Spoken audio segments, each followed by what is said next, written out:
That's too loud. Yo, Epic Demon King, what's up? Welcome to the stream.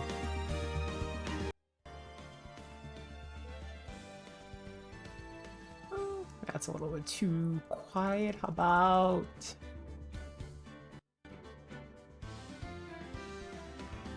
I think that's good. How are you, Haas? Welcome to the stream. Oh, what is... my cable? There we go. Okay. Let's get ourselves situated. Prince Grammary, what's up? Welcome to the stream. And Giari, welcome to the stream as well.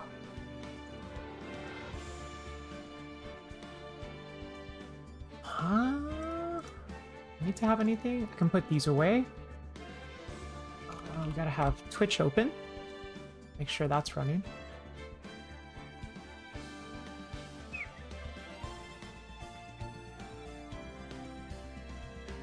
What's up, Lucas? Welcome to the stream.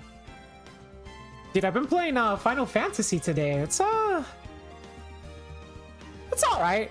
It's all right. It's like it's a very much like it feels good to be back type of thing, you know? What's up, Mitch Left? What's up, Junkie?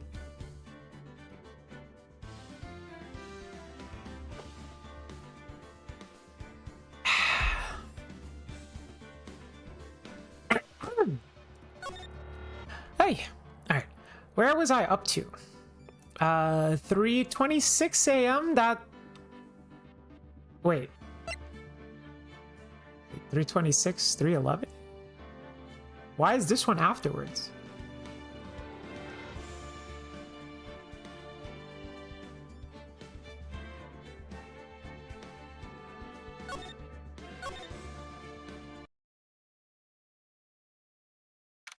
Weird.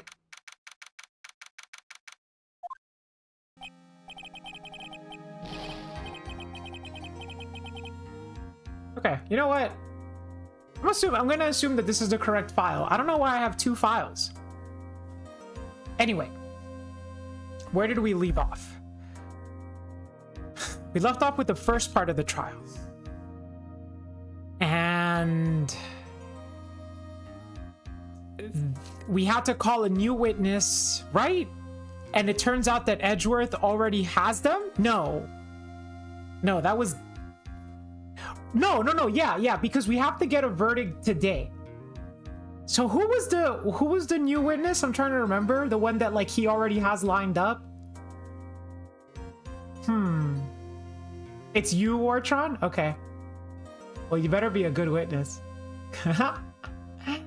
I can't remember. I guess we'll find out. Okay. Surfer, on guard. On guard the surfer. I didn't see shit, my lips are closed. Okay.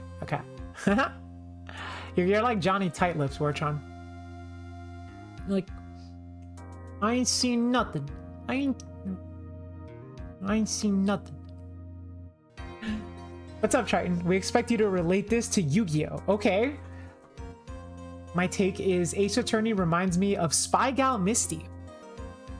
Yeah, I could see that. My inglés no bueno. You know, how about you eat a lemon, you know? I don't know if you've ever seen The Simpsons. They have a character called Johnny Tight Lips, or Tight Lip Johnny, as I like to call him. And his entire gimmick is he doesn't snitch, which is good. Snitching is no bueno. Okay. All right.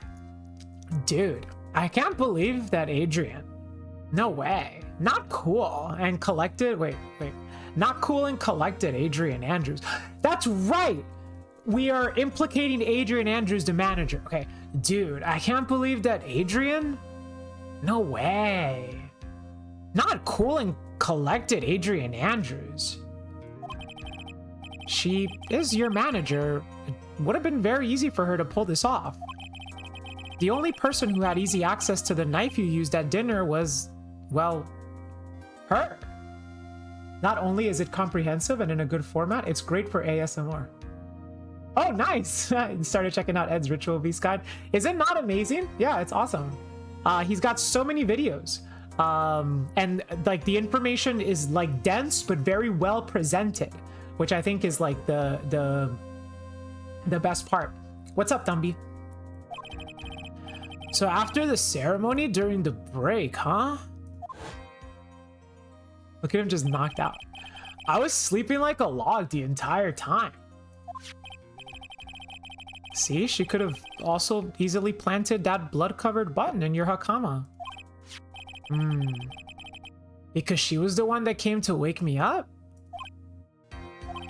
Then, dude, you're saying it was really her? Yes, she is the real killer. She was the one who murdered Juan Corrida. Now, I'm not gonna lie, chat. I don't think it was her. And I don't really have like solid evidence to back that up. I just have this suspicion that it's not her. But why? I thought she was buds with Juan. She has her own agenda. Her own agenda? What are you talking about? I'm sure you'll see by the time this trial's over. It'll be all right. I'll get you acquitted by the end of today. Get me a verdict that's refreshing like a spring breeze, okay, Mr. Lawyer Dude? Just 5 again. Oh, Wartron, the streak broke. I mean, it's all good, dude. Don't worry. I know you're supportive. Vibes are off. Yeah, exactly. The vibes are off, dude. Phoenix. You think her motive is related to Celeste Pox's missing suicide note, right? Yes. Miss Andrews depended on Miss Inpox as her strength and reason to live. But then Miss Inpox suddenly killed herself. It sounds like she left a suicide note, and the person thought to have hidden it is Juan Corrida, the victim of this murder. And that's why I think that Miss Andrews got close to Mr. Corrida, all to get the suicide note back. But is that a reason to kill somebody? Appreciate it, Wartrons. Thank you.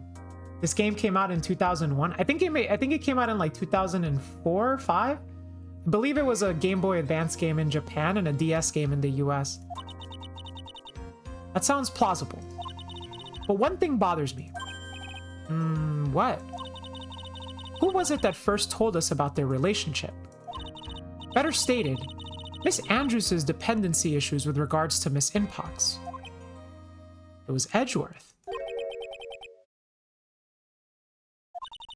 It looks like he's still the one in command of this ship. Right, like, if we go by the assumption that Adrian Andrews is the murderer, we're basically siding with Edgeworth. And yeah, as much as we like Edgeworth, he's still technically our enemy, so to speak, in the sense that he is the prosecutor and we are the defendant. What's up, Post Not Yu-Gi-Oh? What's good, Ninja? I don't know, my ninja. Don't lay your guard down yet. Now, that's what I'm saying, man. It's just don't let your guard down, you know? District Court, Courtroom 3. Okay. Look at that cake, though. Ugh. Court will now reconvene. Now then, Mr. Edgeworth, if you please. Does the game incentivize you to antagonize him? It's not so much that the game incentivizes us to antagonize him, it's that because he is our antagonist, we should always assume he's antagonizing us, you know? Okay, Edgeworth is... what's the guy's name? Alan Rickman? I think it's Alan Rickman, right? Professor Snape? Page 3. Turn to page 394. The prosecution calls the witness subpoenaed by this court. Miss Adrian Andrews, the person who discovered the crime in Mr. Juan Corrida's room. Yeah, he's doing his job, but his job is literally to be our rival. What is your occupation? I am the manager of the defendant in this case, Mr. Matt Ongard. I see. Now then. Edgeworth is so antagonistic that when someone antagonizes me, I say they're edgy. Oh my. Before we begin, Your Honor, I have one request. Yes, sure. What is it? I'm sure everyone in this courtroom is wondering the same thing. and would love to find out more about my relationship with the victim. After all, it was the topic of a certain weekly magazine recently. Ah, no, I have no idea what you mean. I've never even heard of gossip. Nice job there, Judgy. If the judge was ever a prosecution witness, he'd do all the work for me. Anyway, I was wondering if you could please tell us about your relation to the victim. Yes, I was seeing Mr. Corrida. Seen. I was also aware of the rivalry that existed between Matt and Juan. But this was a private matter between Juan and myself. So it was a fry and bait matter. Or was that a bait and fry? Reminds me of fishing. Yo, the judge is just not in it right now. But I didn't kill him. No one is accusing you of that. I think there's someone who would beg to differ.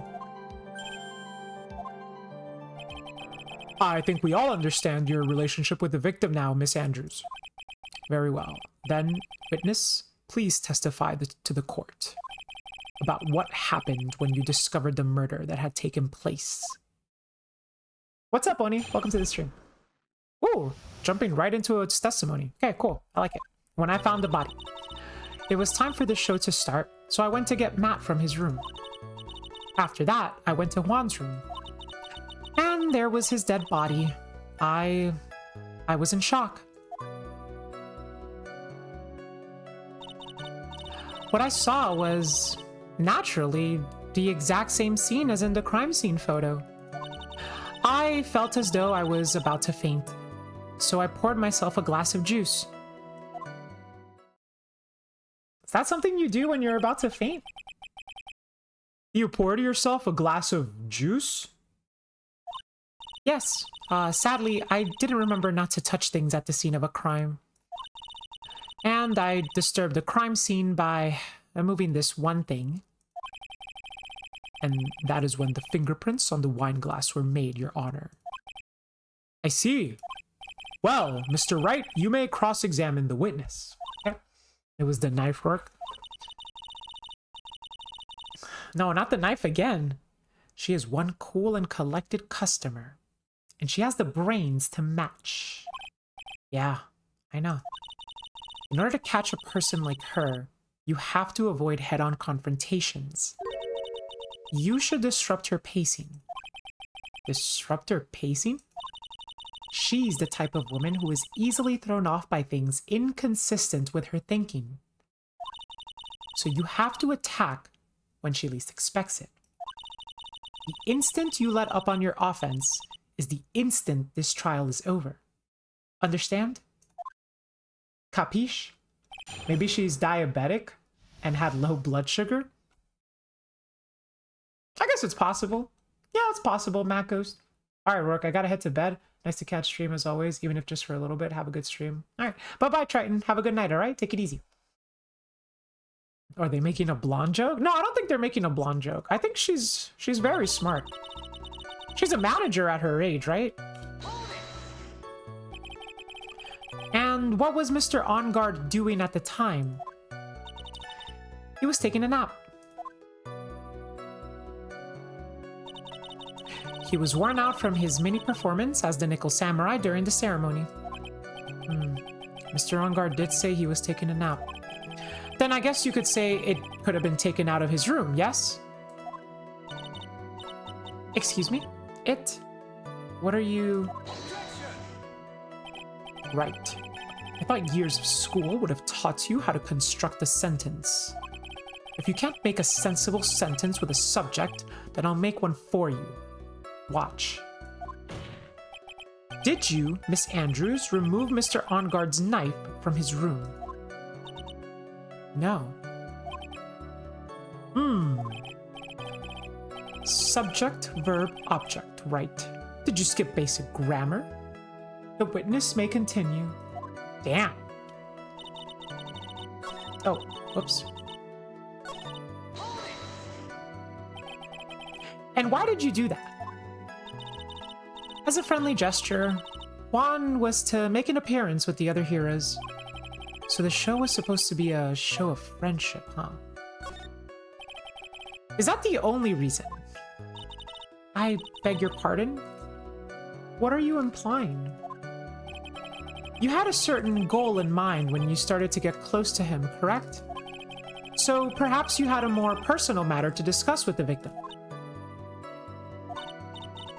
Sorry, but I didn't have any such intention in mind at the time. I can't get her to talk without a strong piece of evidence, I guess. May we continue now. Witness, what did you see when you got into his room? Yeah, she's sharp. She's sharp. You were in shock. What? Was I not supposed to be? Miss Andrews is a very calculating person. And despite how close they were, I doubt she had romantic feelings for Mr. Corrida. I also doubt that. Anyone randomly stumbling upon a dead body would be in shock. And you can't seriously expect that a young beauty like her would not be shocked. Kind of weird that they used the word shock twice. Also, calling someone a young beauty is kind of cringe. Somehow, I don't think that beauty has anything to do with being shocked or not. Shoutouts to feminist Phoenix, right? I see. Saw was naturally the exact same scene as in the crime photo.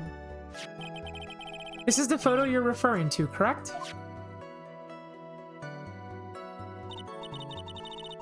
Yes, the one with the knife lodged in his chest. And the guitar case was like this too. Yes, it was open and empty, of course. And then, what did you do next, witness? The guitar case was open and empty. Interesting for her to specify both of those things. Edge is trying to riz her up in the courtroom. Juice? Yes, there was a bottle of tomato juice on the table, so I helped myself. But you didn't drink any of it, did you? There were no lip marks left on the wine glass to suggest that anyone drank from it. I wasn't feeling terribly great, so I set the glass down, without drinking it. I felt like she stumbled a little bit there, right? Miss Andrews, I would like to confirm with you one more time. When you discovered the dead body of Juan Corrida, you were in great shock. And that's when you poured yourself the glass of juice, correct? And what of it? My mind really was a complete blank at the time. Your mind was a complete blank. I didn't think that was possible for you. Aren't you rude today? I was so dazed that I made one careless mistake. That one thing. What one thing? Never mind. It's no big deal. What was she starting to say just now? Okay, now it's getting sus. Miss Andrews, I'm convinced that, as you said, you made a mistake at the scene of the crime. What I really want to know is what this mistake was. Actually, so would I. I'm sorry. It's just... It's kind of embarrassing. When I set the glass down on the dresser, I accidentally knocked the flower vase over. That's it. Flower vase? Are you talking about the one on the floor in the crime photo? This mess of glass shards? It was originally on top of the dresser, but when I bumped into it with my elbow, it fell onto the guitar case. Why did you withhold such an important piece of information? I'm sorry. I thought that since the crime scene was already in disarray, that people would simply assume the vase was just another part of the mess. It looks like yet another fact has come to light here. Please add this and anything else you have to reveal to your testimony. I'm sorry, but I have nothing more to add. I didn't touch anything else.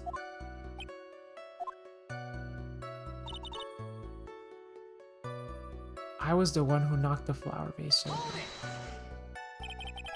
What kind of flower vase was it?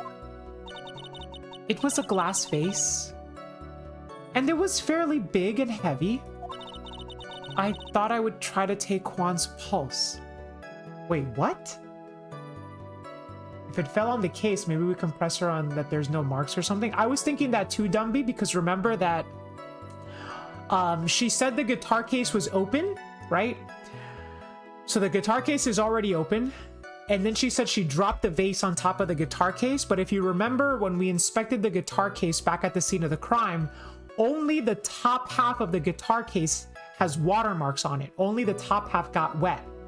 If the guitar case was already open when the vase fell on top of it, then the insides of the guitar case would be wet as well.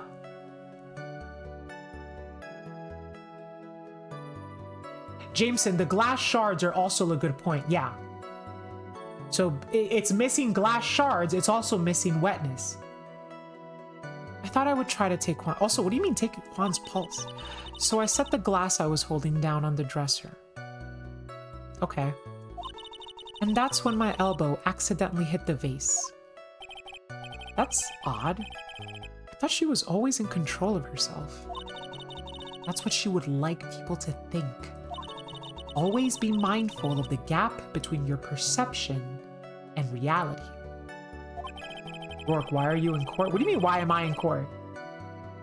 Oh, wait, what crime did I commit? Several. Tax evasion is definitely one of them, Mishla. Doesn't sound like there's any glaring contradictions in her testimony just now. I warned you earlier that she would not crack easily. The only way to make her is to keep on the offensive and not let up. I remember. The only way you're going to catch her is with some very strong, decisive evidence. I have to find something. I just have to, for Maya's sake. Okay. So it seems like that's it. But do we have... There's some water, but only on the top of the lid. Okay, so it is mentioned in the evidence.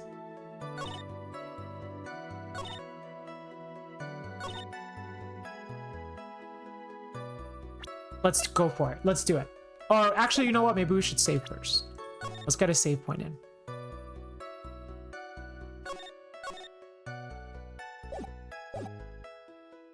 But I'm pretty confident here. Objection! You testified that you knocked the flower vase over. Is this correct? Yes. And are you sure it fell onto the guitar case?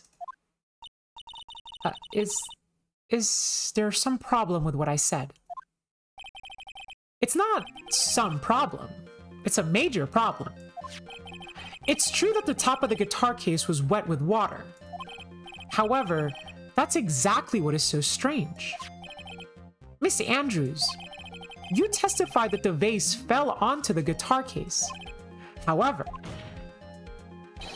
if that was true, the case should have gotten wet on the inside, not the outside. People in this chat committing tax evasion makes sense. No perception versus reality as Nick hallucinates the older sister. That's a good point, bro. Well, he's not remember, he's not hallucinating. Technically, Pearls is channeling Mia, you know, so it's not a hallucination. But reality versus fiction is definitely very finicky in the Ace Attorney universe. That is very true. Furthermore, there is one strange thing about this guitar case.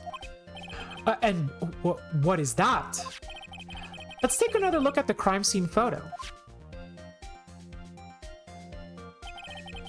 The remains of the vase are scattered on the floor. And what is wrong with that? If the guitar case was open when the vase fell, the glass shards should be inside, not outside of the case. That's what you said, Who was it that said that one? Jameson, that's what you said, Jameson. Jackson, what is your point, right? That the case was closed at the time the vase was knocked over? Is that all? No. Think back to what Miss Andrews testified to. She said that other than the vase, she didn't touch anything. Yes, that's right. She did implicitly say she didn't touch the guitar case. But this whole matter with the guitar case is a dead end. The bright red guitar was found at the studio. It has no bearing on this case at all. That may very well be. However, the empty guitar case does seem to have no relation to this case, does it? It seems that there is no deeper meaning to the guitar case. Well, Mr. Wright, do you think we need to hear more details about the guitar case?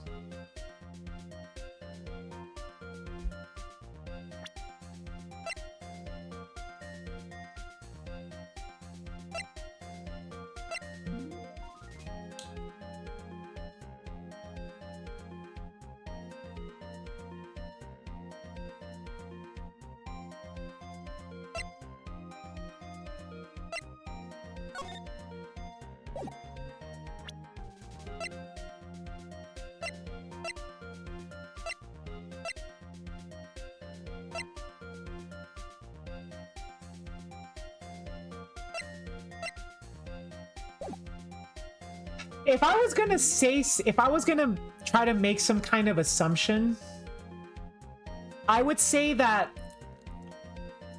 she could have been looking for this suicide note inside of the guitar case.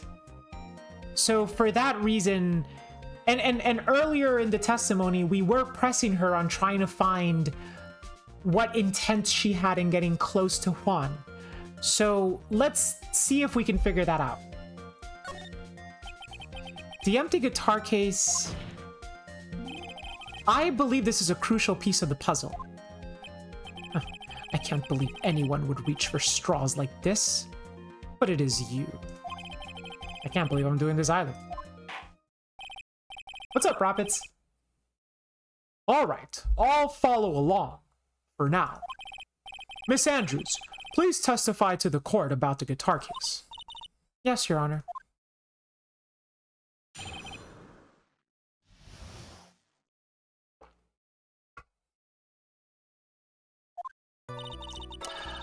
I don't remember too clearly, because I was a bit dazed.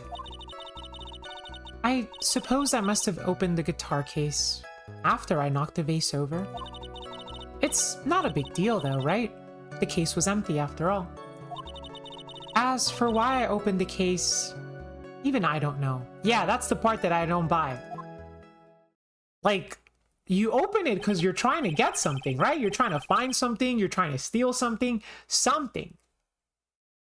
It looks like this really wasn't a very important point.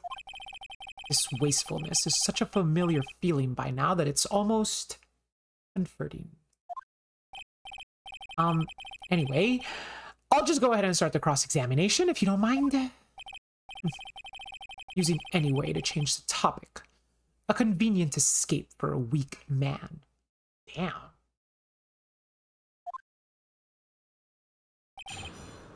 It's kind of hot.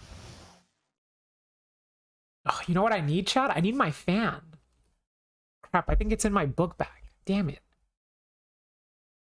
The fan is important because it helps me cool off.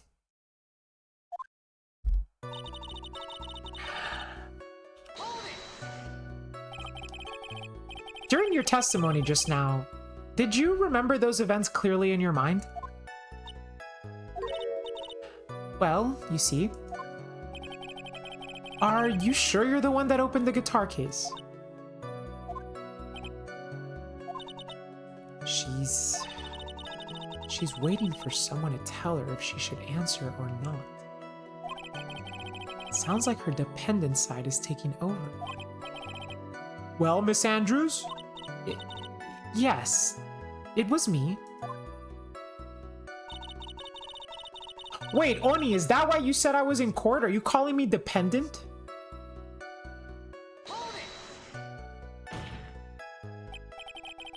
So you opened the guitar case then? Yes. Well, maybe. Okay, that is something that I would say. Why did you open the guitar case? Huh? Mr. Corrida's dead body was right there in front of you, wasn't it? I wouldn't think that the first thing you would do... I would think that the first thing you would do is call for help. Not open a guitar case. As the witness has said multiple times, when she found the dead body, she was dazed. Maybe I was curious to know if the bright red guitar was alright or not. If the guitar was alright? I thought maybe the criminal took it. Why would she care about the bright red guitar? But getting back to the topic.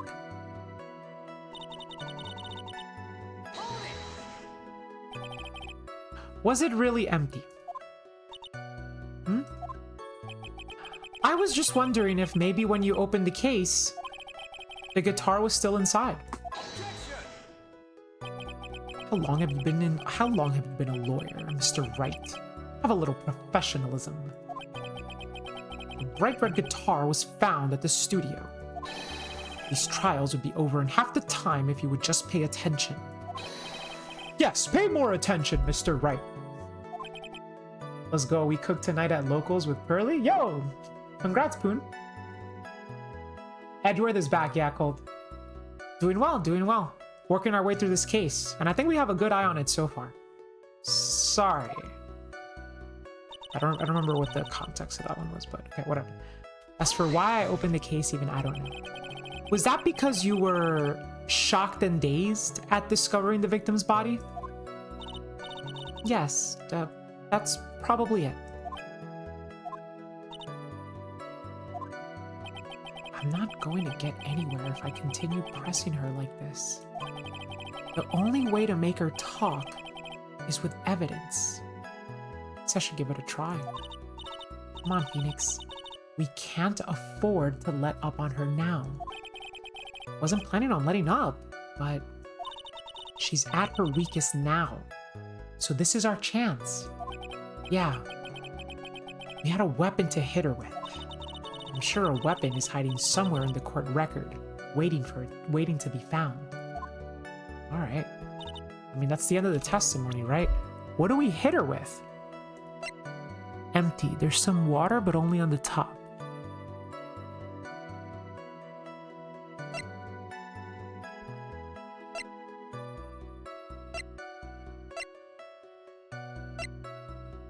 Like, do we hit her with this suicide note? I don't think so, right? It's too soon? I feel like we don't have enough, we don't have enough, like, traction to try to, like, pin the fact that she's looking for a suicide note on her, or do we? I'm not sure. Then again, I mean, Mia is asking us to, like, effectively use a weapon. So we need something that is highly incriminating. Something incredibly effective and precise. Stolen on the night of the murder.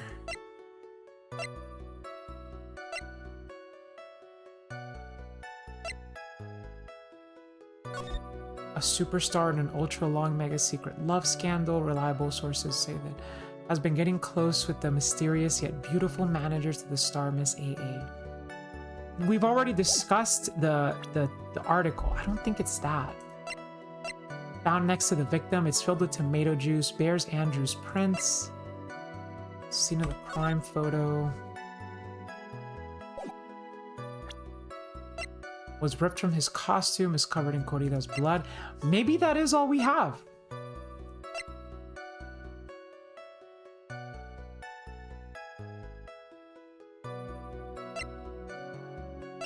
Yeah, maybe that's all we got. What's up, Protege? Welcome to the stream. I got the field spell now, so they can't F with you. Oh my God. Yeah, you do need that. You definitely need that. Okay, this sentence is worth a challenge. As for why I opened the case, even I don't know. Our prevailing theory right now is she opened the case because she's looking for the suicide note. So that's what I want to go with. That's what I want to go with. I think that's like the best course of action we have. Objection! Oh shit, the music didn't stop. The witness's testimony is clearly false. I can see nothing faulty.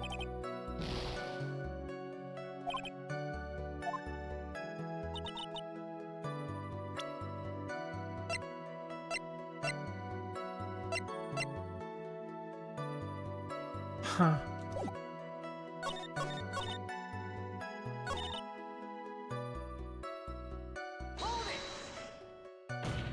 There's no way it's the knife.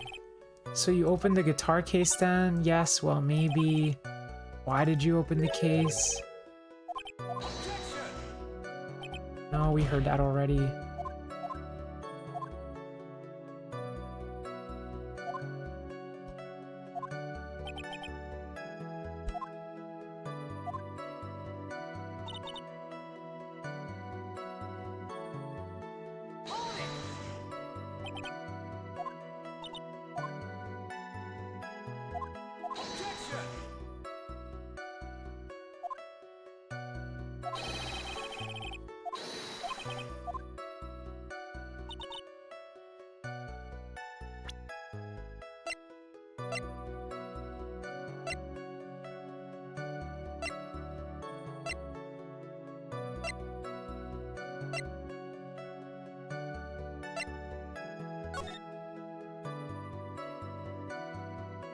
Why would she open the guitar case?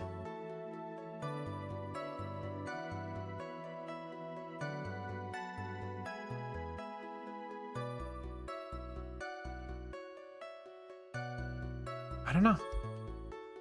I don't think it's the knife. I do not think it's the knife. The knife says on guard's fingerprints, Gatewater engraved. Yeah, I don't think it's the knife. Stabbed with a knife.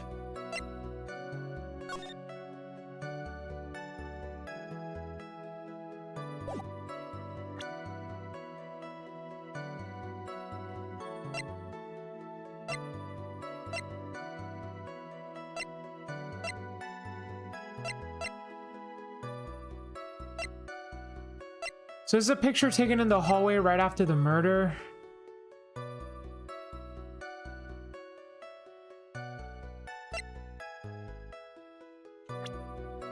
I have another theory, but I don't really like it.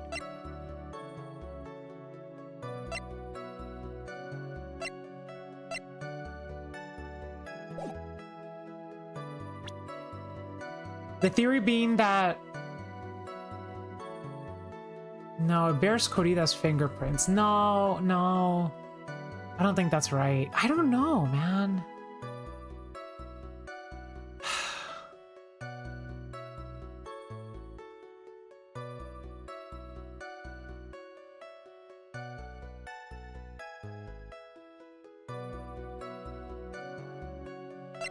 I guess we could try the other report? No.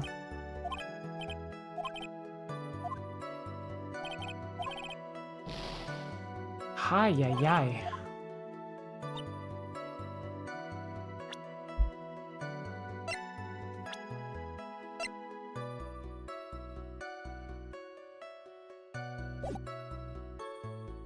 The other thing I was thinking is that the Steel Samurai costume was inside the guitar case and she had to like open it to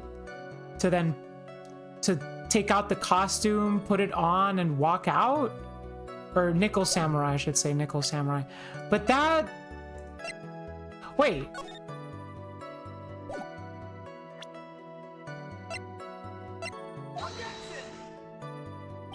No. Okay. Ay, ay, ay. Dude, I'm confused. I really don't know. Okay. Let me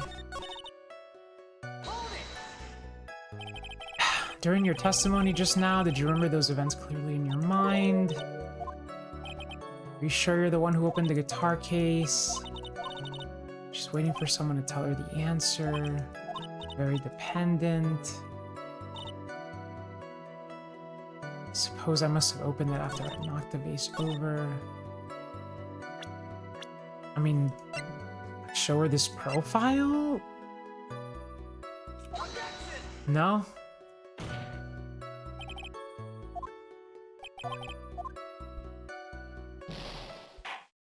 I don't know. Those are all my angles.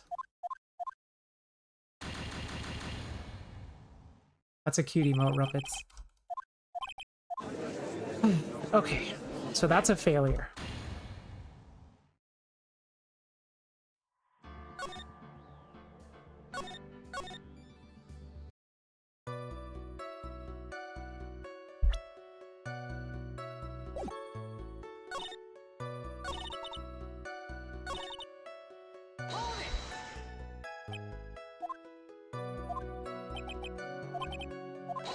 Oh no, we heard this one already.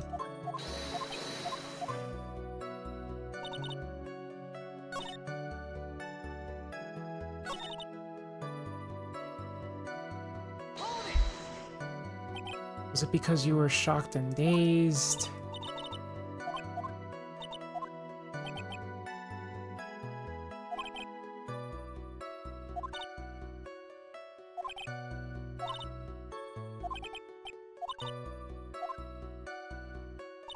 What if...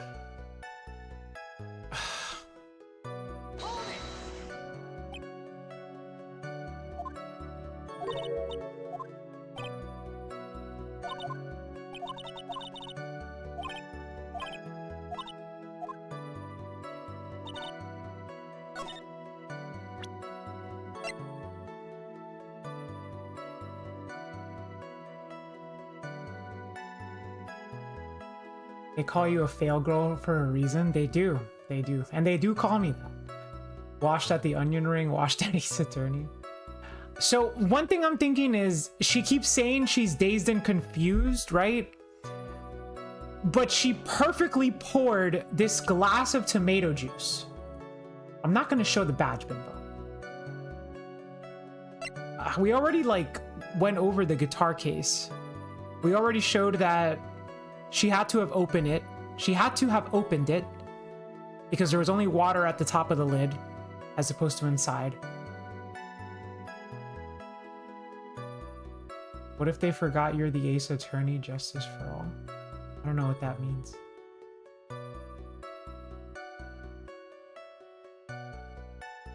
Hey, yeah! Oh, snap! That's a good point, Winged Pone. It says bears Corrida's fingerprints.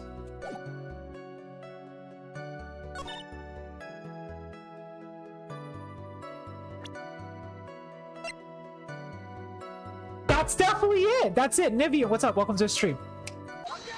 Yes! Oh my god. Thank you for that hint. I was really stumped there. Thank you. Thank you. Appreciate it. There's no way you're the one who opened the guitar case. Well, why would you say that? It's elementary, my... He did not just say it's elementary, my dear. Because the only fingerprints on this guitar case are those of the victim.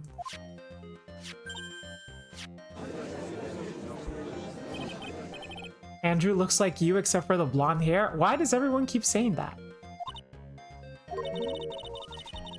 You shouldn't assume that I must have left prints just because I touched the case.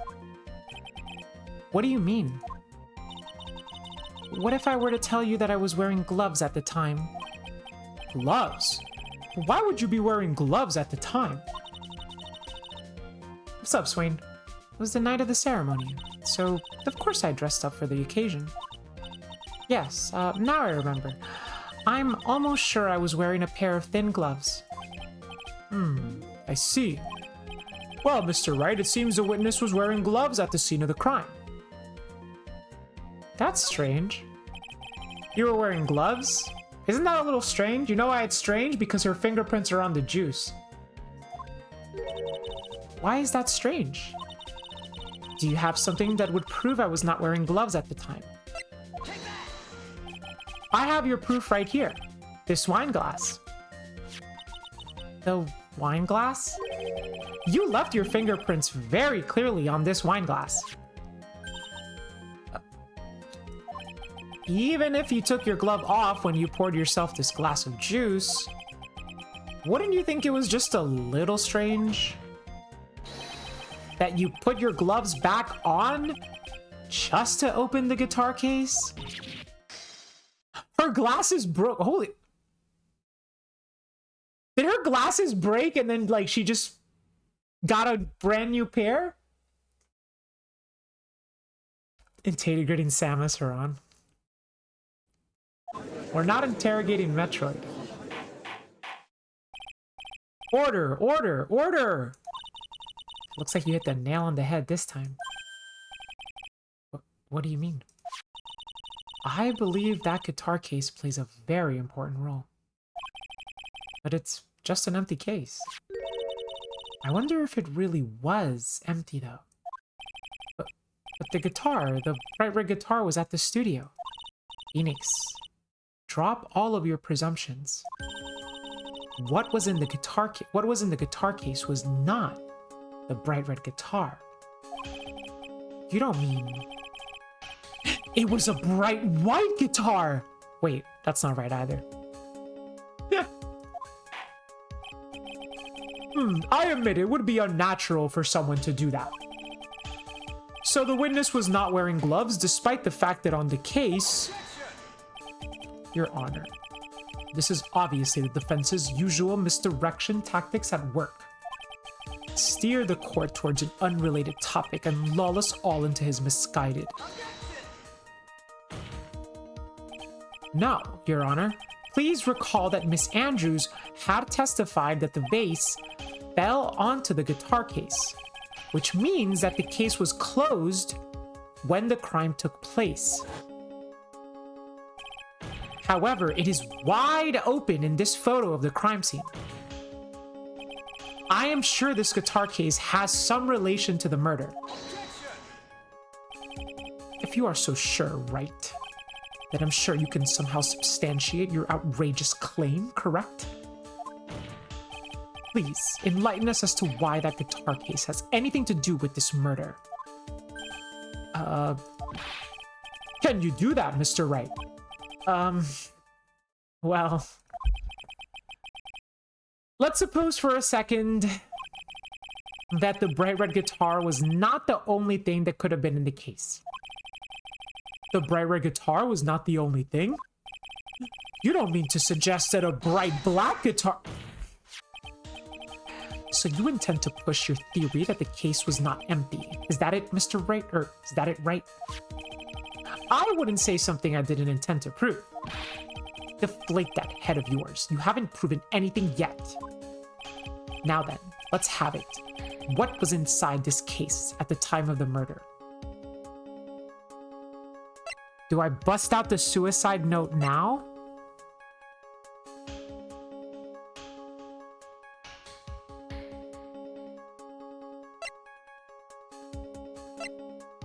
It wouldn't be the knife. It wouldn't be this button. It wouldn't be the juice. It wouldn't be that. Technically speaking, it could be a camera, but I don't think so. That would be really random. I guess we'll go with the note. And why would something like that be inside a guitar case, let alone this one? Why, Mr. Wright, why?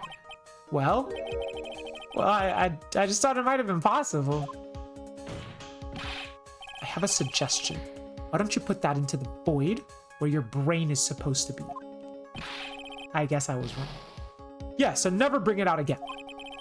And a foolish fool gets some love? And a foolish fool gets some love. You guys know that song, Love Fool by the Cardigans?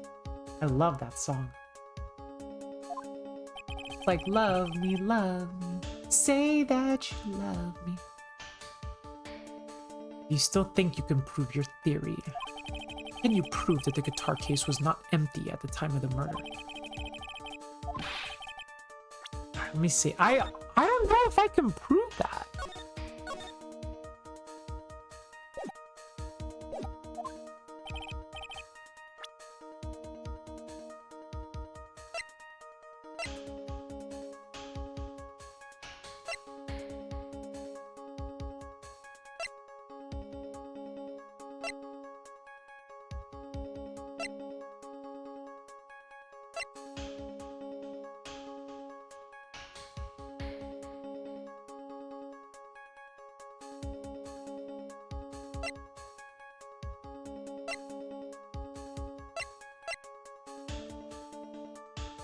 You can do it. What's up, Sally? Thanks, I appreciate it. I don't know. What proof do I have that there was something inside of the guitar?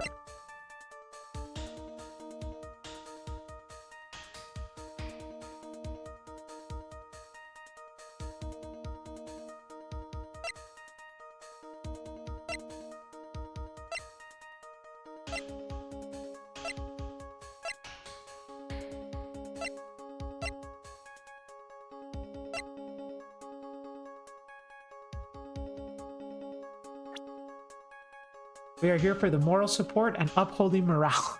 Thank you, Sally. I appreciate it. And I'm looking forward to tomorrow, by the way.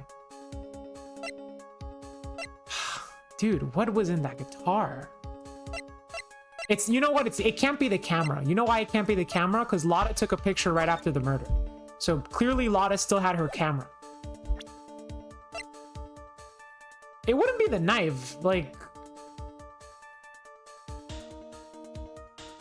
yeah, it wouldn't be the knife.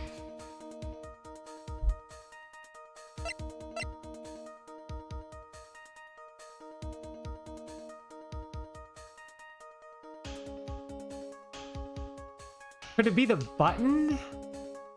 But why?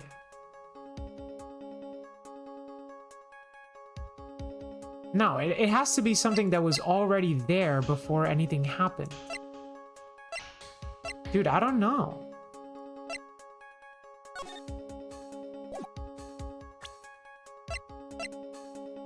The case had his fingerprints and so does the knife. How else could the knife get in there? No, the case has OnGuard's fingerprint. The knife has OnGuard's fingerprint. And the case has Corrida's fingerprints. And this has OnGuard's fingerprints because he used this to eat food.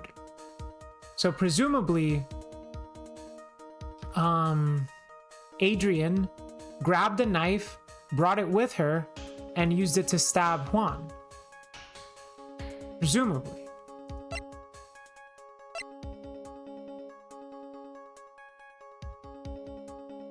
Because otherwise, how would the knife get in there? I just don't think so. Like, what would Juan keep in his guitar case? Like an extra button? No, but I mean the button, this button literally comes from his costume. Look, see, like it's missing a button. So that's not gonna be inside of a guitar case. The only thing I can think of is the suicide note, but I already tried that.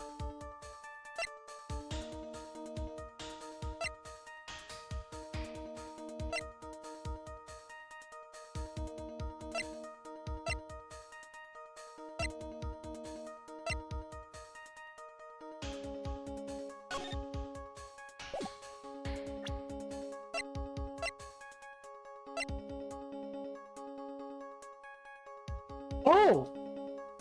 The Nickel Samurai is... No, the Nickel Samurai is set to confess something after the ceremony. But he's the jamming ninja. That's what I was thinking, Jameson. I was thinking maybe the costume was inside of the guitar case. But my issue with that is like... Well, actually, maybe I don't have an issue with it.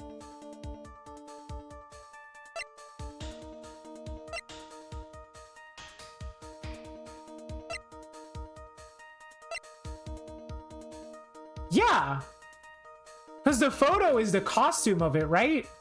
That's what I'm thinking, yeah. Maya's in there. I don't know if she could fit. And somebody had to have left the premises, right? Because we have a picture of somebody, presumably Adrian, wearing the Nickel Samurai costume and leaving the scene of the crime. This picture takes place after the murder. So where did that costume come from? Could it have been inside of the guitar case? I guess.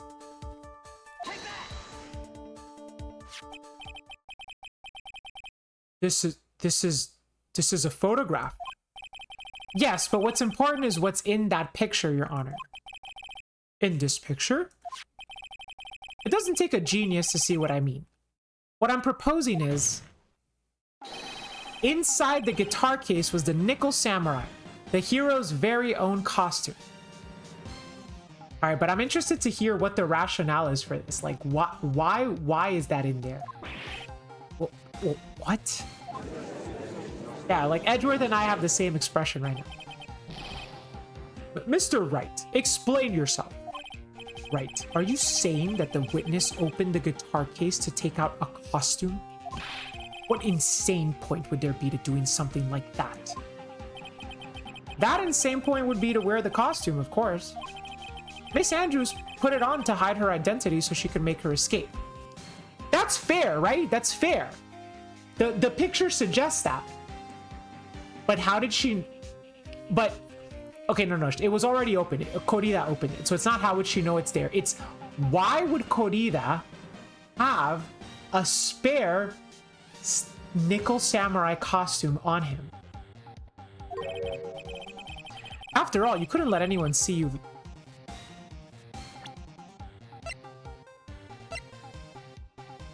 Because the Nickel Samurai was going to confess something after the show, and Matt Engarde had no idea that he was going to be making a confession.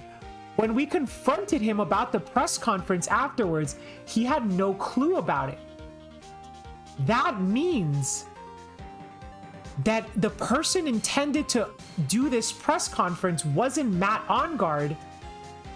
It was Juan Corrida dressed up as the Nickel Samurai and pretending to be Matt.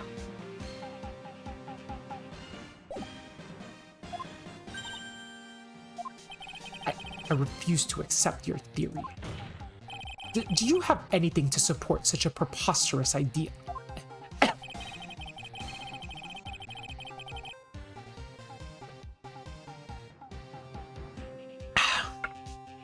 Like, throat was sore. Just outside the door was an investigative photographer who was starving for a big scoop. And in the end, she managed to get the shot, correct? You mean this photo? Order! Looks like we've wandered into another mess again, haven't we?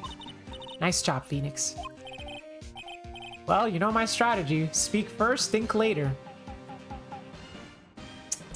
Now that's a strategy I can get behind. So the real murderer was hiding inside a costume. Wait 1 second, Your Honor. The Nickel Samurai's costume would have been Mr. Matt Engarde's. Why would something of the defendant's be in the victim's room? And inside the guitar case of all places? True. That is a little baffling. Mr. Wright, the court would like to hear your thoughts. What was this Nickel Samurai costume doing inside the guitar case? It was stolen from Engarde. I don't think it was stolen from him. I think it was a spare costume. Because he was taking a nap with the costume on. And also he had just had a performance where he was wearing it. Mr. Engarde did not take his costume off during the break period. In that case, the costume we're talking about was a spare one. What? Then, are you saying that on the night of the murder, there were 2 Nickel Samurai costumes at the Gatewater Hotel? Yes, that is what I'm saying. And how do you explain the costume that was inside the guitar case? It would mean that the victim himself had brought this spare to the ceremony on purpose. But why? The victim, Mr. Korida, was the jamming ninja.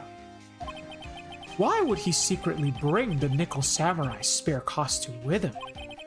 What could be the reason behind such a peculiar act?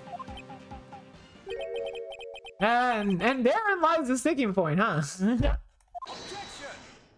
What are you mumbling about to yourself now? Have you just been rambling all this time without any sense of inner monologue? Huh? No, I just... Mr. Wright, please explain yourself. Why do you think the victim had the Nickel Samurai spare costume? Phoenix, are you sure you can explain this one? Think carefully before you answer, and then answer with gusto. I believe in you.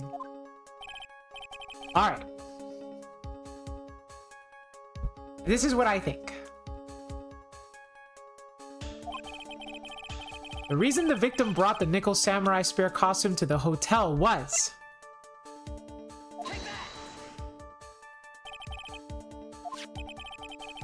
on the night of the murder after the stage show, the Nickel Samurai was going to hold a special press conference. A press conference? Yes, the Nickel Samurai was supposed to confess something at this conference. I heard about this as well. For once, you're not making something up, right? But what struck me as strange was that Mr. Enguarde himself said he had no idea he was supposed to be holding a press conference that night. But how can that be? The way I see it, that can mean only one thing. The conference was set up by none other than the victim, Mr. Juan Korida himself. The victim? Yes. The spare Nickel Samurai costume was prepared for that very conference. Mr. Korida was going to hold the press conference as the Nickel Samurai. What's up, Ben? He was going to dress up as the Nickel Samurai and hold a conference? But why would the victim do such a thing? That's something I don't quite know yet. However, what I am concerned with right now is what he intended to reveal at that conference. This is something we've been wondering since like the first day. It's one of the first things that gets addressed in the case, right? Like the fact that there was supposed to be this press conference. I think Will Powers gives us the ticket literally on like day 0. The Nickel Samurai was going to confess something. And by confess, I'd wager he was going to reveal something about himself. Which means that Juan Korida, posing as the Nickel Samurai, was going to speak about Matt Enguarde. Yes, I guess that would mean... I guess what it would mean... Or I guess that's what it would mean. Oh my god. But if that's the case... that's not a confession. That is public disclosure.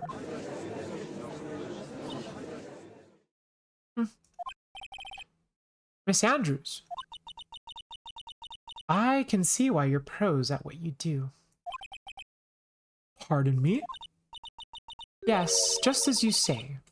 The press conference was set up by Juan. I do like her outfit. The blue and the teal with like light brown kind of beige shoes. I like that. Miss Andrews, please offer us an explanation for this. I'm not a big fan of the bell bottoms. I think capris would go a little bit better. You know what I'm saying? A little bit more modern. The apple bottoms are like a little bit too early 2000s. You know what I'm saying? But like capris, I would wear that for sure. For sure. I was the one he asked to help set it up. And the person who prepared the second costume for him. That was also me. You? This game was made in the mid-2000s. That's what I'm saying. Did they remove picture-in-picture from Twitch, or am I tripping? I don't think so.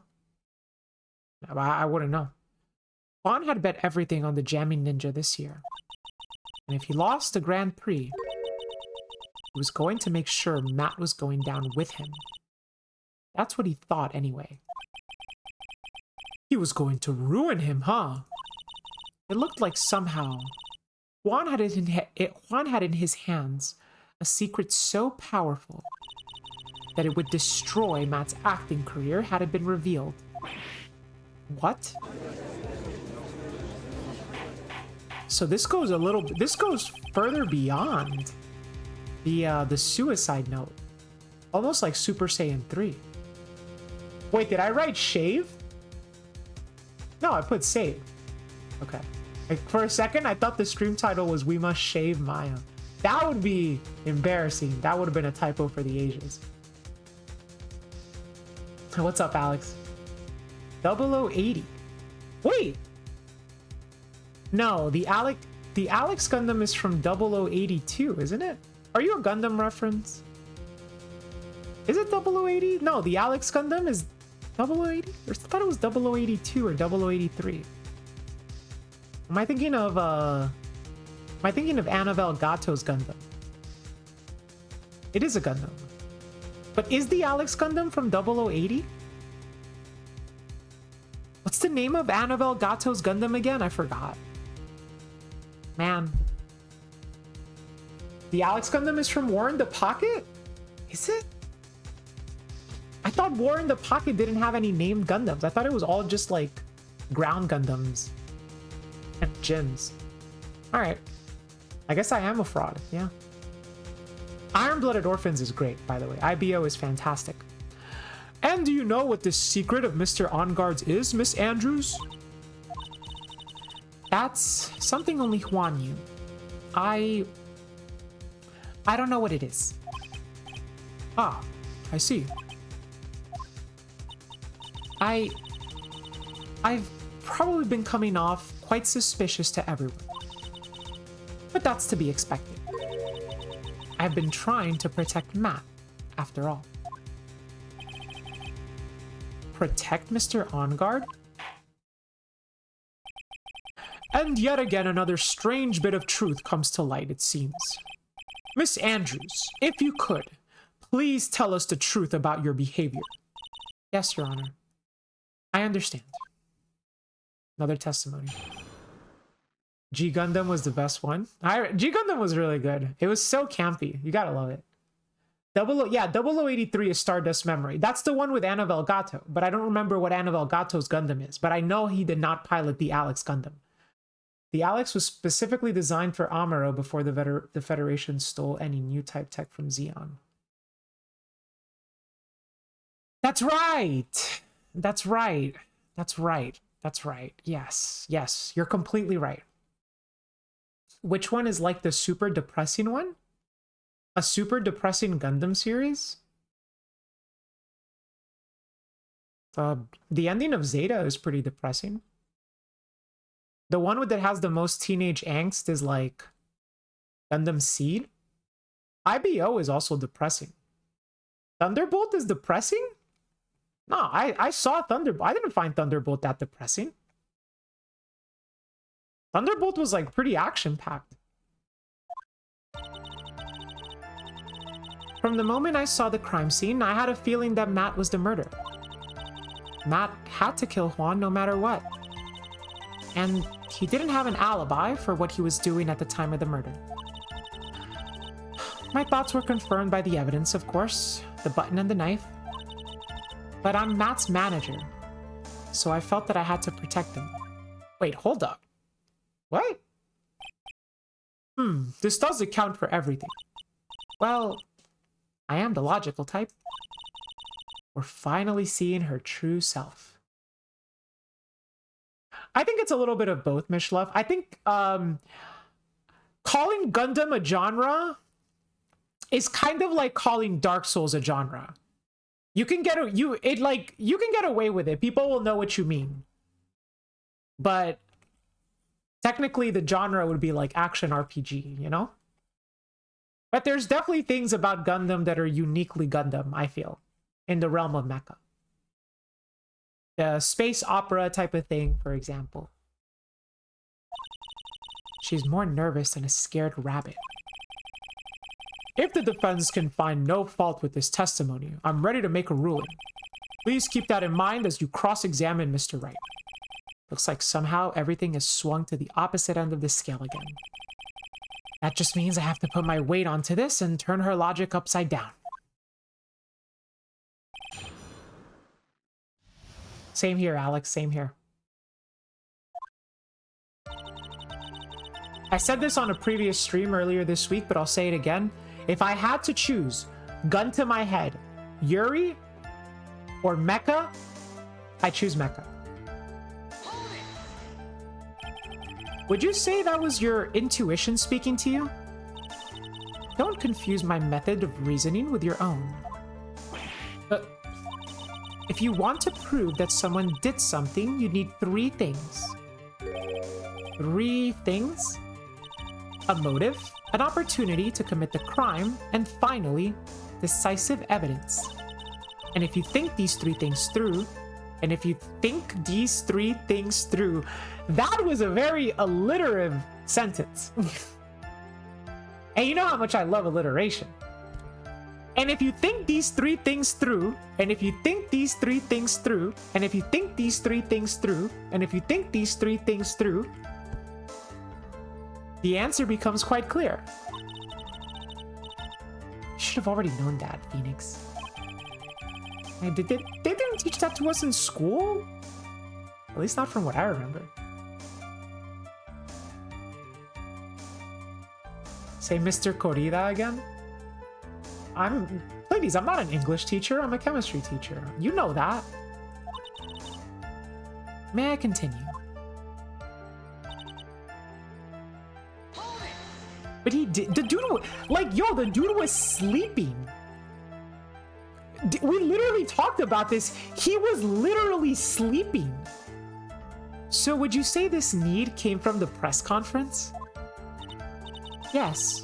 Do you know why Juan chose that event and that hotel for the conference? Because that was when he could cause the most damage to the public's beloved Matt Engarde. And you knew of this plan, didn't you, Miss Andrews? Yes, because I was the one who set up the conference and prepared the costume. So you're corroborating with me. But I'm sure Mr. Engarde himself didn't know anything about the press conference. Oh, really? Can you show me any proof that he didn't know about the press conference? Oh, what a...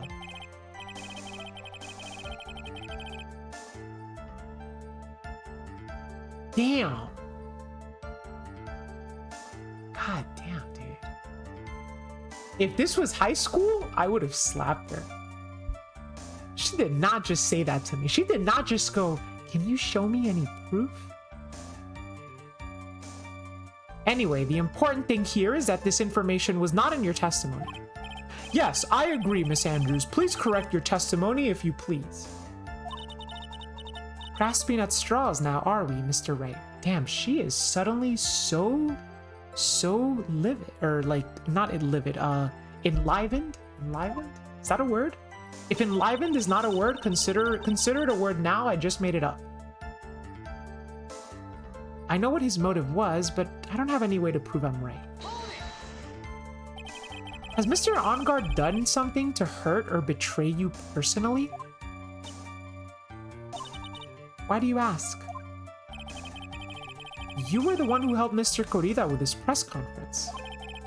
And that event was supposed to bring down Mr. Engarde. Yet you still helped him.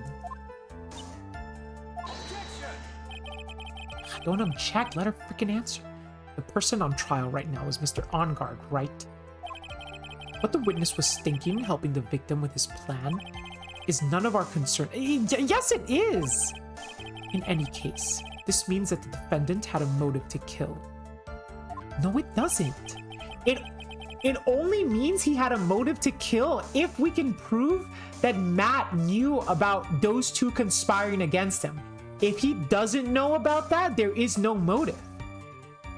Enlivening is in my autocorrect, so I accept enlivened. Let's go.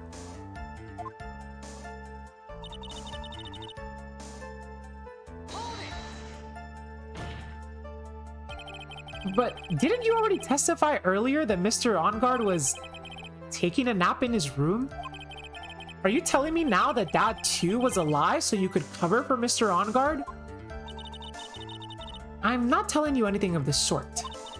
When I went to get him for the show, he honestly was sleeping. However, as to whether he was sleeping the entire time, that I cannot say. I was too busy setting up the stage at the time. Dude, you don't just murder someone and then go to sleep. Do you know how cold-blooded? You have to be a psychopath. You legitimately have to be a psychopath. You have to have no remorse to be able to murder someone and then take a nap. God forbid women do anything. The difference is, Bimbo, I don't have remorse, but Matt has remorse. I keep trying, but I can find no flaw in what Miss Andrews has said. I can't say the same for some people here in this courtroom, however. The judge is glaring straight at Mia. He's glaring at you, smart guy.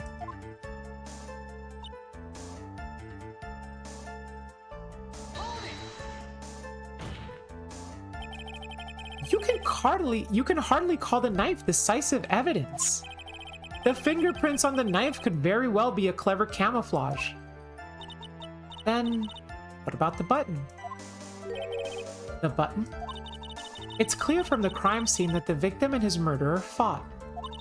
And during the fight, the killer ripped the button from the Jammy Ninja's costume. You're talking about this button, correct? That button was found in the pleats of Matt's Hakama. Isn't that correct? I would think that makes it very decisive evidence. Ugh.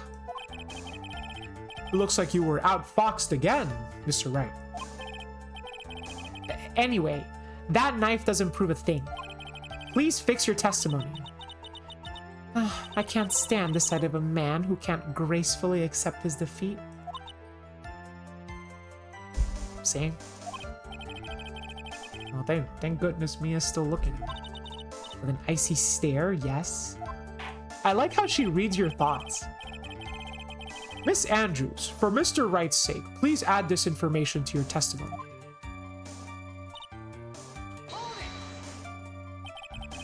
And how do you know that? When the ends of the threads on the button and the costume were matched up, they were found to fit together perfectly. Or so I heard? Bro. You guys seen that meme on Twitter? Where, like, the guy... Ugh. Hold up. Let's see if I can find it.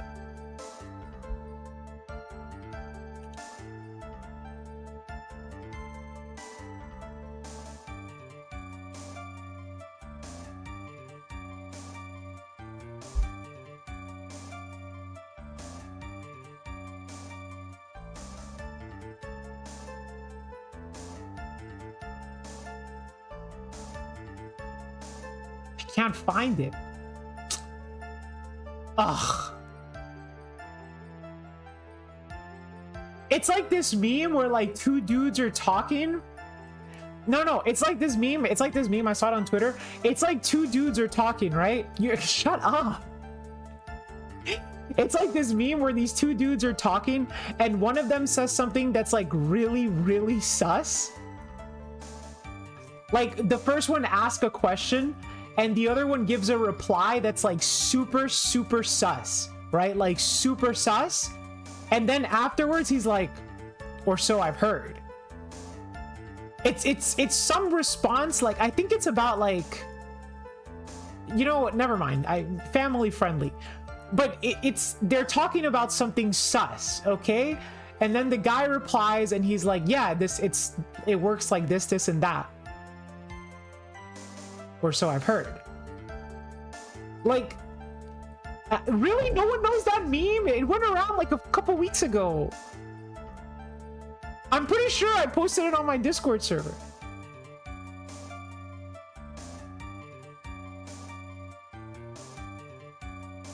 Family friendly's got a whole different meaning. Dude, like, oh. No, it's... I hate that you can't just Google, like, what's that meme I saw? And, like, why does Google not know what I'm talking about?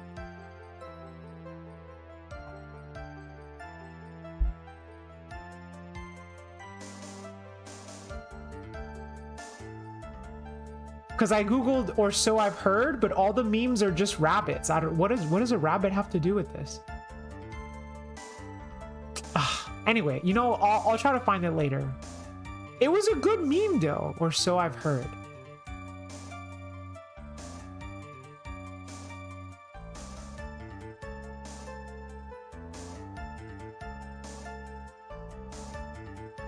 But I'm pretty sure it was a tweet. What does big floppy ears have to do with anything? No. No. Nah, I can't find it. I give up.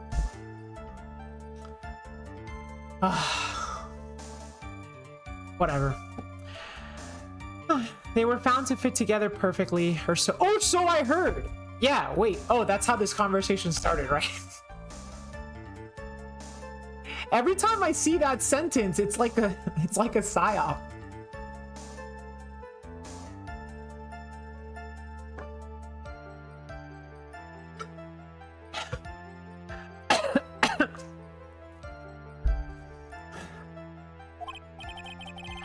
I've heard that before. That's what I'm saying. Like, I've heard that before.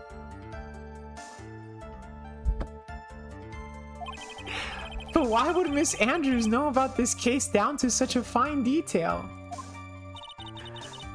Don't look at me like that just because I'm prepared and you're not. Ugh. And I thought I had her this time for sure. If there's anything to trip her up, it has to be here. But where and what? Oy. But what you really did was stab the guy in the back, didn't you? And at the worst possible time. Who's to say she really stabbed the guy in the back, as you put it? This witness could have disclosed things about Mr. Enguarde at any time. Why then would she wait until there was a large audience before doing so? It's the same reason why Mr. Corrida planned such an elaborate conference. Miss Andrews wanted to cause Mr. Enguarde as much damage as possible. This witness bears ill will towards the defendant. This isn't the Phoenix Wright wax philosophical power hour. The what? The Gundam Physalis was Anna Delgado's Gundam. Thank you, thank you, thank you. And please stop slandering the witness. As I expected, Miss Andrews' testimony seems pretty solid. Really? Because to me, it sounded a little wishy-washy. Wishy-washy? Well, I guess we'll see if I press a little bit more. You should know this by now. You'll need strong, decisive evidence to make her talk. Got it, Chief. I'm gonna pin you down this time, Miss Andrews. The moment I saw the crime scene, I had a feeling that Matt was the murderer. I know what his motive was, but I don't have any way to prove I'm right. And he didn't have an alibi for what he was doing at the time of the murder. That button was torn off of Juan during his fight with Matt. But I'm Matt's manager, so I felt I had to protect him.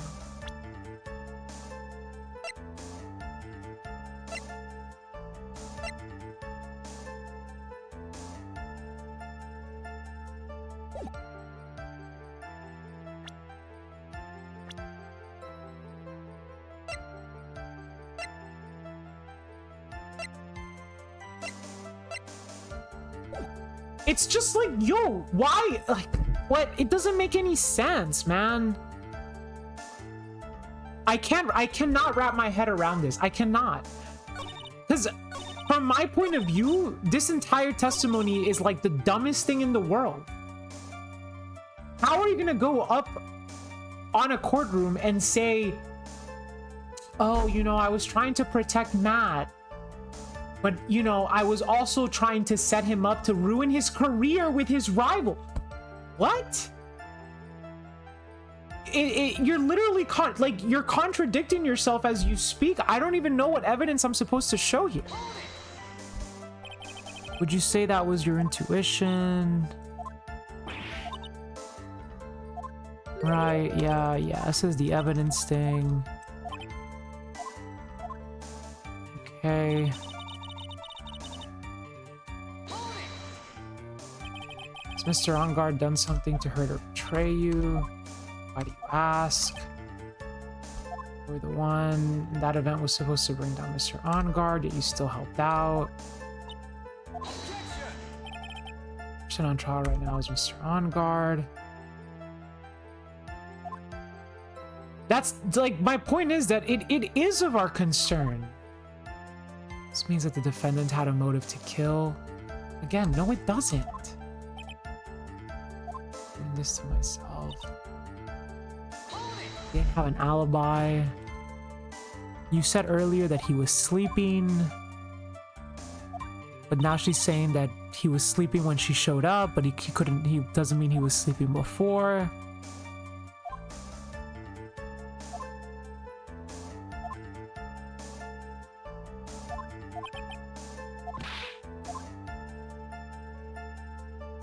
Button was torn off during the fight with Juan. Ripped from his costume, is covered in Corrida's blood. Found in Enguarde's Hakama. Okay. And how do you know that? When the ends of the threads on the buttons in the costume were matched up, they were found to fit together perfectly, or so I heard. Why would Miss Andrews know about this case in such fine detail? Don't look at me like that just because I'm prepared and you're not.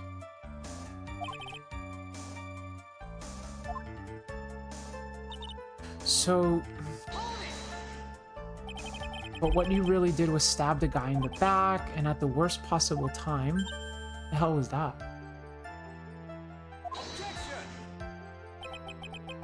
Who's to say she really stabbed the guy in the back, as you put it?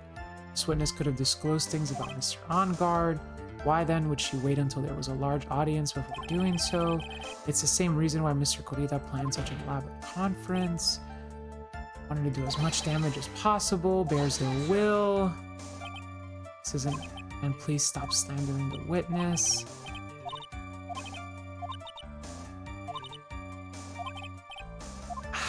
Man, this is hard. Okay. Let's look at all the evidence.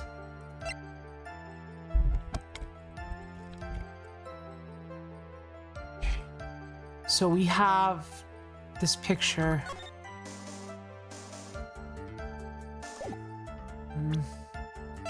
The knife bears the victim's blood.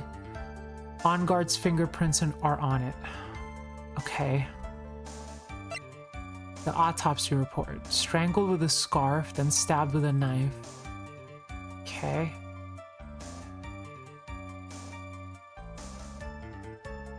One weird thing about the autopsy report that I've been wondering about since we first got it is this whole strangled with a scarf thing.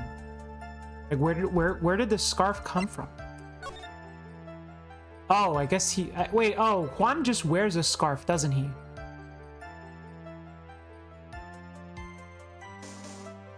Yo, what if Juan killed himself? Wait, Salad, don't tell me the answer yet, though. Not until I'm completely stumped. What if Juan hung himself? If you hang yourself and then someone takes you down and stabs you, does it still look like suicide, or would the coroner declare it a murder? Like, is there any difference between being like self-strangulation and like someone else strangling you? I guess the coroner would find signs of a struggle, right? If someone else strangled you. Still, I don't even know how I proved that. I mean, the only thing would be just the fact that like everyone seems to have committed suicide. Like Celeste did, Adrian tried to. Also, Celeste literally committed suicide by hanging herself. Depends on how long after you hung yourself. After you hung yourself. Why is the girl lying about all this weird stuff then? Yeah, but it mostly depends on the timing. I see. Okay. So yeah, I don't think we have enough details to like follow through with a theory like that. So then, like the button was ripped from his costume, and the threads line up, covered in Corrida's blood, found in On Guard's Hakama.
I feel like I don't even have a clue.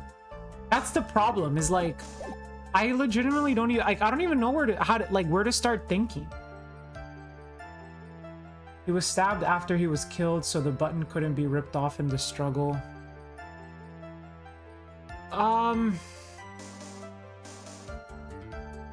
Yeah, I guess. But it could still just be ripped off with a knife. Like, it could, the fact that, like, so if you look at the photo, right, like, the fact that he got stabbed right on top of the button could mean that, like, you stab, the button pops off, it has his blood on it, you know? I don't know. Unless there's something to specifically question the order of events. I had a feeling that Matt was the murderer. I know his motive was, but I don't have any way to prove I'm right. And he didn't have an alibi for what he was doing at the time of the murder. And that button was torn off in Juan during his fight with Matt.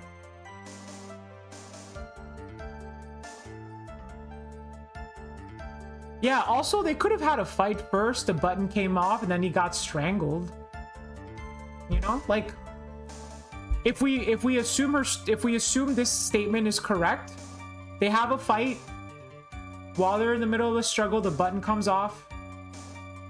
I don't know. Couldn't happen because the button was covered in blood. I guess. I mean, I can try that, Jameson. Yeah, I guess I can try it. I mean, I legitimately don't know. Like, I don't really have any inclination of what even to answer here, so.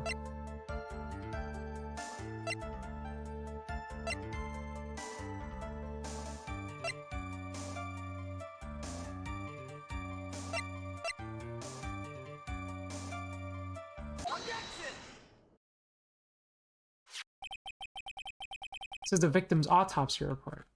Okay. All right, so that was it. Okay, but in the future though, don't give me the answer. Like, when I ask for a hint, you can feel free to give me a hint, but don't tell me what the answer is, because then it takes away some of the fun of it. This is the victim's autopsy report. It clearly states that the cause of death was strangulation by a scarf. Strangulation? The knife stab to the victim was done after the victim had already died. And what does that mean? Let's examine the evidence. This button has the victim's blood on it, which would mean that it was ripped off of the costume after the knife was stabbed into the victim. Exactly. Which means it is impossible that this button was torn off during the victim's final struggle. because the victim was strangled to death in that fight. That's right, Miss Andrews. There is no way this button was ripped off during the struggle. This button was consciously pulled off the victim's already dead body. And I'm betting she pulled it off because she knew exactly that the threads were matching. What is the meaning of this right? So what if the button was torn off the body after the victim had already died? What does that change? Let me ask you one simple question, Mr. Edgeworth. Why was the button torn off? What purpose did that serve? What purpose? We now know this button was not torn off during the fight. So the murderer took the time and effort to purposely rip this from the victim's body.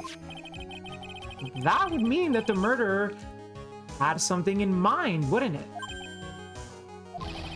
Mr. Wright, does this mean you know what the murderer wanted to do with this button? What was it? To have a memento of the crime? Pin the crime on guard. Yeah, pin the crime on guard.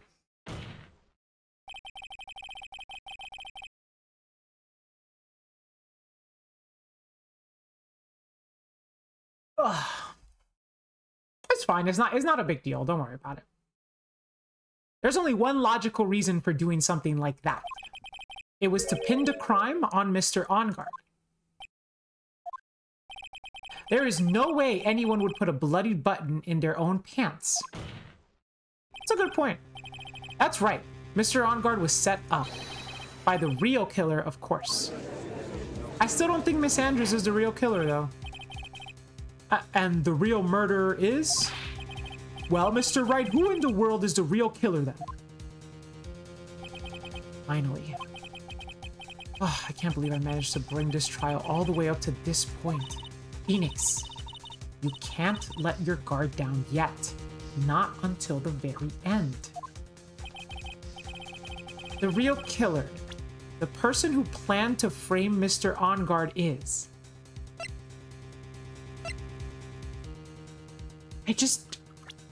I think Phoenix as a character really wants to say Andrews. But I, as the player, I feel like Andrews doesn't pass the vibe check. You know what I mean?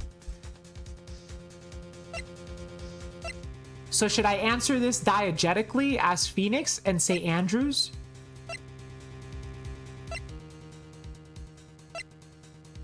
I mean, Juan Corrida didn't stage his own murder, that's for sure. It's certainly not anybody here. Yeah, I mean, I guess it's gotta be Andrews. Miss Adrian Andrews. I choose. He did not say I choose you. This dude like turned his hat backwards and was like, Pikachu, I choose you. I choose you. You are Mr. Corrida's killer. What? Oh shit, her glasses broke again. Order, order, order, Mr. Wright. This is a very grave matter. Do you have any evidence that supports your charge? Aw, man, again with evidence. Shit. Any evidence? All of the evidence points to Miss Andrews. How preposterous. You can't stick any of that on me. I can't, can I? Would you care to test me? Then what about this knife? The knife was used to stab the victim after he had already been strangled to death. It was used to throw suspicion onto Mr. OnGuard, naturally. A knife covered in the defendant's fingerprints could only be taken from his room. And the only one who had dinner with him and knew which knife to take was you. I like it when her glasses break and she just pulls out a second pair. Then... What about the button that was found in Matt's Hakama? This button was removed from the victim's body after he had already died. The only people who could have done so were the person who found his body or the killer. However, if Mr. OnGuard was the real killer, There is no way he would have put such incriminating evidence in his own Hakama. Okay, that was a lot of blows. The only person who could have put this button into Mr. Enguarde's Hakama is the person who went to wake him up from his nap, which is you yet again, Miss Andrews. I see. What about the empty guitar case? That is also another piece of evidence that incriminates Miss Andrews. That costume was used to hide the real killer's identity as they fled the crime scene. Now, who could have known there was just such a costume inside the guitar case? Yo, what's up, hey? Each pair of glasses is like one of her health bars. It is, yeah, that's exactly what I was thinking. It could only have been the person who prepared the costume for the victim. And that person is you, Miss Adrian Andrews. No, But Miss Andrews' fingerprints were nowhere to be found on the guitar case. And it was you who proved that she was not wearing gloves at the time. That's right. That's because she did not intend on leaving any prints. If anyone had found out that she had touched the case, they would have asked her why. So to avoid leaving any prints, she used a towel or something else to open it. But the glass of tomato juice is a different story. Miss Andrews purposely left her fingerprints on the glass to show that yes, indeed, she was the classic dazed discoverer of a dead body. That's a lot of health bars depleted. And to top it all off, there is this photo.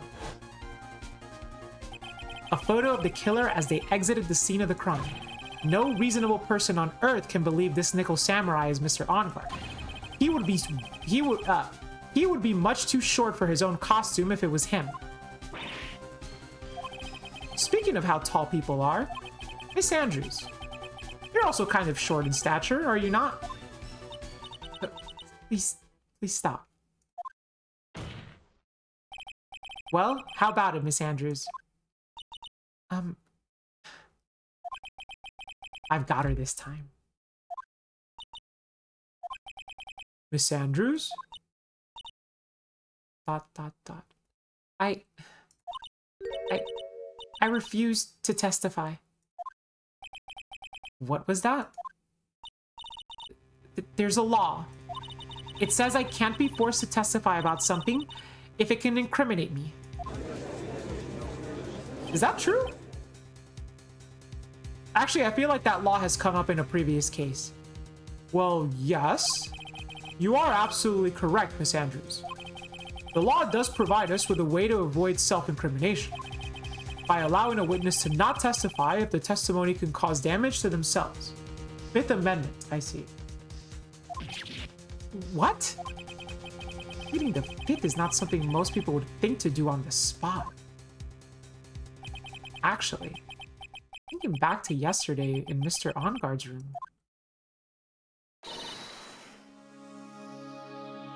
Adrian Andrews. Yes?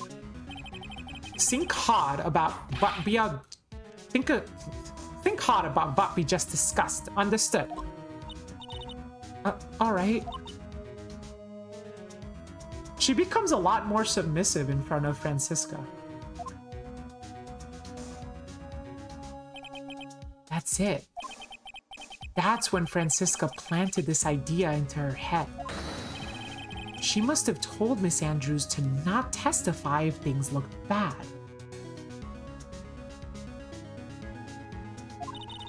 You did a good job proving everything up until this point, Phoenix. But there's still one thing you haven't done. Something I haven't done?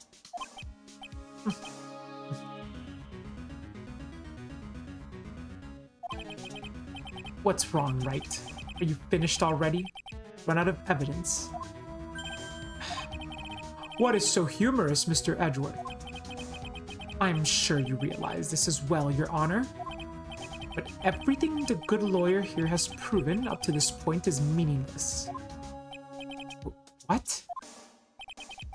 Everything you have proven is circumstantial. Circumstantial? Yes, circumstantial. You have yet to provide a single piece of definitive proof. Proof that Miss Andrews did in fact harbor a wish to murder Mr. Corrida.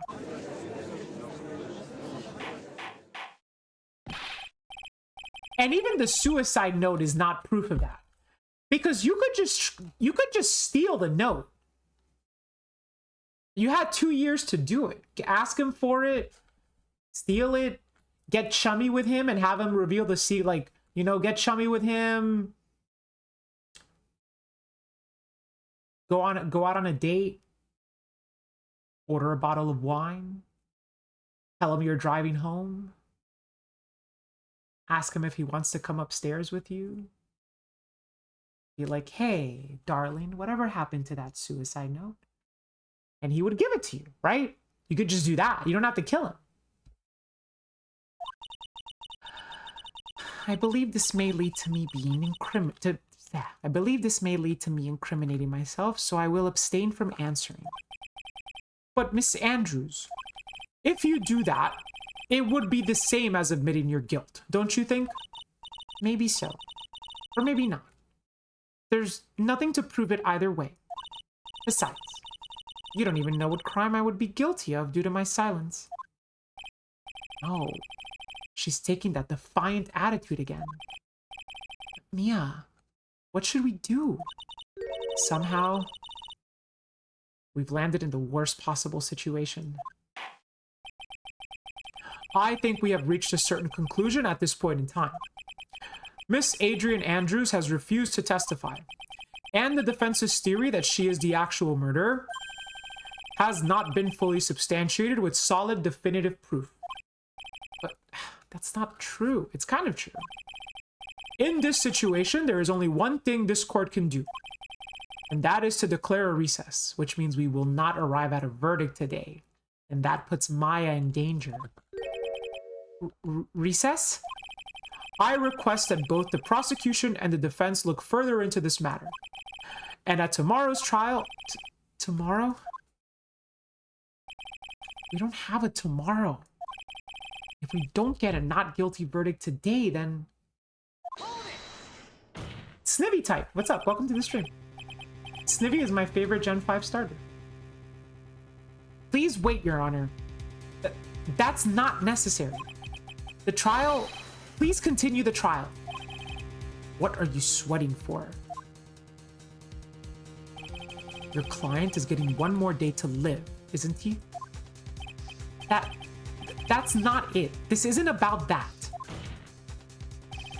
Edgeworth, I know you know who the real killer is. Please. Please, let the trial continue. How did you pronounce Snivy? Snivy, right? I know some people pronounce it Snivy. I like Snivy. I think Snivy's better.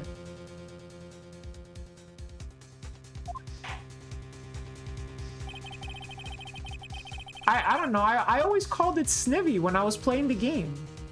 When I played Gen 5 when I was younger, I called it Snivy.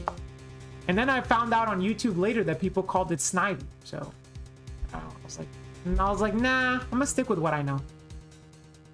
Thank you. Thank you. You know what? If you agree, then that means, or if you say that either works, then that means you are right, because you literally have Snivy in your name.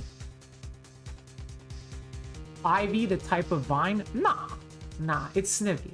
It's Snivy. Snivy's so much cuter. But it's impossible to continue as long as the witness refuses to testify. Now then, this court is... Who's objecting? It is not impossible for this trial to continue. Mr. Edgeworth, what are you...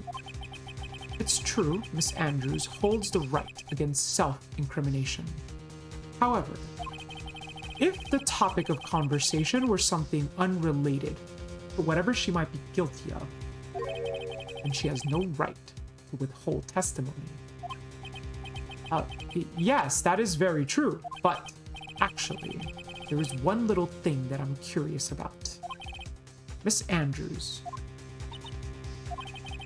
when you found the victim's dead body, you poured yourself a glass of juice.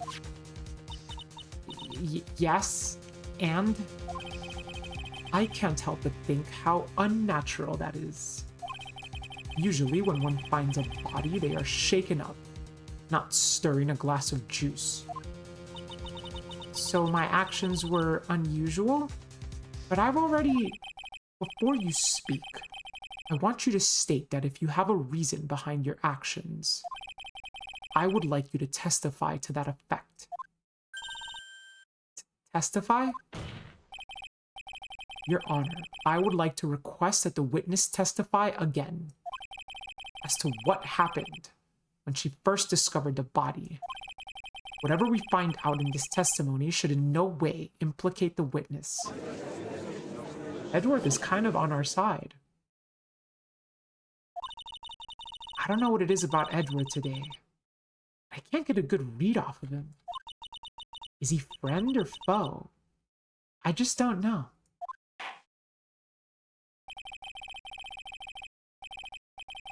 This case is an Edgeworth Tour de France? Tell me not. This court acknowledges the prosecution's request. Miss Andrews, if you please. When I found the body. Okay. All right. Well, let's see the testimony. That glass of juice, I didn't really pour it for myself. Hello?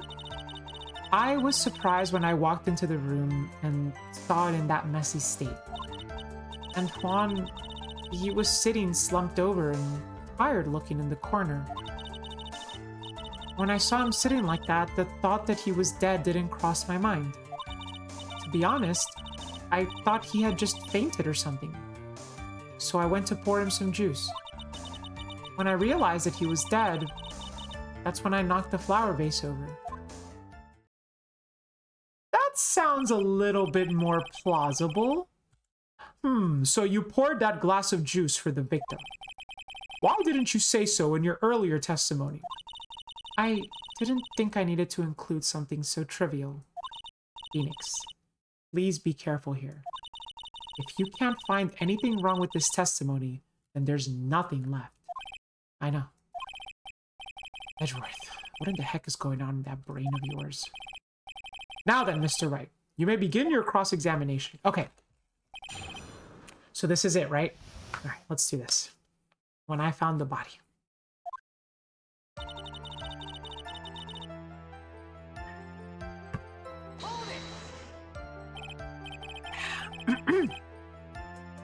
But there wasn't anyone else in the room, right? Of course not. Then, who did you pour it for? Mr. Wright, there is a rhyme and reason for everything. Can you wait just a little longer for it to be revealed to you? In other words, Mr. Wright, be quiet and listen. Precisely. I couldn't have said it better myself. Ugh.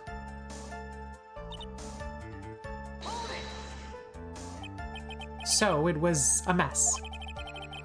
Are you sure it wasn't messy because of your fight with Mr. Corrida? Nah, that is an objection, yeah. I understand your frustrations at not being able to prove your theory. However, before you go accusing people of crimes, go find yourself some evidence. Ugh. What is it called when lawyers do that? Like, when they ask a question that, like, basically, like, incriminates the person, so then the other lawyer objects and says that they're... There's a word for it. I always see it in Law and Order, but I forgot. Malpractice? No, that's not malpractice. Leading? Is it a leading question? I thought it had a cooler name than leading question.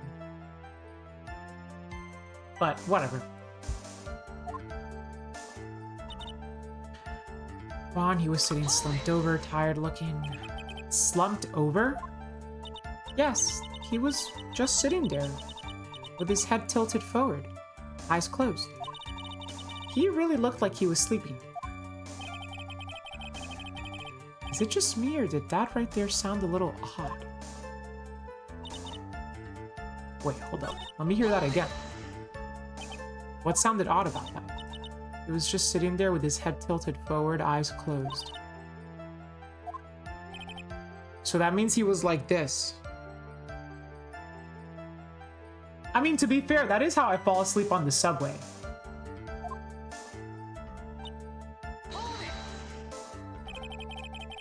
Then what did cross your mind? I thought maybe he had smashed everything up in anger because he lost the Grand Prix. And then felt tired after his rampage, so he decided to take a nap. Anyways, that's what I thought. I see, so you didn't think he was dead at all. Thought he just fainted. You thought he fainted? I thought he was asleep at first. But then, the room was in such a messy state. I thought maybe he had gotten into a fight with someone. And that's when you went to pour the glass of juice. Yes, he always has a hard time waking up. So Juan always has a glass of tomato juice to drink. I see. And after that, what happened next? When I realized he was dead, that's when I knocked the base over. How did you come to realize he was in fact dead? I shook him over and over, but never got a response. So I set the glass down on the dresser and I tried to take his pulse. I was shocked and staggered backwards and knocked the flower vase over. So that's what happened. Yes. This is what it all comes down to. Huh? This is the absolute end for both sides, and Adrian is letting her guard down. Phoenix, now is our best chance yet to kill the prosecution's case. Isn't that a bit harsh? Miss Andrews, will you tell us the truth this time? Okay, alright, let's think. Let's save first. So, that glass of juice, I didn't really pour it for myself.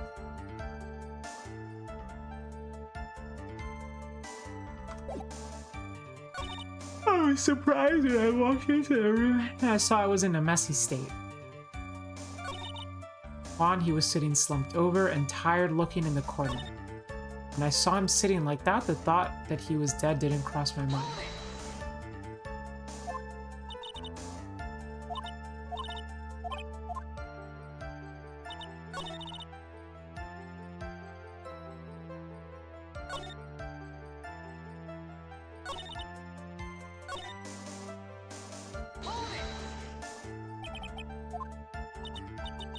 He was just sitting there with his head tilted forward, eyes closed.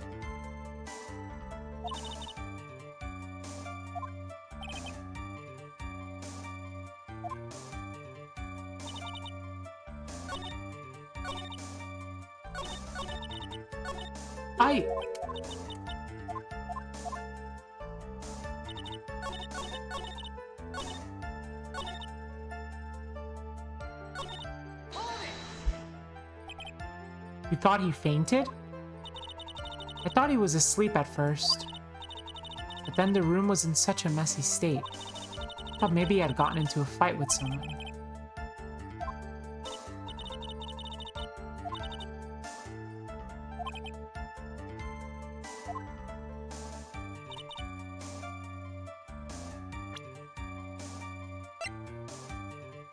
Some water, but only on the top of the lid. Found next to the victim, filled with tomato juice, bears Andrew's fingerprints.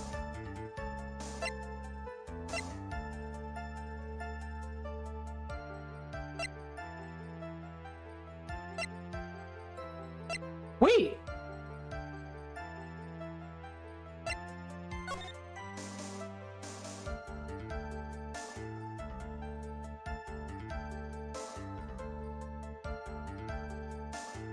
So then when did he get stabbed? If she says that she went into the room and saw him sleeping, I don't know about you guys, but I don't go to sleep with a knife in my chest. Please, I know you're really upset at the butter knife. Honestly, I was too when we first saw the picture.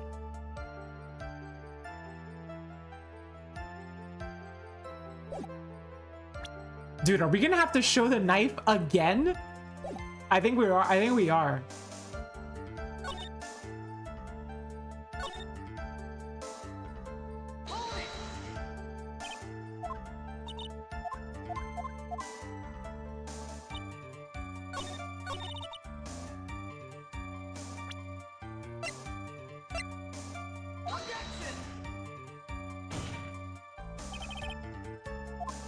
Ah, okay, fine. Okay.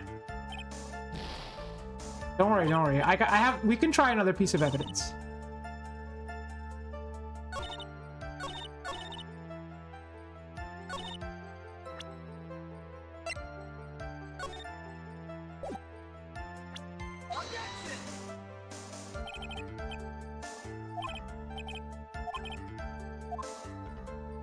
Really? None of those worked? You never heat your knife up in the microwave? Wait, what? You're not supposed to put metal in the microwave.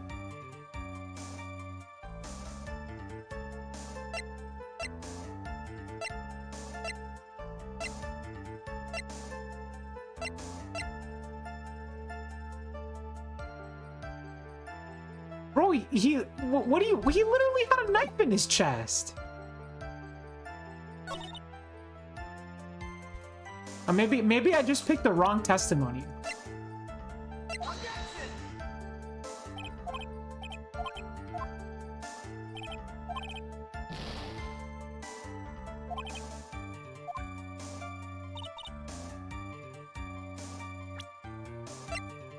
How do you find somebody with blood and a knife in their chest and say that the thought they were dead didn't cross your mind? It doesn't make any sense.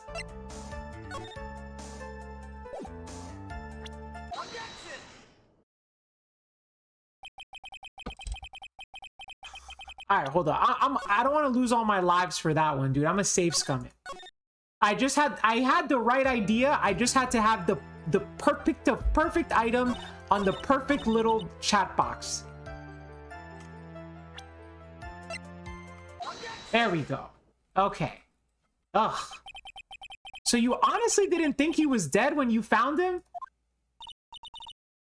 No, not at all.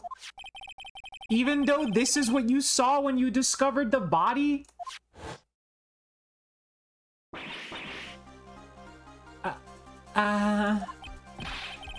What is the meaning of this? Isn't it obvious, Your Honor? There's a knife sticking straight out of Mr. Corrida's chest. Anyone who saw this scene would have immediately thought that there was a dead man. That's, well... You see, I doubt a single person in the world would mistake this for someone who fainted and then so nonchalantly go pour something to drink. Your point is? What do you mean my point is? Miss Andrews, your testimony just now, it was all one giant lie. And your lie has proven one thing very clearly. That you are the real... Oh, not quite.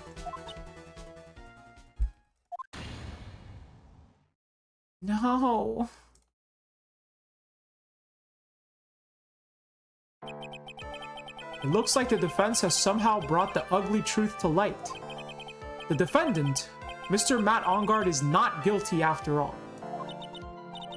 But that's impossible. You're wrong. Miss Andrews, try to have some composure. It wasn't me. It wasn't me, I tell you.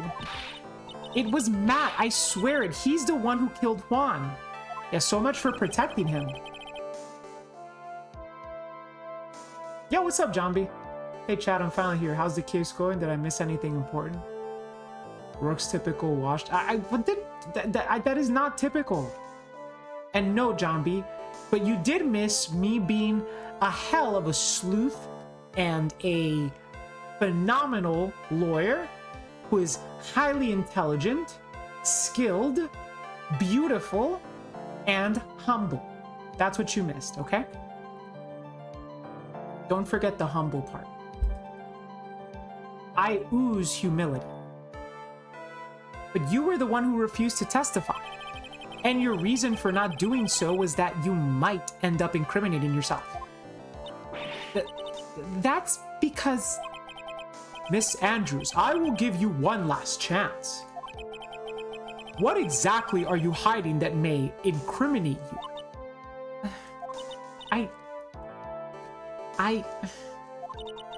I refuse to testify. Bro.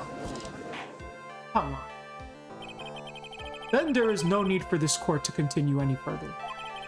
Mr. Matt Engarde's innocence has been clearly demonstrated. Is it over? Have we found the truth at last? What's wrong, Phoenix? Usually the real killer confesses his or her guilt. Now that I think about it, this is the first time someone hasn't. That's what I'm saying. We did well in like showing that Matt's not the killer, but that doesn't mean that Adrian is the killer. Now then, I would like to hand down my verdict for Mr. Matt Engarde. Objection. Your Honor, the prosecution feels that it would be premature to pass down a verdict at this time. What? The reason is quite simple. This witness has yet to speak the absolute real truth.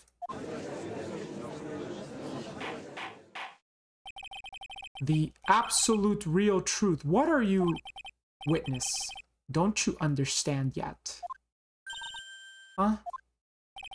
I don't know who planted this silly idea in your head, but as long as you protect yourself through silence, Matt Engarde will go free, and in his place, you will become the guilty party.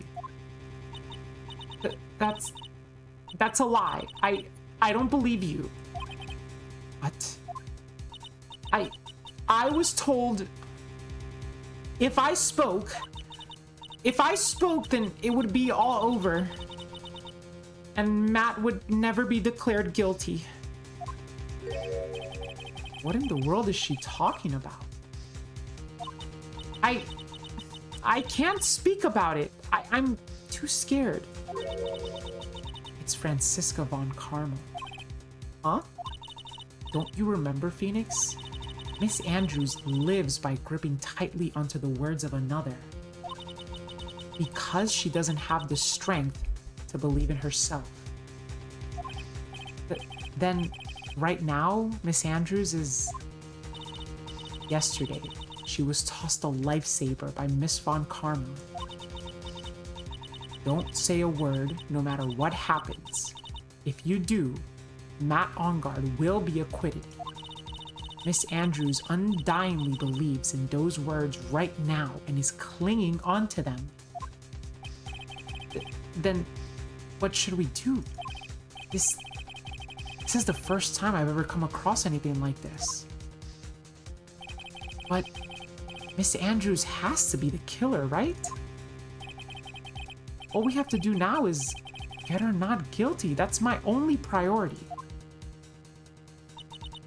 It wasn't me. I'm begging you, please believe me. I didn't kill Juan. Help, please. Someone. Help me. Mr. Wright. Yes, Your Honor. The court can't continue on like this. Therefore, I'd like to hear what you intend to do. What I intend to do? What am I supposed to do? What am I supposed to say? Right. I suggest you think very carefully about this. Think about what this witness did and what she did not do. And think about who is the real mastermind behind this crime. Who's the real mastermind? Isn't that obvious? There's no one else it could be except the woman crying over there, right? Come now, what will you do? What kind of man are you, Mr. Phoenix Wright? Request a not guilty verdict. Force Andrews to testify. Shit, what do we do? I mean,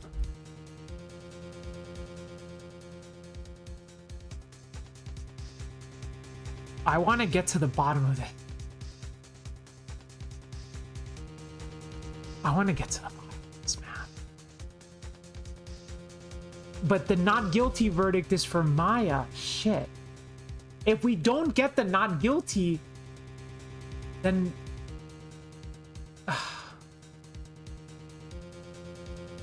then what happens to Maya? Maya is our assistant. She's the younger sister of the person who's talking to us. She was kidnapped right when this case started by somebody, a mysterious person known as D Killer. And D Killer called us on a walkie-talkie and told us that if we do not get Matt Engarde acquitted on day one, that something will happen to Maya, or that he can't guarantee her safety. But I feel like Edgeworth is challenging me here to, you know, like, stick to my convictions as a defense attorney rather than my personal convictions of trying to save one person.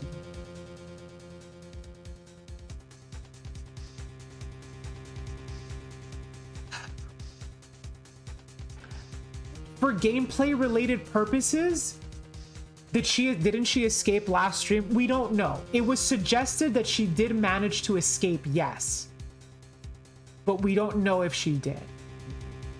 We saw her capable of opening the door and capable of walking out. But that doesn't mean that D Killer didn't catch her again or something like that. So we haven't actually seen her be safe, right? We saw that she was capable of escaping. Yeah, she opened the door, but then it cut off. Exactly. So look, as like from a game point of view, the best gameplay related answer here is to choose Force Andrews to testify. And that is what I'm going to choose.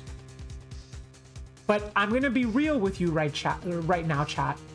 In terms of morality, you know, morality, I don't consider morality to be objective. I consider morality to be subjective. And in terms of my own morality, so if I was the lawyer in this case, I would just go for the not guilty verdict in the best interest of Maya. Ultimately, I would put her above anyone else. Yeah. Yo, Eva, thank you. Aw, what's up, Eva? I didn't know you were here. Thank you so much. Yay.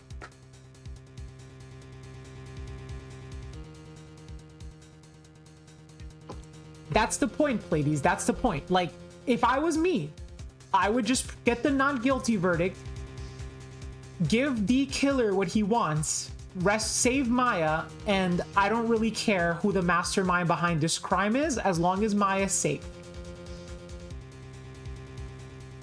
But from a gameplay perspective, I'm going to choose to force Andrews to testify. I have to win a complete acquittal today. There's no way around that. But I can't bring myself to do it like this. Not when she's making a face like that. Miss Andrews, I would like to know what you are really hiding. Mr. Wright, are you sure you know what you're doing? Just jumped in, was playing 10K Dragons to learn how the new cards change it. Oh my god, do you like it? I love 10K Dragons.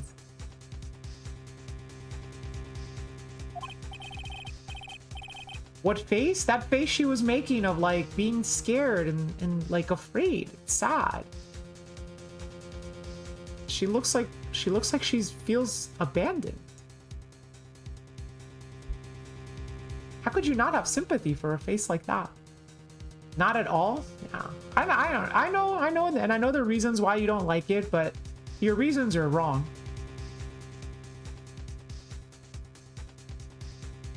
Sure, Mr. Enguarde would get an acquittal, but in his place, you would be found guilty. Is this how you really want this trial to end? Be quiet. How dare you? You're trying to trick me. That's enough. I commend you for trying, Mr. Edgeworth. However, it's clear that the defense's theory is the truth. You're wrong.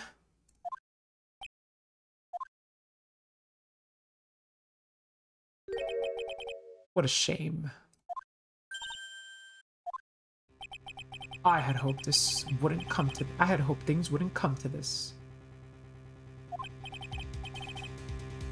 Now we're doing Ace Attorney Tuesdays today, Fawa.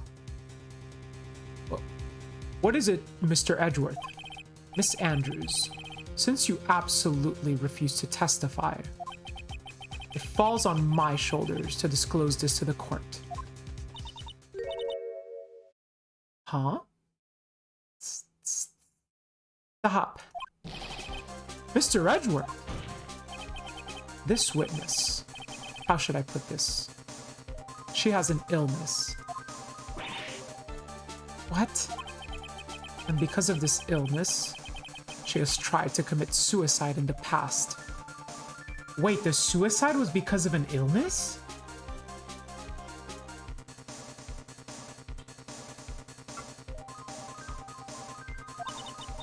Stop.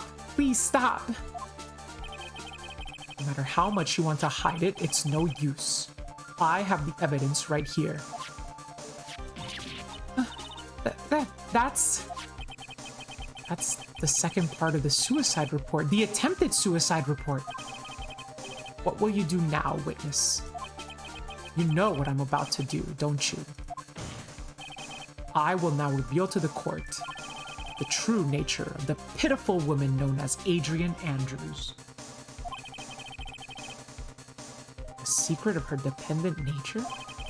Having other people know about it scares her more than anything else in the world. Is that really that scary? Yeah, Edgeworth is being very cruel right now. Is this not effectively blackmail? Please stop. I beg you. If people find out,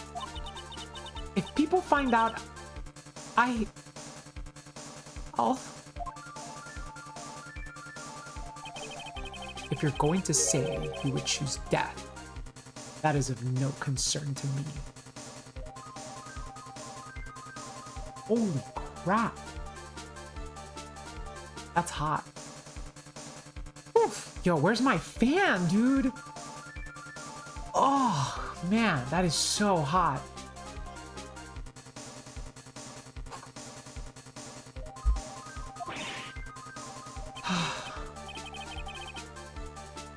Edgeworth, how can you be so cold? However, before you die, I will pull the truth from your still breathing lips.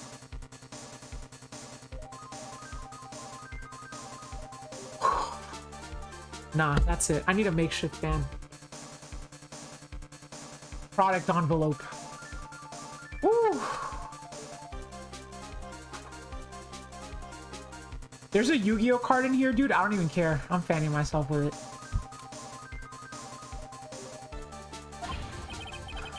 No matter what I have to do. So, will you tell the court yourself, or shall I? Either is fine with me.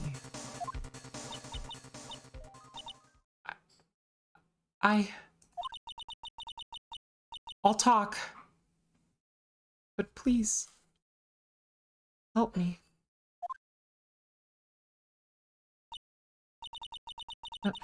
Nothing matters anymore. My crime. When I first saw him, I really thought he had faded. fainted. Honest. What's up, the real warden? Welcome to the stream. When I realized he was dead, that's when I formulated my plan. Once I made sure there was no one in the hallway, I made a dash back to Matt's room. And then I stabbed Juan's dead body with the knife and ripped off the button. Just when I finished and was returning to Matt's room, I had a bit of an inconvenience. And that's why I ended up using the Nickel Samurai costume.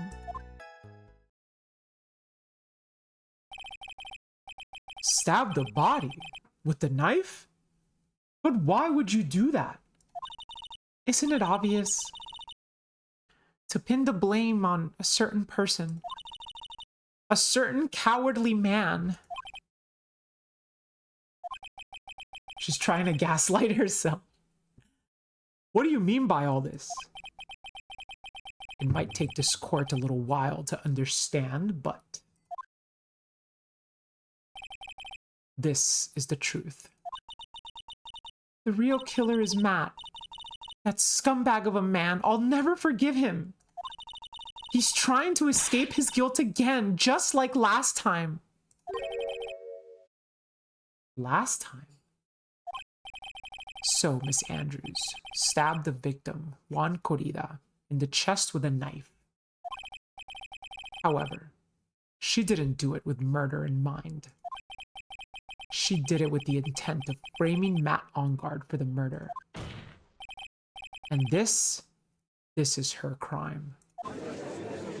Wait, but she still doubled down on Matt did the killing. Like the surfer dude. She doubled down on this.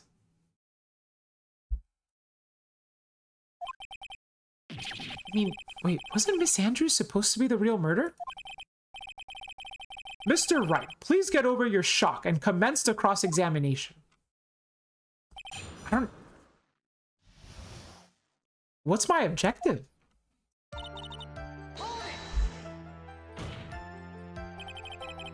But you could tell from the state the room was in that there must have been a fight. Are you telling the truth when you say that you did not know he was dead? He had a scarf tied around his neck. But that scarf is part of the Jamming Ninja's costume, so I didn't think anything was strange.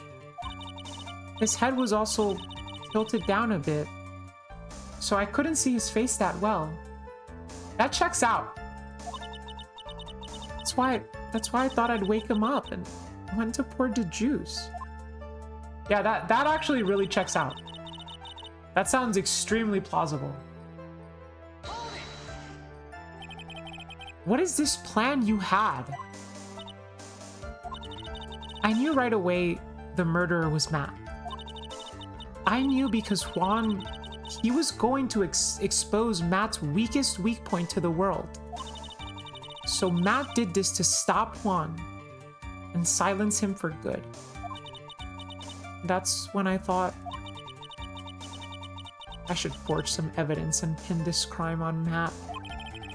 So the forged pieces of evidence were the knife and the button. The first thing that came to mind was to plant the knife.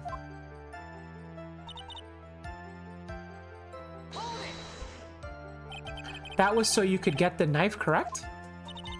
The knife Matt used at dinner had his fingerprints all over it. I thought if I used that, then the police would certainly turn their eyes towards him. Matt was napping with his costume on at the time. Could Matt... He's the surfer dude? Is he really the murderer?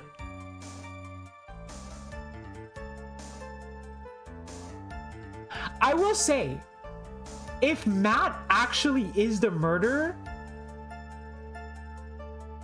and like he comes around and does a 180 and is no longer Mr. Surfer dude, and like shows up with this very cold-hearted, psychopathic demeanor, the kind that is capable of murdering someone and then immediately taking a nap, That would be really cool. That would be an amazing twist to the case. I will say that much. I slipped in, took the knife, and returned to the scene of the crime. And then I stabbed Juan's dead body. I know it's my client, but I'm just saying it would make for great fiction. So you were the one to stab the victim with the knife? It gives me goosebumps to think about it now. What a horrible thing I did. But at the time, I couldn't control my own body. Then, when I stabbed Juan's dead body, I suddenly realized something. If I used a button somehow, I could make Matt look like even more of a suspect. Thank you for agreeing, Jave Man. You got good taste. So you thought to rip one of the buttons off and then plant it in Mr. Enguarde's Hakama. Yes, that's what I planned to do. But things never go that smoothly, do they?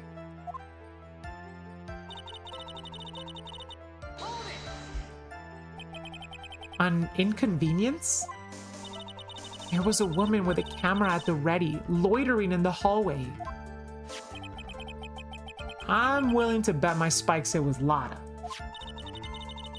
There was also a woman with a ray gun at the ready, pacing back. Rat-a-tat-tat-tat-tat-tat. Freaking old bag, dude. And think about how good the fiction would be. Because then how do we save Maya? Right? Imagine that. The surfer dude is a red herring. It's all an act. And he's actually a psychopath. But then we have the conflict of interest of what do we do? How do we save Maya and convict this person at the same time? It would be an amazing story. If it goes in that trajectory, I don't know. That's Miss Oldbag for you. I had already been caught and made into a big scoop for a certain weekly tabloid once. So I couldn't very well go out looking like myself and get caught again.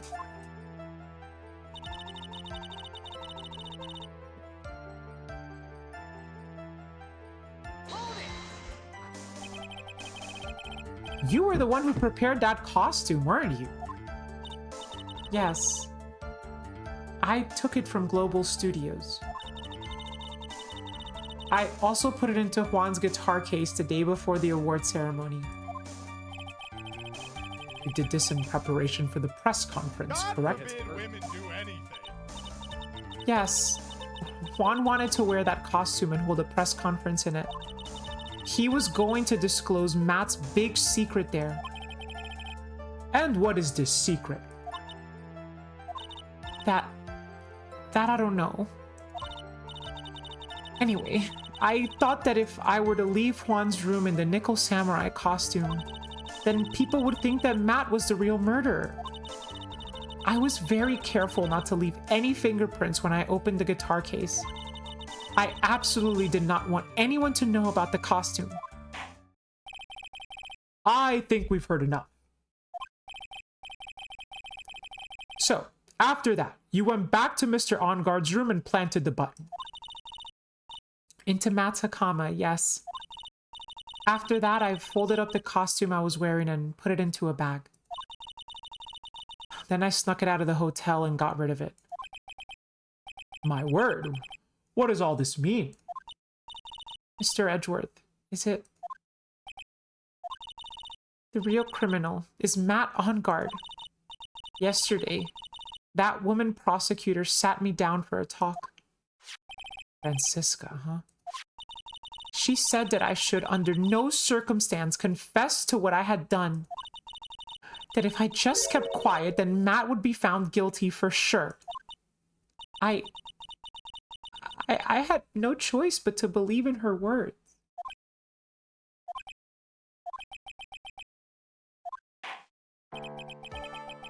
What this witness has done is clearly unlawful.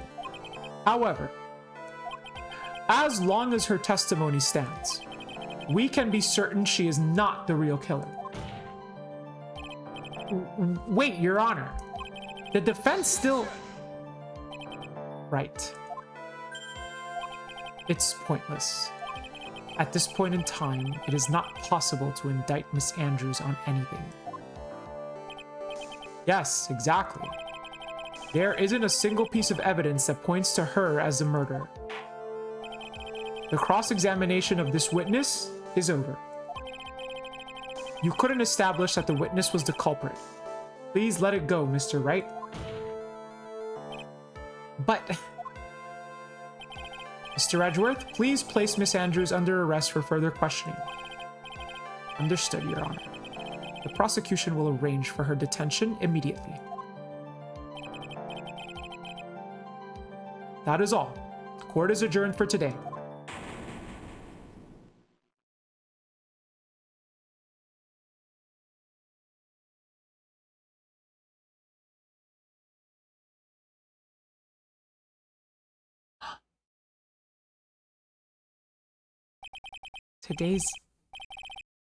Today's trial, it's over. And I didn't win an acquittal.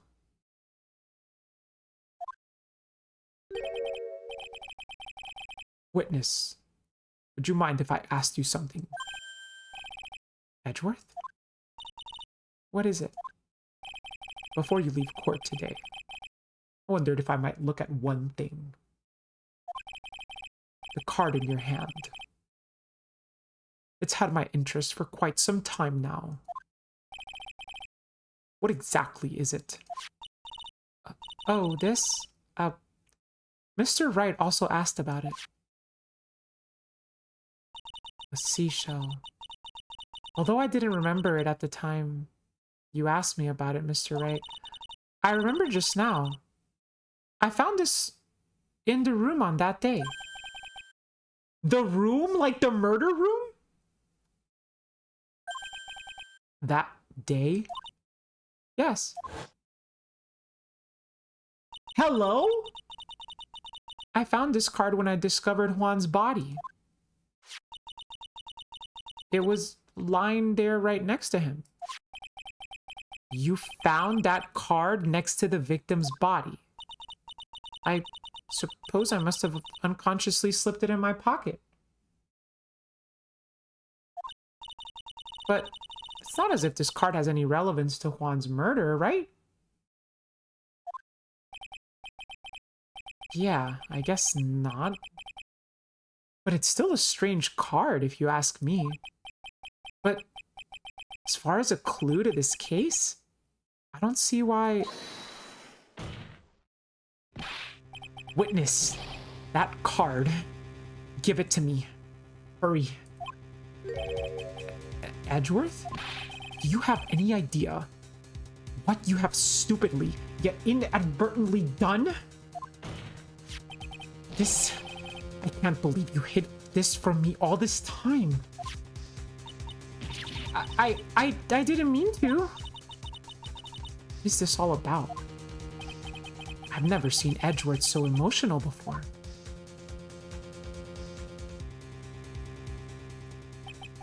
That card.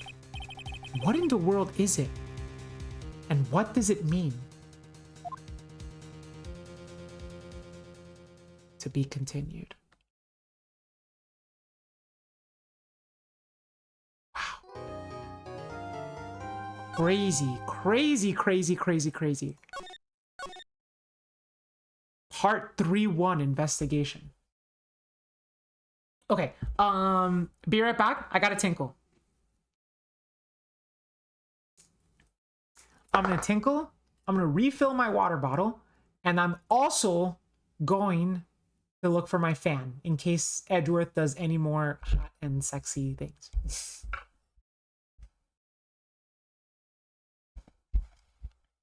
Yeah, Bimbo, as if you don't like that. All right, Chompy, keep the chat company. Is that the Helix fossil? I told her I'm a fossil, so she's giving me that dome fossil.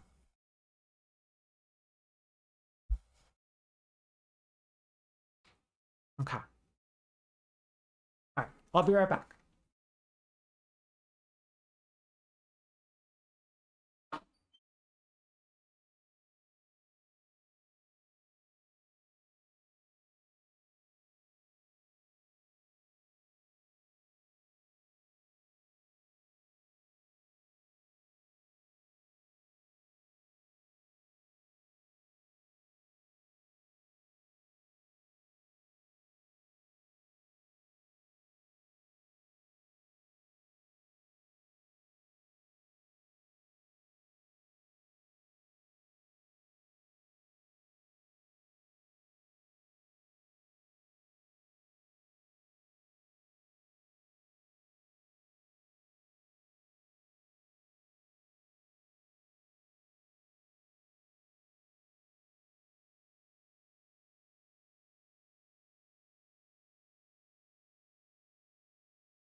Oh,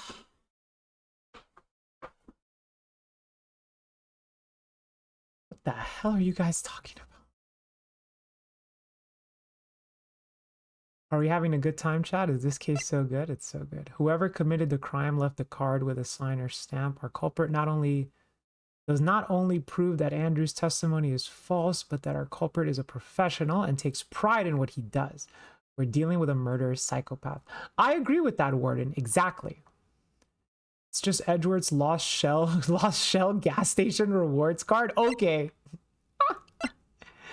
Champy, you can't tell Adrian Andrews to do it and your life has zero purpose. That's hot. Did I wash my hands?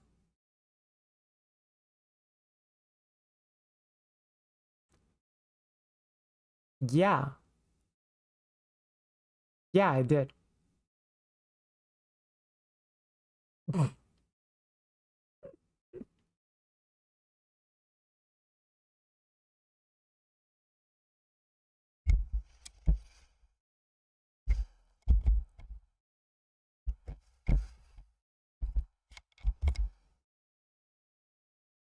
Yeah, Zombie, she always washes her hands. Blink, blink. Blink, blink. She always washes her hands, Zombie.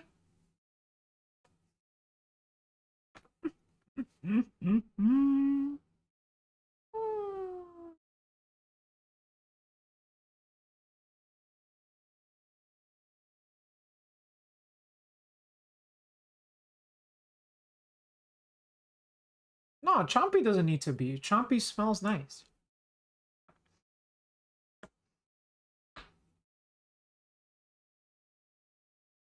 He smells like me.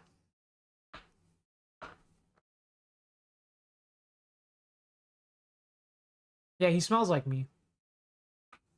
It was Edgeworth the whole time?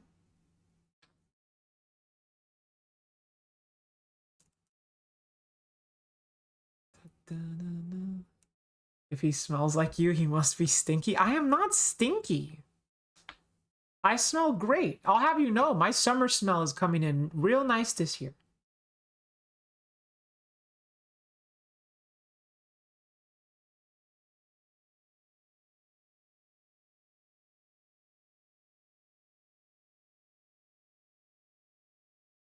Also, chat, you like my earrings? Wait, hold on.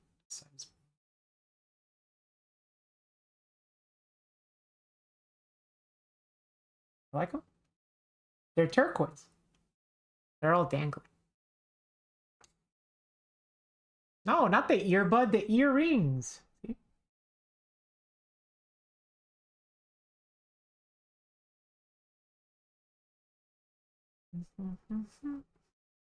On a phone, can't see a thing. I think, like, you can kind of see them sparkling a little bit, right, when I fan my hair. Airbud like the dog. Smelling great does not mean smelling good. Skunks are the living proof of that. Wait, but skunks don't smell good or great.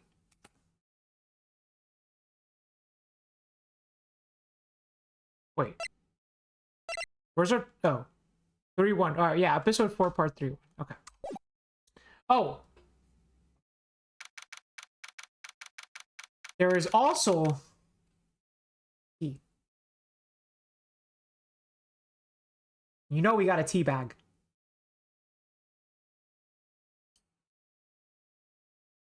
I don't like skunks. First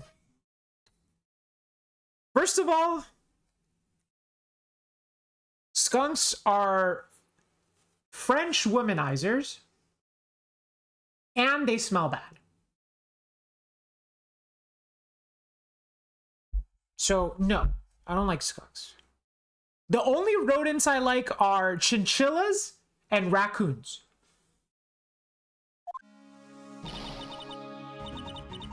Yo, speaking of, I saw a possum in freaking Chicago last weekend. That shit was crazy. It was huge, just like this big. Mystic Maya. Mystic Maya.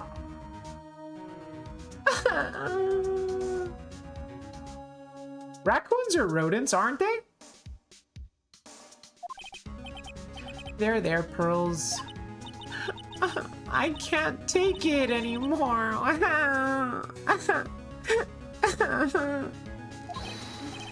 Look, it'll be all right. Everything may still work out.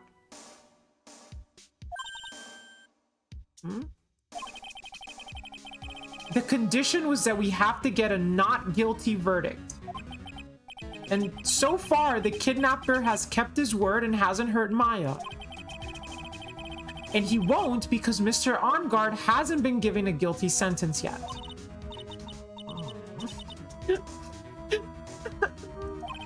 Cheer up. We don't have time to stand around crying. We have to get going. Bro, she's 8.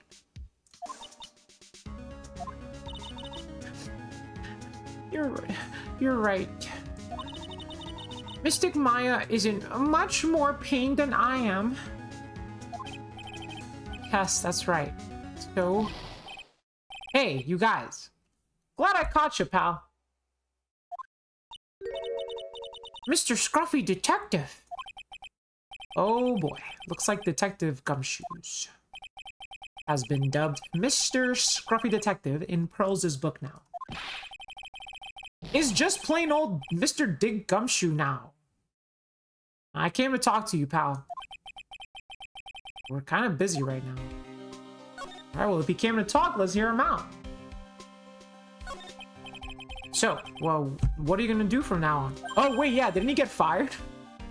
Well, what do you mean, pal? Well, you've been fired, right? So, you have a new job lined up yet? Oh, that, I don't know, what am I supposed to do now, pal? I don't have anything coming in at all until my next payday. What are you talking about? You don't have another payday. I guess that means I'm just gonna have to work here at your place, pal. I know, Bimbo, but I haven't been able to come up with one. I mean, no, that's not true. We did come up with one, but it was determined that I am incapable of doing that voice. I can't do Bostonian. I just can't. It's just not in my vocal range. An older Joey Wheeler? Like Brooklyn? I guess that means I'm not. Okay, so older, so it has to be deeper, like a deeper sounding Joey? Can I do the transatlantic accent? No, I can't. And also, Gumshoe would not have a transatlantic accent. He does not look that way at all. I know he says pal, but he does not look that way at all. So can I do Joey with a deep voice? Oh, listen here, Yug. It's not that bad. It's not that bad, Yug. It's not that bad, Yug. Listen here, Yug. I don't know, man. It's hard. I don't know. I know, I'm not even close. I know. But it's just like he's literally just not in my vocal range. I would love to give him a voice. How about this? Over the week, somebody just send me a DM on Discord during the day, during like not like after stream, not during the stream, but like during the day, send me a DM or a message on Discord. Just be like, ping me on the server, Rourke, practice Gumshoe's voice, and I'll see what I could do, okay? But for right now, I don't got nothing. I guess that means I'm just gonna have to work here at your place, pal. Say what? They'll be searching for things that will prove Mr. OnGuard's innocence all day, right? Well, yeah. So yeah, I'm gonna help you, pal. I got lots of experience in investigating and watching over people's places. And I'm great at making really simple meals, pal. I'll take care of all of it. I'm great at making simple meals. Call in a viewer and have them voice Gumshoe. That would be really that would be mad work, dude. Give him Dwayne Johnson. How does Dwayne Johnson even sound like? He's like, I'm The Rock.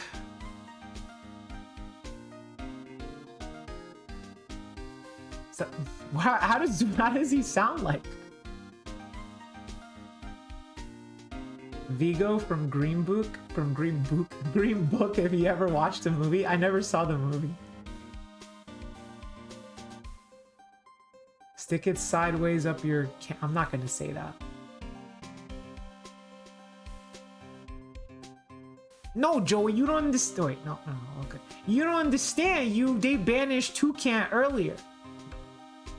Moonblast on the. Oh. Come on, Mr. Nick. Let's let Mr. Scruffy Detective take care of things. Okay. By the way, what's your best dish? Instant noodles, pal. Why am I surrounded by people who can only eat cheap, unhealthy foods?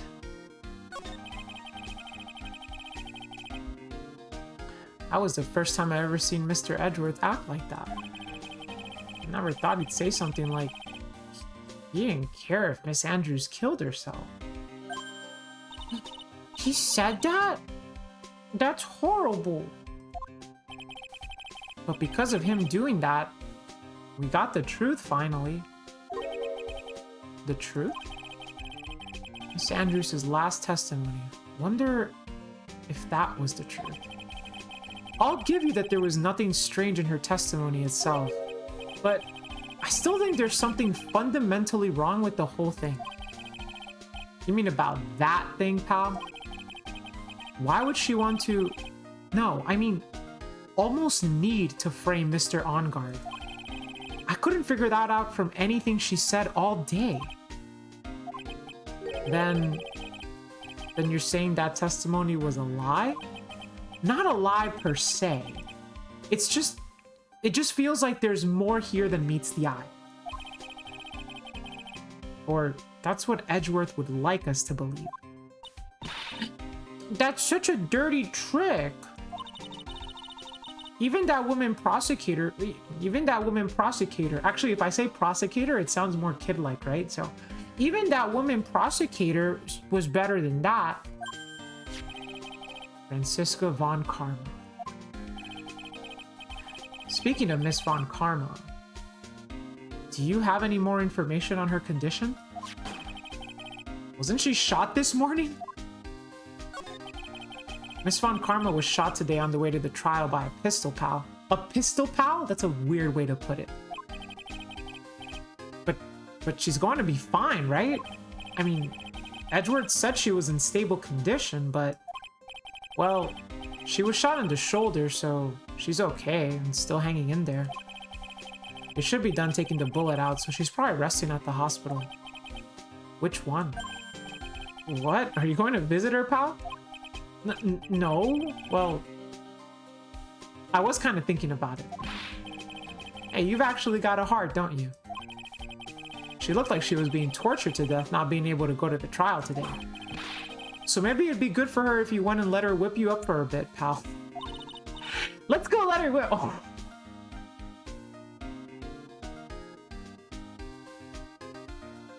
Thank God I stopped myself before saying that one.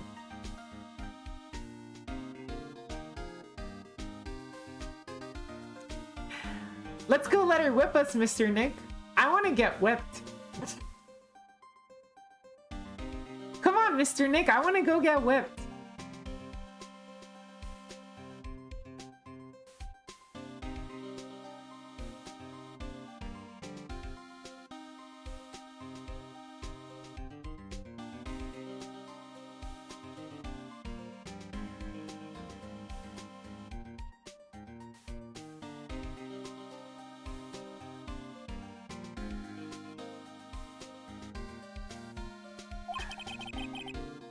Now I'm definitely not going. Let's see. The name of the hospital. Oh yeah. The Hottie Clinic. That name sends a chill down my spine. Well, I guess it can't hurt to stop by and say hi. Oh crap, dude. Not the Hottie Clinic.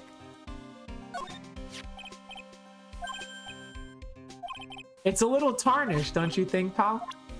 Gumshoes is trying to tell me to play Elden Ring. Alright, well, I don't think I have anything to show him, right? Yeah, I don't know.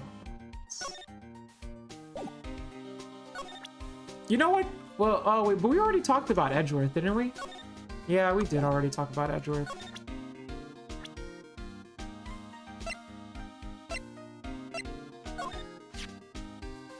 First time I seen that side of Mr. Edgeworth. I want to know what in the world happened to him after all this time he's been gone. Okay. Yeah, nothing new. Alright, let's go to the hospital. Although I guess there's a bunch of places we can go to, right? But let's go to the Hottie Clinic first. It's our first lead. Yeah, what's up, Blurby? Never thought I'd ever come back to this place. Ay, ay, ay. Yes? Are you here to visit a patient? Hi. Wait a second, you're... yes, I'm Director Hottie. Oh. Why are you still here? Yes, what is it? Can I help you? You can tell me. Yes? Director Hottie. Edgeworth? Yes, I'm Director Hottie. Ho ho. Oh, you're the man from this morning. Yes. What is it? Uh-huh. Director. Franziska. How is Franziska von Karma? You don't need to worry. Yes, she's in good hands. Because you see, I'm personally taking good care of her. Yes? Yes, and that surgery, it went well. You have my gratitude. This guy reminds me of you, Rourke. Shut up, Juicebox. Looks like Edgeworth doesn't know about this director and his secrets. She looked so pitiful, absolutely terrified. Yes? But I understand. Yes, her opponent was a gun, after all. Uh-huh. And when I snuck up in there real secret-like, she would scream really loud. Yes? I see. Ah, but she's really cute too. When I do that, she'd whip me with her whip, uh-huh. Boy, did I cry like a baby. Yes, but I think I could get used to it,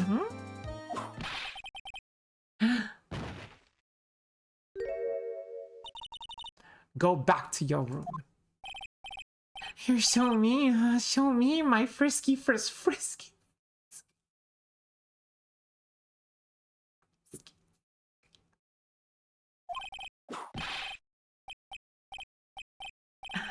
Okay, yes, it's time for my IV drops. Yes?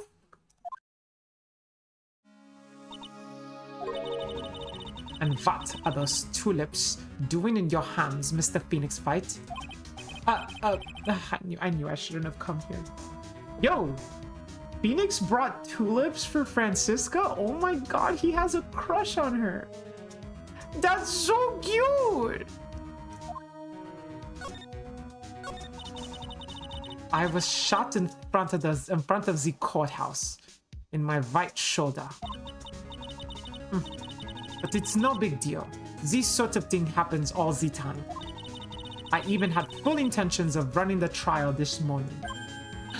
But that would have been too much for you. There's no need to act tough in front of us, you know? Regardless, I was dragged here by that man over there. He was so unyielding, one has to wonder if he was simply interested in stealing my case. It was the only logical course of action, given the bullet was still lodged in your shoulder. But by taking over the case, I found myself having to clean up after you and that irresponsible deal you made. I think I know what deal he's referring to. Miss Von Karma, you made a deal with Miss Andrews yesterday, didn't you? I don't know what you mean. In order to make sure you got your guilty verdict on Mr. Engarde, you told Miss Andrews to not testify in court today. I don't know what you are talking about. Do you have proofs that I made such a deal? You're denying it? It looks like you were lucky, Mr. Phoenix Fight. If I had been in court today, this trial would have already been over. All while holding Miss Andrews' own crime? That isn't my problem, whether she had tampered with the evidence or not. I have only one objective, to find Engarde guilty of the murder. The end justifies the means, Mr. Phoenix Fight. The end justifies the means. Miss Von Karma. Adrian Andrews believed you when you said, if you don't tell the truth of what really happened, then On Guard will be found guilty. And what does that have to do with me?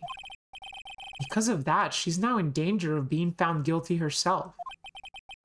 All because she believed in your words until the very end.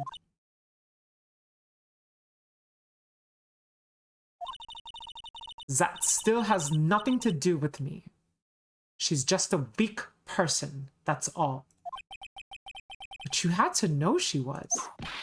Ow. I think visiting hours here are over. So if you'll excuse me... Damn. Yo, she's cold-hearted. Holy crap. We have proof in the testimonial? Yeah, we do, but like... You know, we don't... I don't know. Like, it's... I don't really think it's important. Whether she did or not, it's just... It's not really relevant to the case, right? It's more of character building for Franziska than anything else. What's wrong? Why did she suddenly cut you off? Probably because she thinks I had the advantage in that argument. Edgeworth.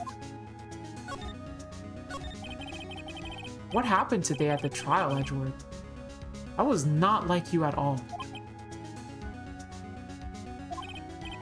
I mean, I know you knew about Miss Andrews' condition. You could have made her testify as many times as you wanted. But to go that far? Ugh. But she wouldn't testify about that until I said something. Listen, Wright. The courtroom is a garden of judgment. I am putting myself on the line when I stand in there. And that's why I made the witness do the same. It's only natural.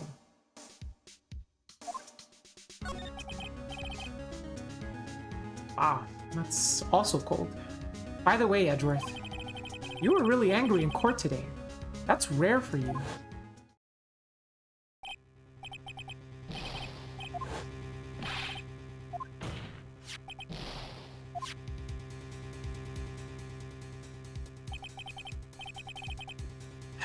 That card, what in the world is it? You mean this? Listen, Wright.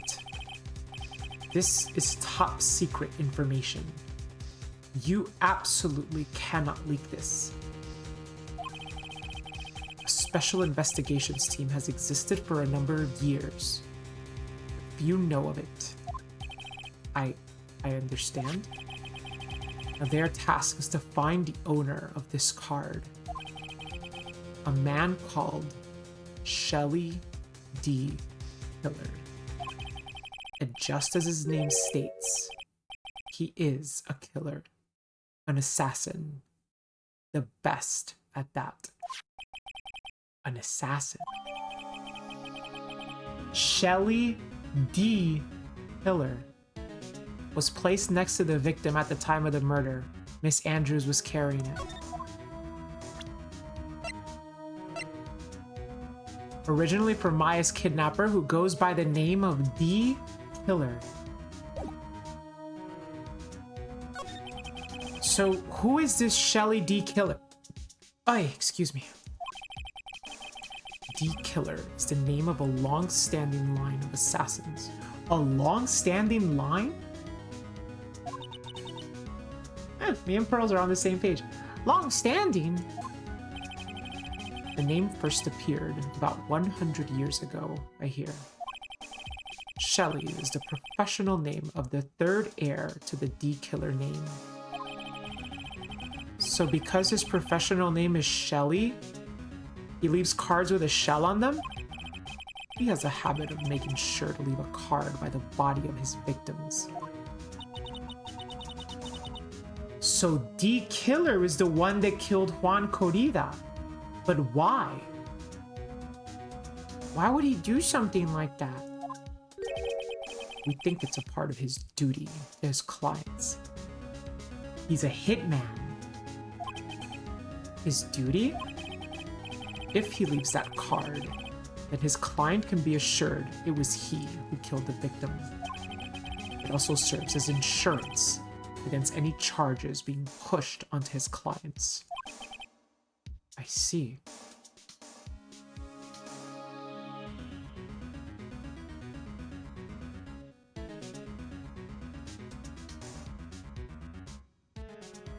So, here's what happened.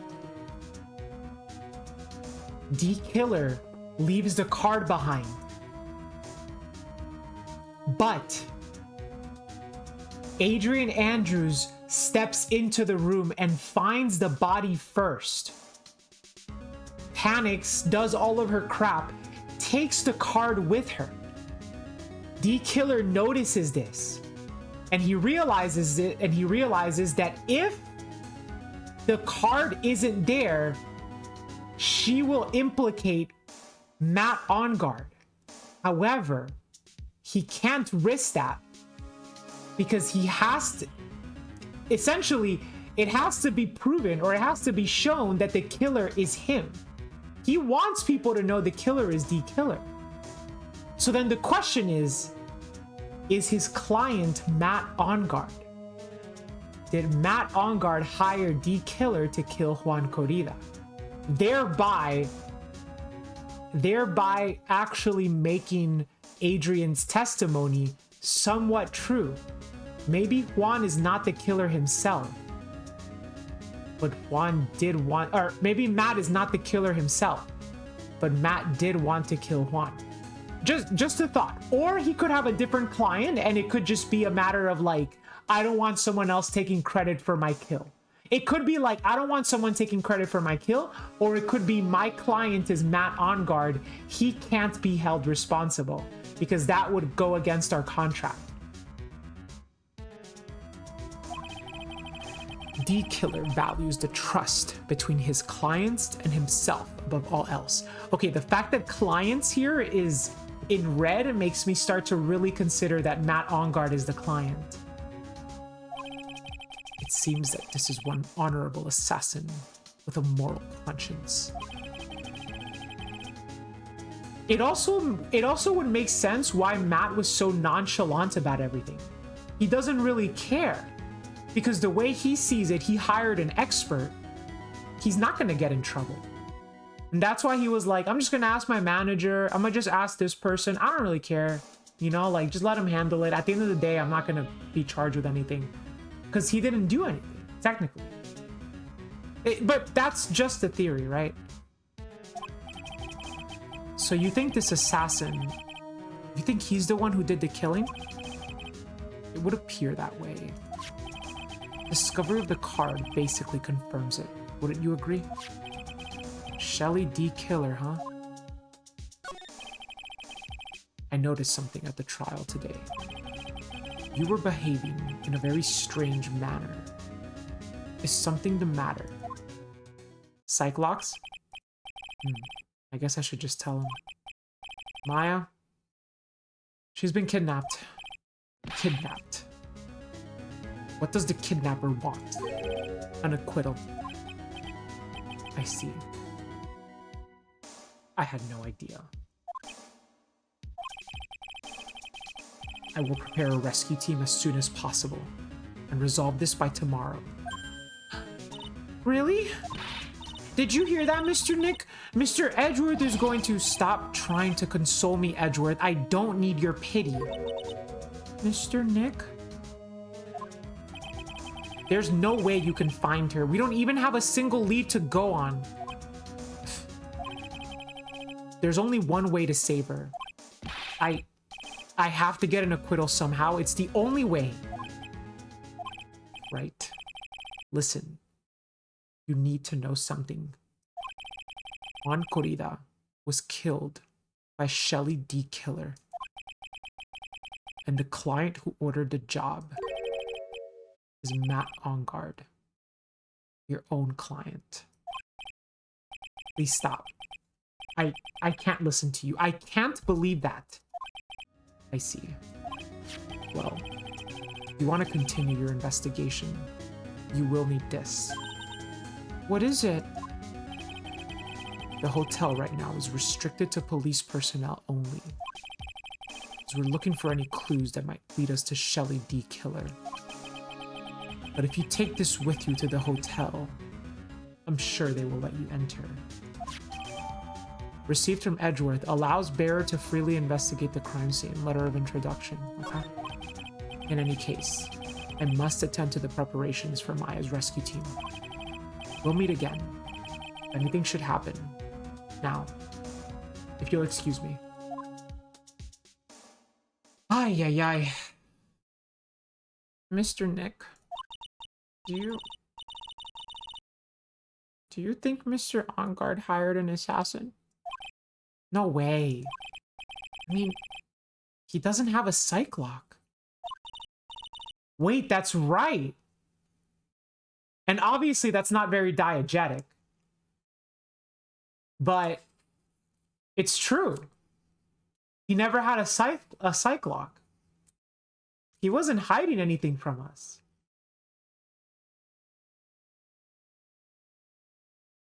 Yeah, I guess not. Maya, please. All I ask is you make it home, safe and sound. Date, question mark. Oh shit.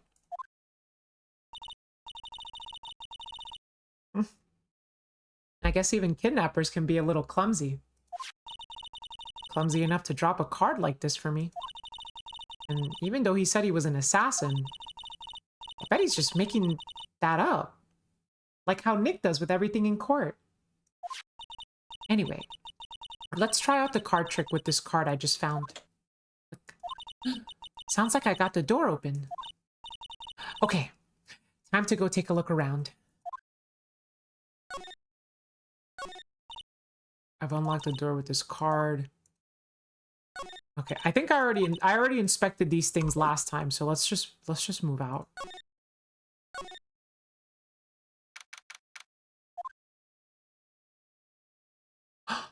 Teddy bear. Teddy bear, teddy bear, teddy bear, teddy bear, teddy bear. That's what Juan Corrida's room was loaded with teddy bears. What is this place? I've got a feeling I'm not in the hotel anymore.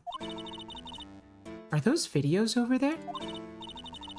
Well, I'll worry about that later. For now, I should be looking for clues. That way I can show them to Sis and maybe get out of here. There's a framed picture sitting on this coffee table. Yo, isn't that Impox? It's a picture of a woman. She's kind of pretty. Hey, looks like something's written here. Let's see. Hold up.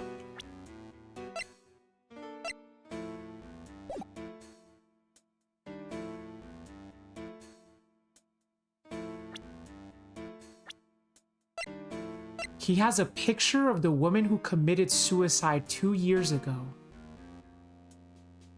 I'm starting to think that wasn't suicide. Or maybe it was. I think it says, "With love, Celeste." I bet this could be a clue. Yo, this case is so good! Holy crap! It's locked, of course. And it doesn't look like I can use the card to open this door. A little hole at the bottom of the door. If only I was a little skinnier. Maybe I'd be able to crawl through here. It has a doggy door. Or a cat door. Could be a doggy, could be a cat. That's weird. What's a figurine doing on a sofa in a place like this? I think it's a bear? Aw, how cute. But it's got a lot of cuts and slits on it. I wonder if it's some kind of puzzle or something. A puzzle. It's so dark in here that I can barely see, but these kind of feel like videotapes. All of them. Just what kind of room is this?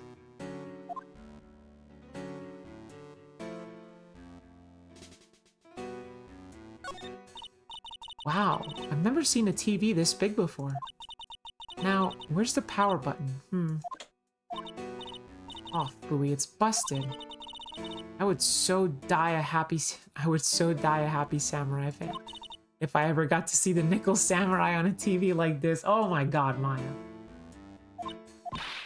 I can't believe I just made a joke about dying, things considered. What is this thing? An antenna, I guess? And this is a VCR? There sure are a lot of electronic gadgets here. But what does an antenna do in here? Oh, this simply will not do. I cannot have you wandering around at will.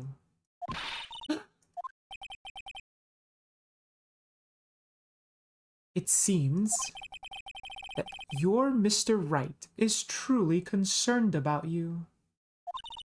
He is?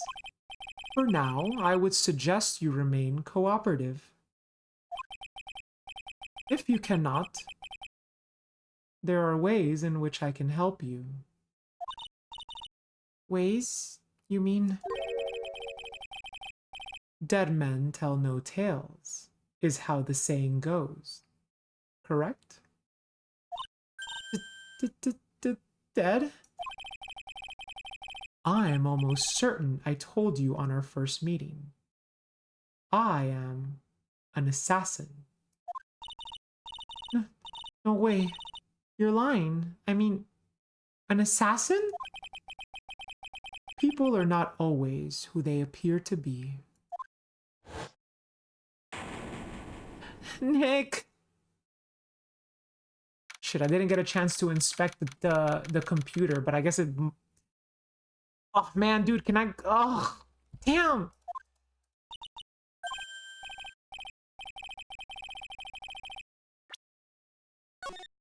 I want to go back! Shit. I didn't think that was going to kick us out. Hold up. Alright, here's what we're going to do. We're going to load here.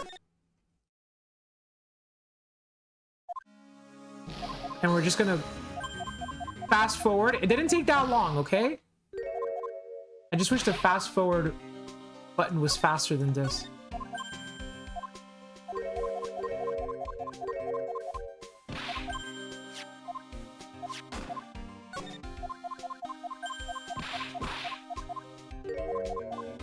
I mean, it's your fault, Juicebox. You should have told me that I was gonna get kicked out if I inspected the thingy.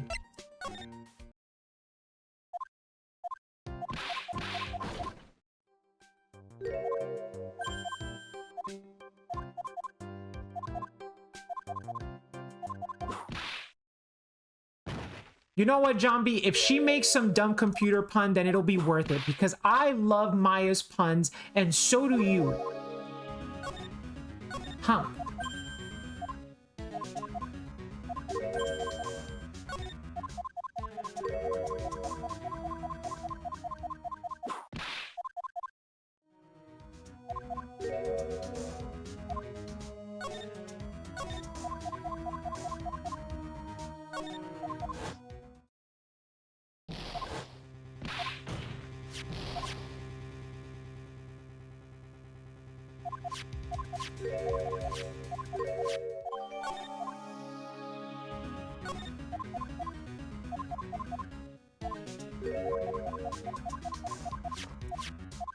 Because I want to go back to the room where Maya was at and fully inspect the things that I didn't get a chance to inspect.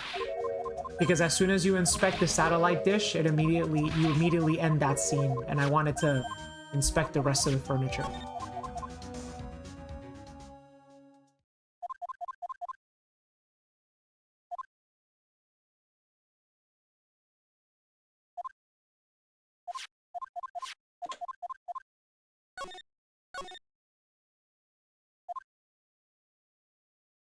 It should just be the computer and maybe this painting.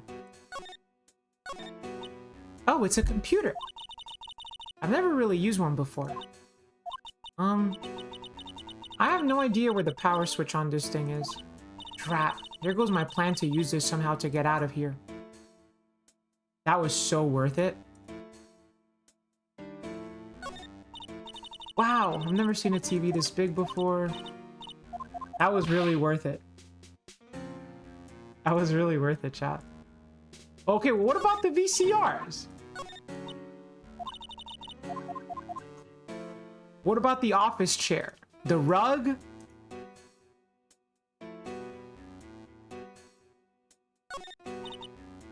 Okay, fine, it's just the antenna. Okay. Listen, okay, it was worth it. Don't make fun of me. It was worth it. I stand by my decision.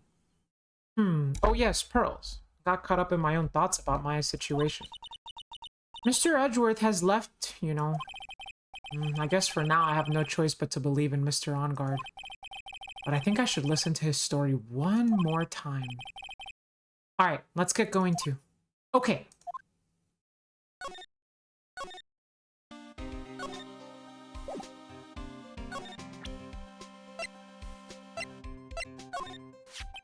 Oh yeah, do you know about this card? Card. Edgeworth for some reason went pale the instant he saw this card. Hey, I know what this is, pal. You do? No matter what way you look at it, I'd say it's a picture of a...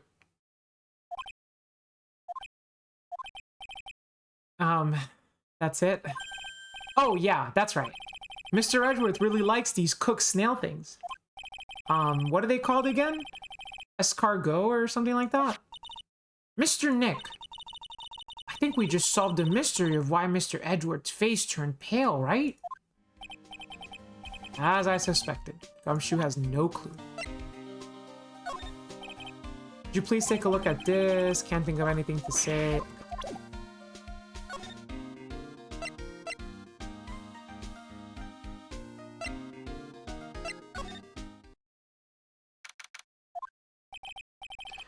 I'm sorry, but visiting hours are over for today. Aww. I have too many questions I need to ask. I'm sorry, but I'm Mr. Phoenix Wright. I'm a lawyer for one of the... You're Mr. Wright, you say?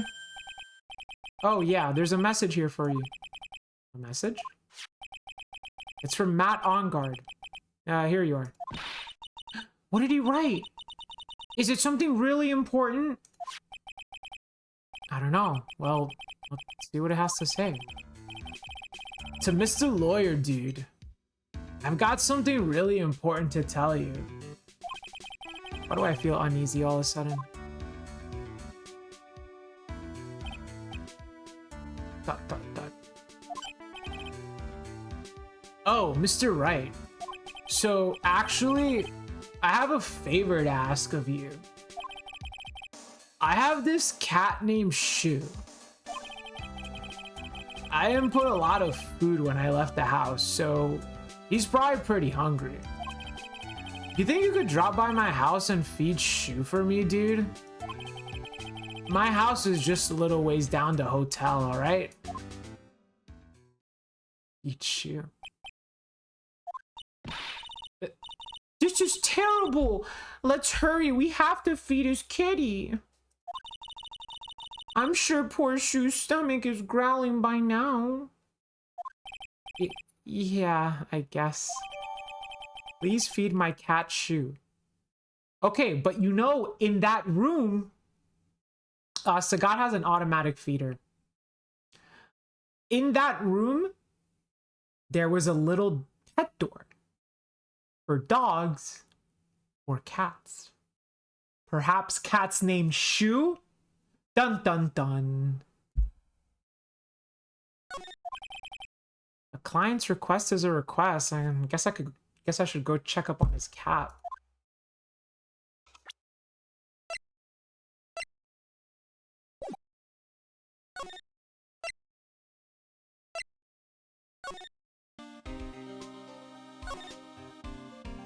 How? Oh, maybe you have to go from the hotel lobby? All right now, Mr. Nick. Let's go look for clues. We have to, for Mystic Maya's sake.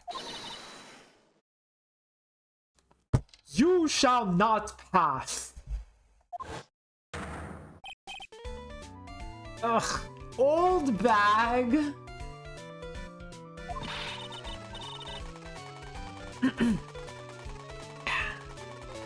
Okay.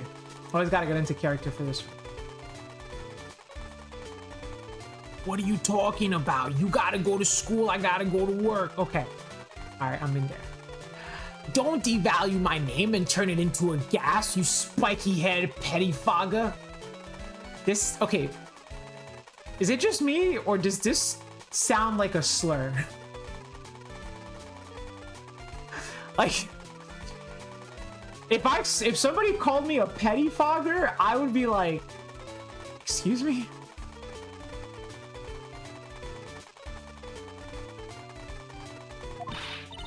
Because of you, I've been made to look like the bad guy again. Although I did get a piece of gum from Edgy Boy, just as he promised, but something much more valuable. I want Edgy Pooh's heart. It's all your fault. You've awakened the wild beast inside this old bag. Ah. Miss Holdbag. Keep your hands off me. This helmet's airtight. No air's getting in, no air's getting out. Then why do you keep putting it on? Don't you think you can get me to move with silly questions? You're going to have to defeat me if you want to get by. I'm not hearing this.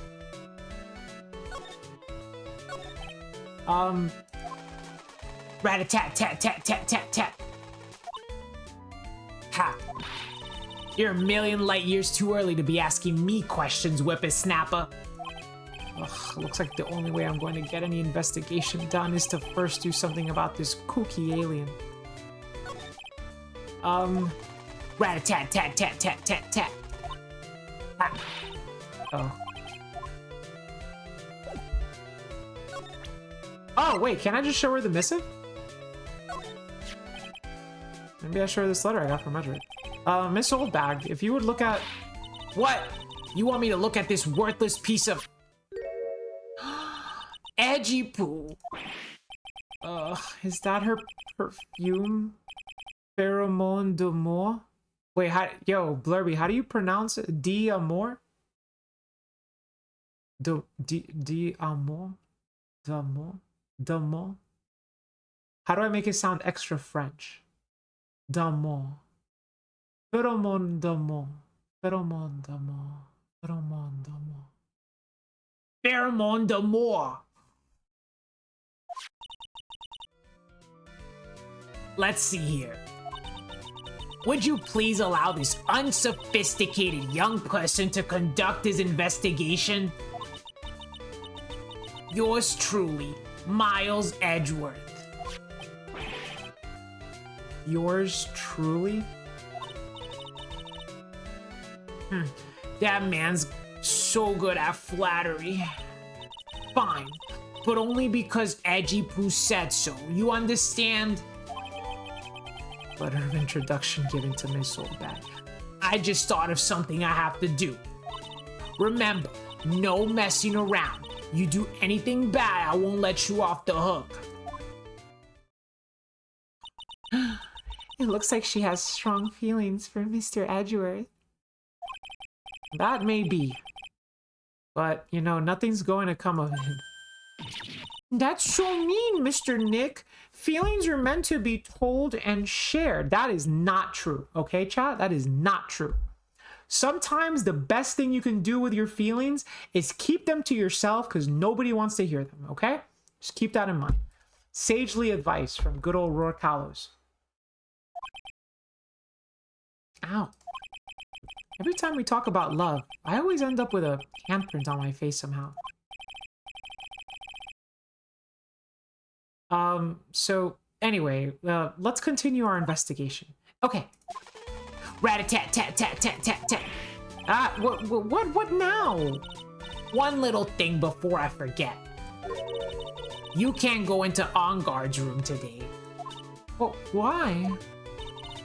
The police main investigation team is going to be in there all day, you hear? Wonder if they're the team in charge of investigating the killer. So don't go in there. Set one foot in there and you'll face the wrath of Wendy Oldbag. Well, I can't talk to her anymore? Okay, but I wanted to go to his living room first.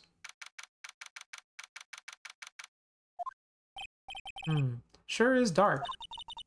I'll go turn on a light. Wow. So, look! Look at the door!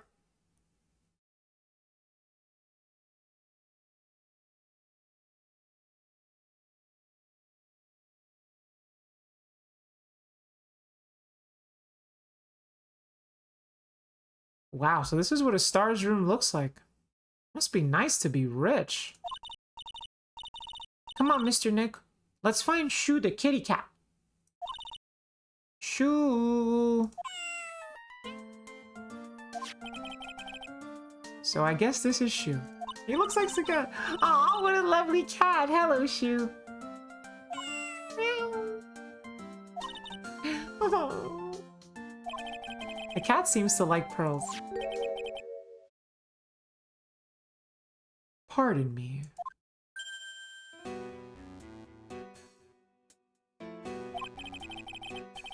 May I help you with something, mister? Oh, we're lawyers. Actually, I'm Mr. OnGuard's lawyer. The Masters. Then you must be Phoenix. Then you must be Mr. Wright. Yes. Ah, it's a pleasure to meet your wonderful self. I am the family butler, John Doe. Nice to meet you.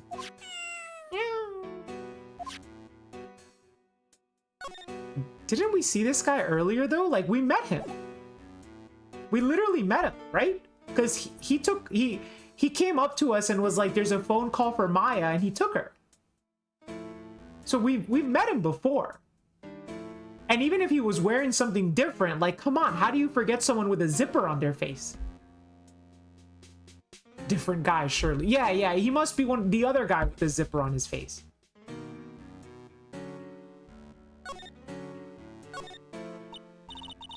Oh, there's a giant cooking hearth here. A cooking hearth? Yeah, this is John Doe. Right. Yeah.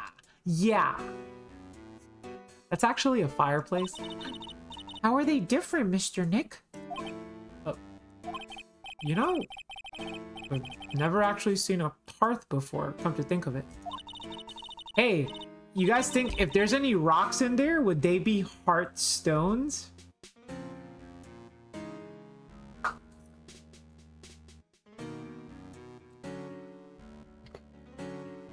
You should come and visit Fae Manor then. I'll show you one when you do.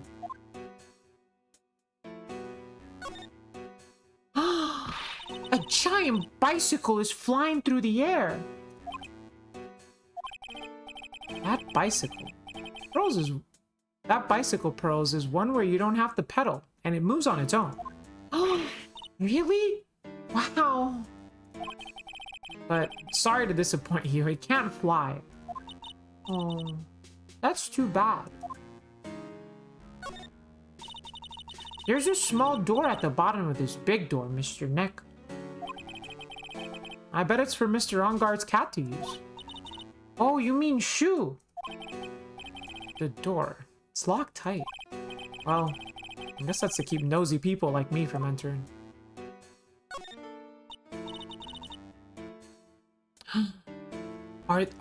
There are masks here. Yeah, the one in the middle is the Steel Samurai. The ones next to that are the Pink Princess and Evil Magistrate.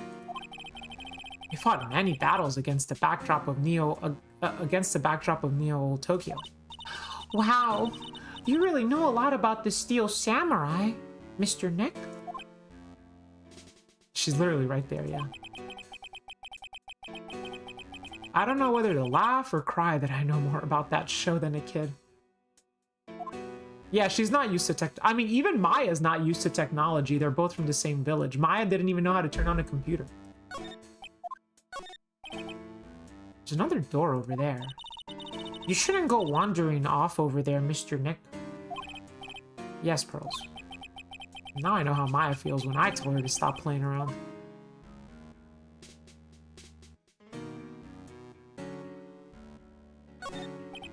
It's a very comfortable and spacious lounge set.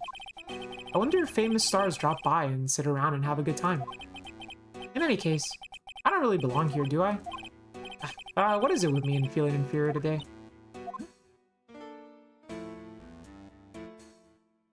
Looks like we covered everything. Huh. Matt Engarde. You must know all sorts of things about Matt Engarde, right?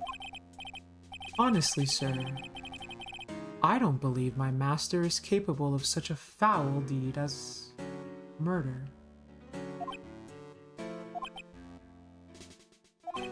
And, anything else? No, not especially. It is not appropriate for a lowly servant to speak of the master or his affairs. How typically butler-like, as it were.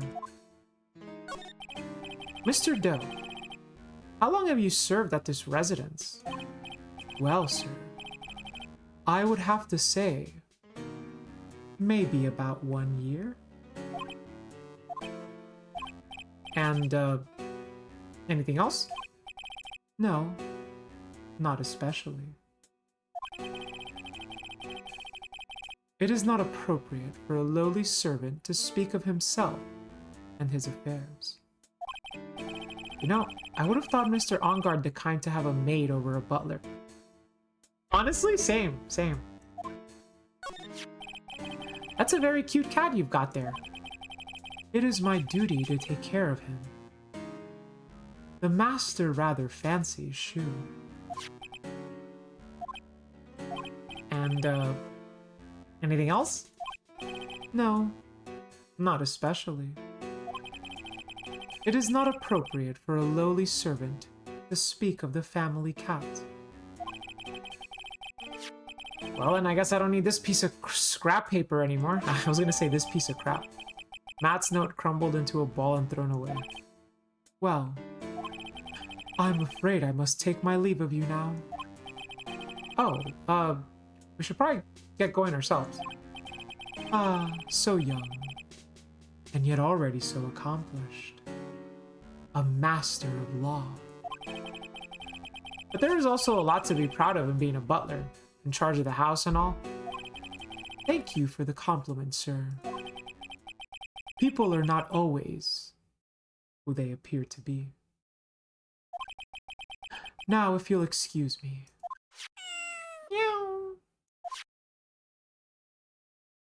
So,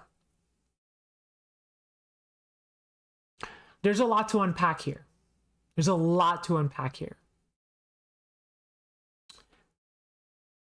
Matt left us that note.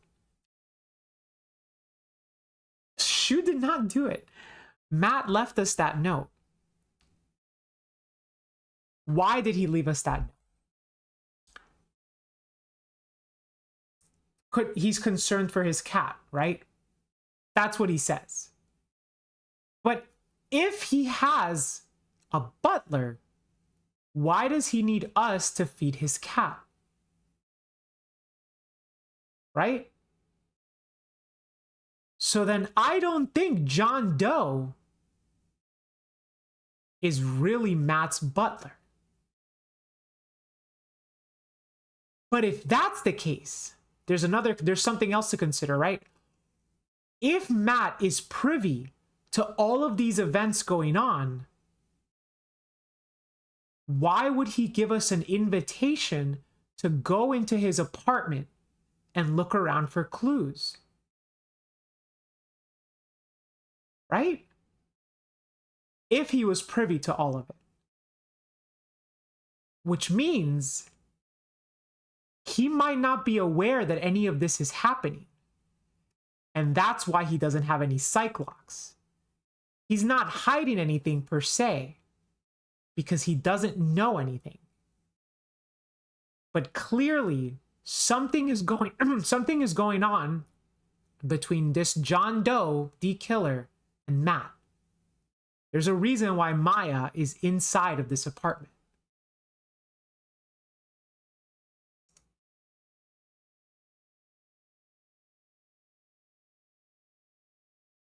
I'm misunderstanding?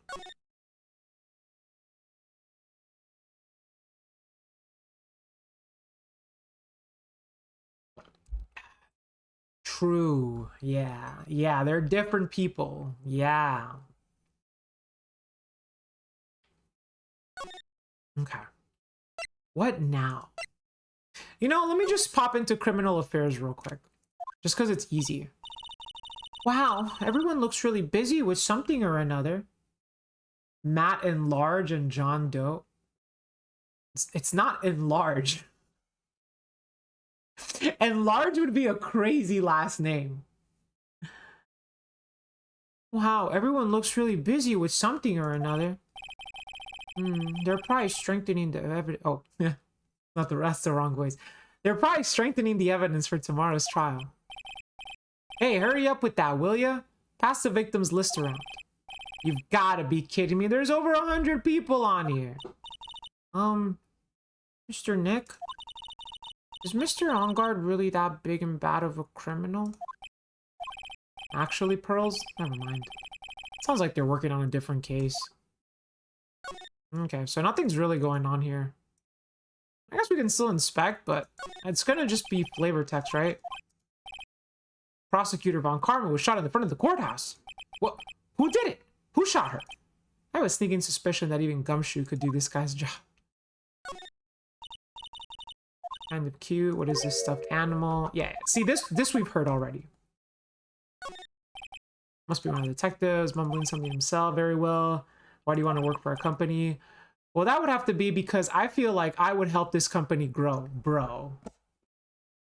Yo, don't you just hate it in job interviews? You guys ever been to a job interview and they ask you that shit? Like, and why do you want to work for us?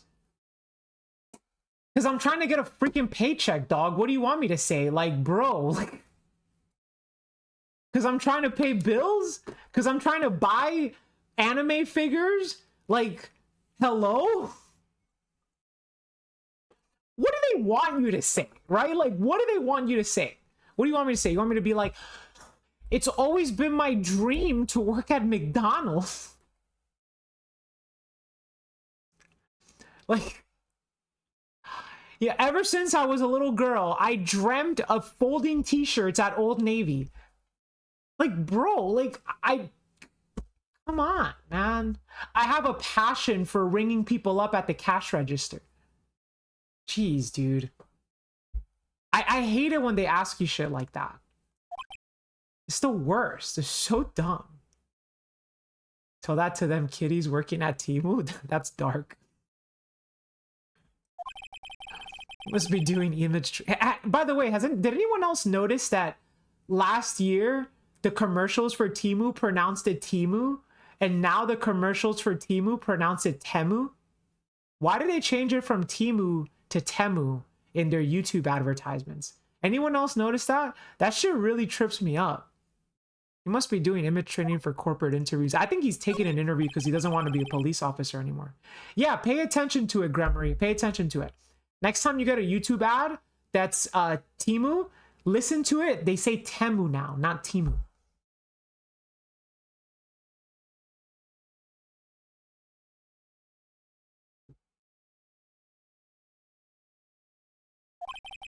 There are computers and files on each one. Funny, they're a lot tidier than I expected. Alright. So yeah, there's nothing here. Then detention sensor had nothing. Well, let's go back actually. No. Okay. Law offices. Do I have anything I can show him? No, right? No. Okay. Okay. So then I think we have to go. We have to go to the hotel. It's time to go to the hotel. Viola Hall.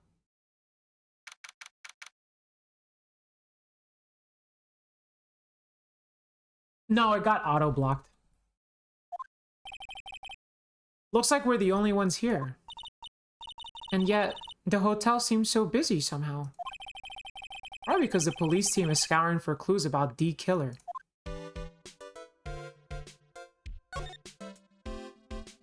So nobody's here?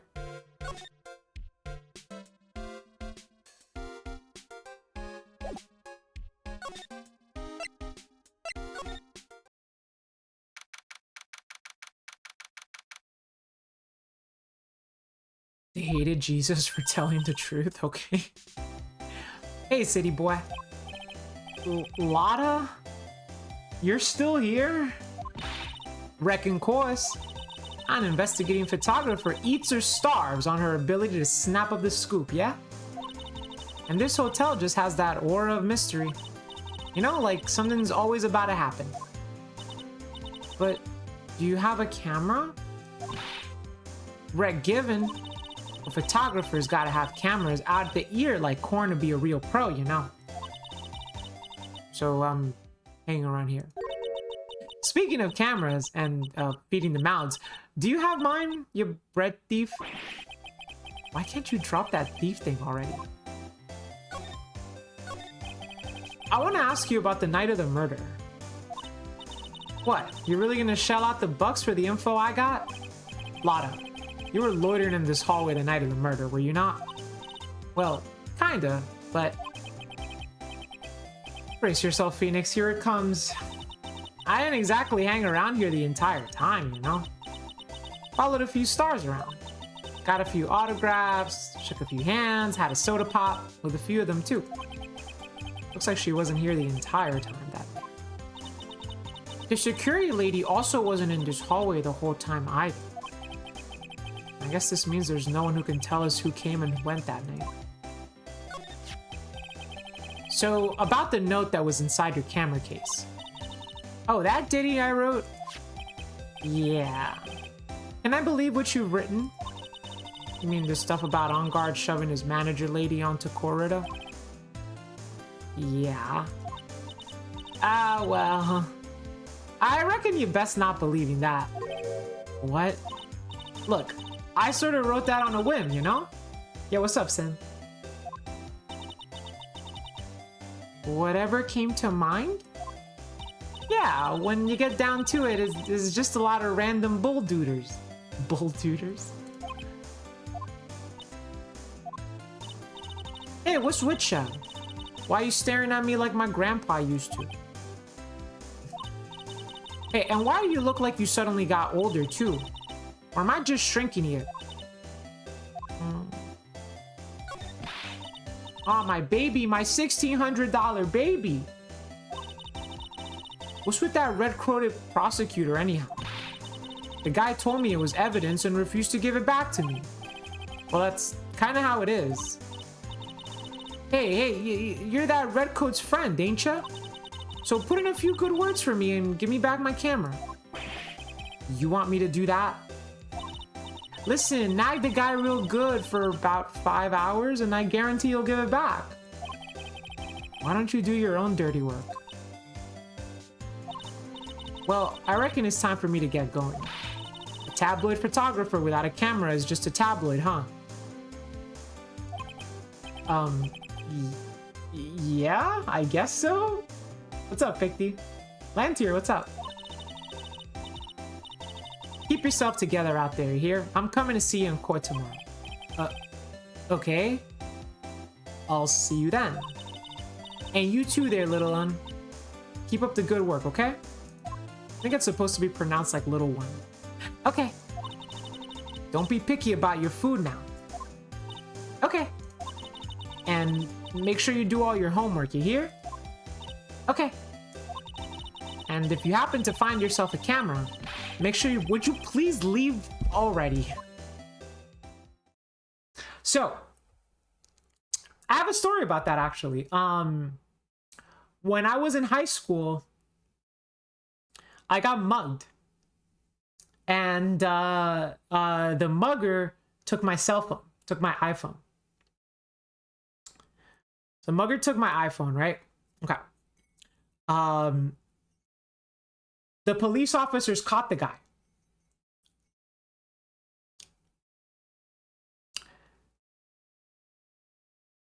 They wanted me to testify in court for the mugging because this person had broken parole.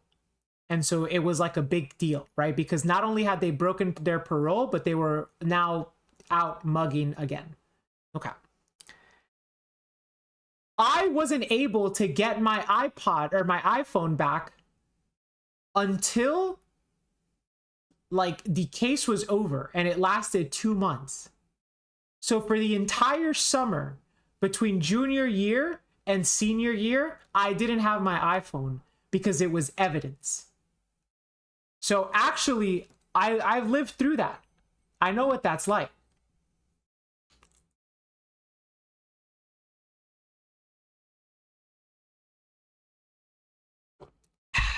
It's a crazy long story, but yeah.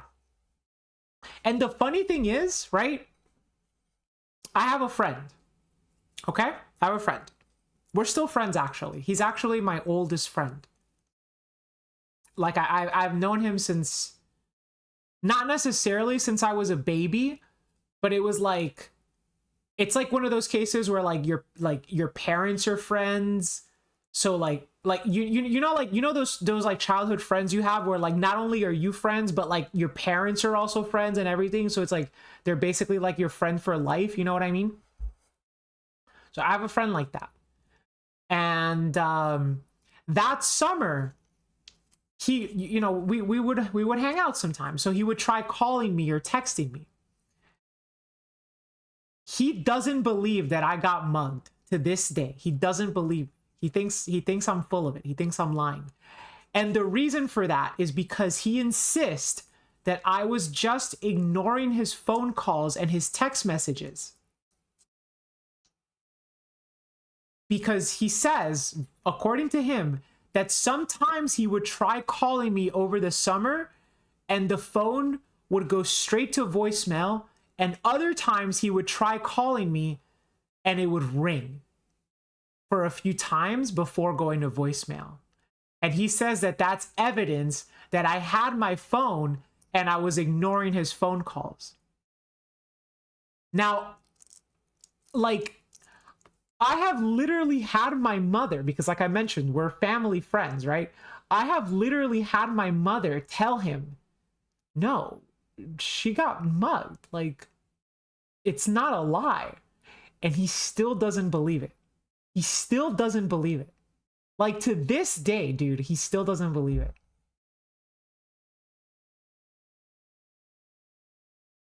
So, that's the funny part of the story.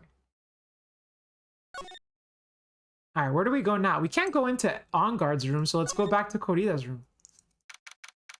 Rourke, why are you lying? I am not lying about getting mugged. Next time I have my mom on the stream, which will probably be in like 2 weeks because she's going to come visit me, I'll have her corroborate my story, okay?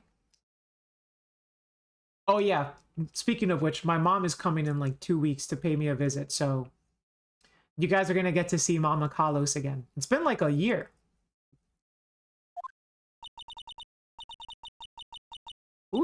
Wait, whose voice is that?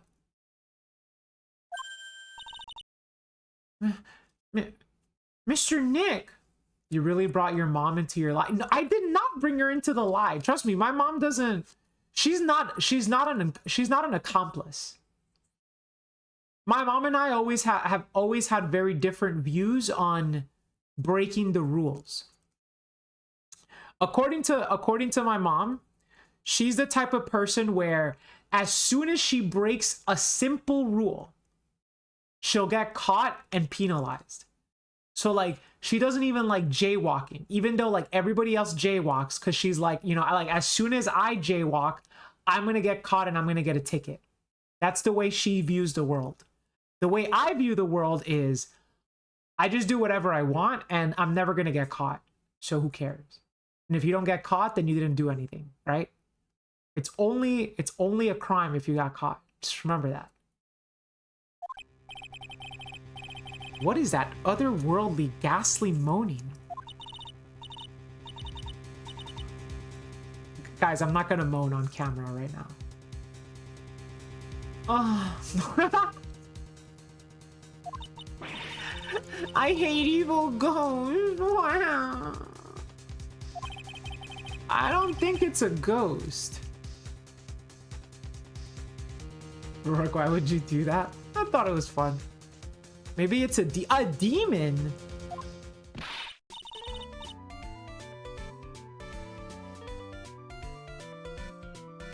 Okay, so the moans are gonna sound more like Ah. Excuse me, who are you calling a demon, brat? Ah. Zoinks, it's the alien. Who are you calling an alien? Rat-a-tat-tat-tat-tat-tat-tat-tat-tat. Oh, it's just you, Miss Oldbag. What are you doing here? What is wrong with you youngins today? I came down here to pay my respects to poor Juan, and you're disturbing me. No, we weren't. Please talk to me about the night of the murder just one more time. I talked about it plenty at the trial. I was fooled, tricked, deceived by that fraud of a photographer and her note. She was loitering around here with that imbecile look on her face. With that imbecile look on her face? Okay, got it. Now hold on a sec there, you little pipsqueak. If you're going to take notes, at least make me sound better than that. Oh, alright. Nah, I've seen everything. Is this close to the first trial? No, we already finished the first trial. This is part 3-1, investigation.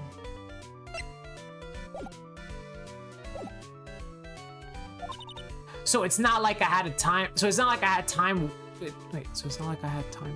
So it's not like I had time to waste standing around here the whole night. I was wondering if you could tell me a bit more about Mr. Corrida. He was the most popular star. You know, everybody, especially where it counts, in my book. But I heard he, but I heard he was lagging behind in the polls against Mr. OnGuard. Well, that's just a recent thing. Bad luck and all that, you know? But he was going to become an even bigger star than he used to be.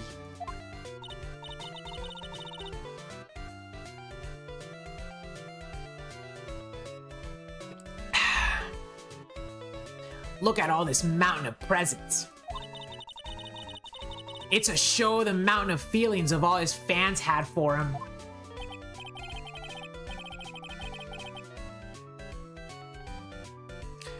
Yeah, the mountain is pretty big. And certainly nothing to shake a stick at. Mr. Neck? What is it, Pearls? The presents. They're all bears, right? She's got a point.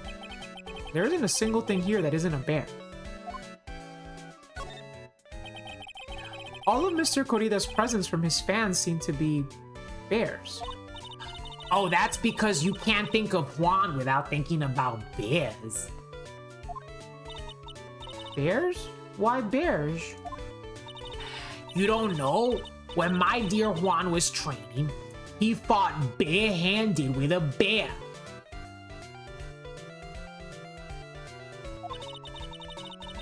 He refused to give in and let the bear win. But after the fight, they became friends. Wow, what a heartwarming story. Look, it's just like in those young people's dreams. I can see those two tuck it out. Down by a river going, "Ha, you sure can't fight. You too, bud, you too." Did all that really happen? It's in his biography, bud. What a load of crock. So ever since then, fans have been giving him bears as presents. Yeah, nice bears. I'm Uncle Bear, and I say it's barely 8 o'clock. What is that infernal racket? It's one of the presents going off, and it sounds like it's already 8 p.m. Way past your bedtime. Ugh, that startled me. I thought I was gonna die for a second. 8 p.m. That's the time when the award ceremony ended that night, remember? Time sure flies. Hard to believe it's been 2 days since that ceremony. The transceiver. Hello? Hello? This is not a phone. Maya, how is Maya? You haven't hurt her, have you? It seems you were not able to fulfill your end of the bargain, Mr. Attorney. I have heard the news. So it would seem my present did you no good. No, Mystic Maya, Mystic Maya. One more day, please. All I ask is one more day. I'll get a not guilty verdict for sure this time. Please. I suppose if I must. I need that acquittal more than anything else, after all. Please. Please let Maya say something. I want to hear she's all right. All right. Then, a little... What's with this static all of a sudden? Hello? Hello? It seems bad. I wish I had, like, paper to crumble. Now you guys can't hear that.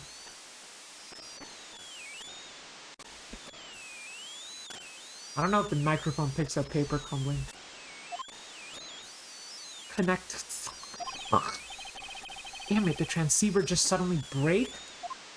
He turned into a snake? I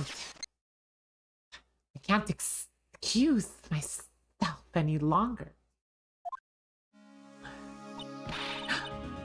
What happened? I don't know. All of a sudden it became nothing but static. Mystic Maya. Why did the transceiver suddenly break like that? I should probably have an electronics expert look at it. Do we even know an electronics expert? Sooner the better. Is she an electronics expert? What do you have to say about all that? Weren't you just listening to our conversation?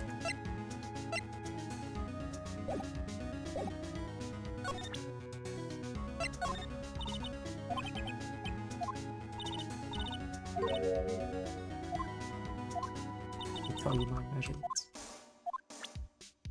Does she comment on the card? Nah. Yeah. I don't think Goldbag's got much to say. Hey. Bottles of cosmetics are scattered all... Wait! Is it just me? Or did the bears in the background move?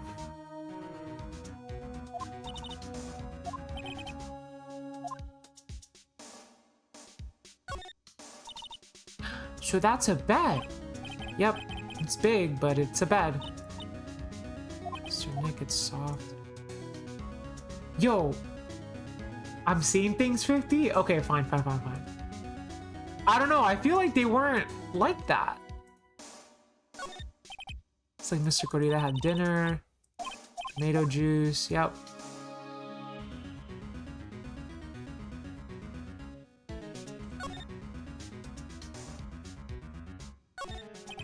Suitcase, many things in that I bet barely clothes, dryer. It's so messy here. Nah, it's all stuff we've already heard.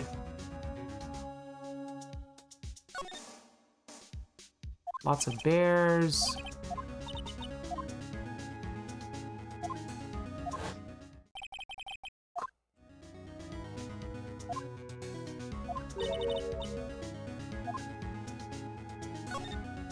Oh, no, not again. I have to listen to the same thing again.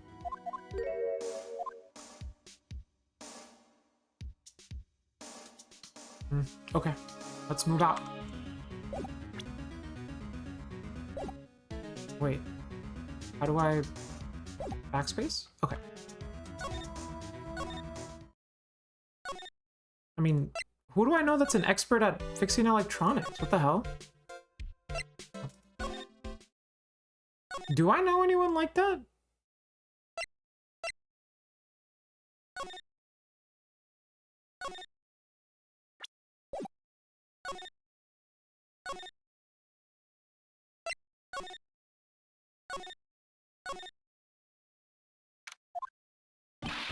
Hey, welcome back, pal. What'd you realize, Warden? I thought I'd make you a little something for dinner. That's nice, thanks. A rich man's luxurious full-course meal. Out of a can, that is.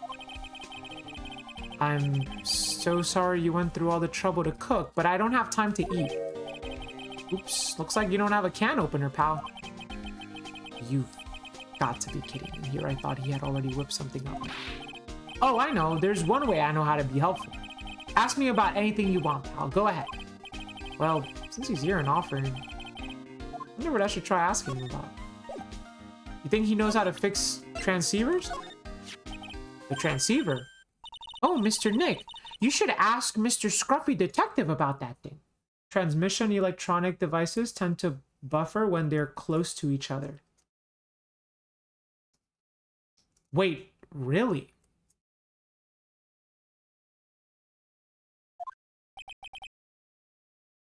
What thing? Oh yeah, this thing just up and broke all of a sudden. Well, you know what? And I guess Gumshoe would know about that, right? Because detectives, police officers, they use walkie-talkies. When I was talking to the kidnapper, it just suddenly broke into static. Look, it sounded like this. I don't hear any static, pal. Huh? Maybe it fixed itself? That's strange. I'm sure it was making a loud static noise. Maybe what? Maybe it was electromagnetic interference, pal. Electromagnetic interference?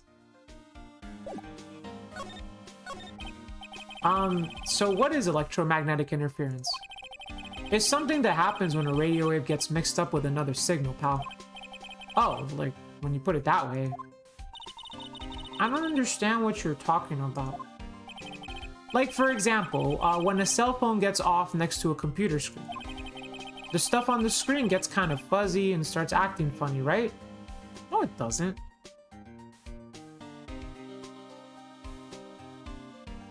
Oh, hold up. Now, man, you guys are seeing how dirty my phone screen is. See it? Something happens.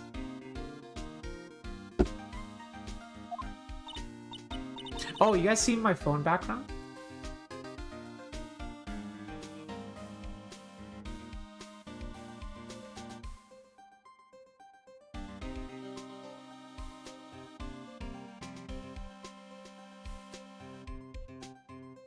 It's Kid Callums. She's so cute.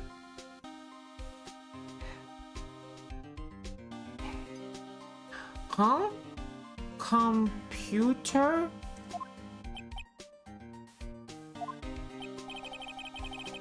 It's like when you use the dryer next to the TV and the screen starts looking... The dryer next to the TV? Oh, yeah. The TV does that. So that's what you're talking about. Okay.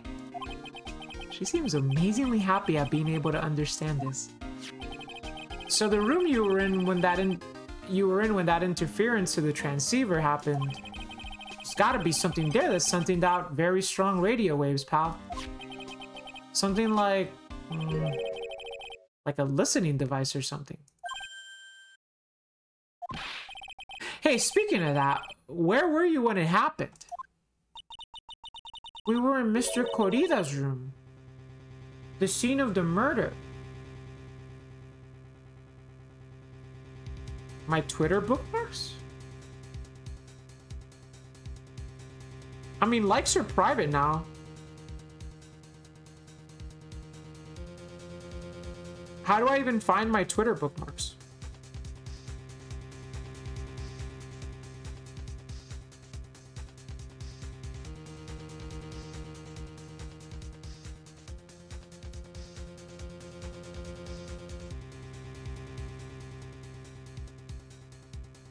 Wait, that's not the right one. Where's the shark one? Oh shit, I bookmarked the wrong thing. Here's your shark. Okay.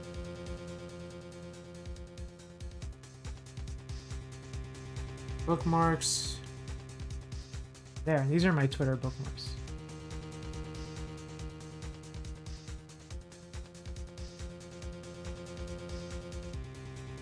We were in Mr. Corrida's room, the scene of the murder.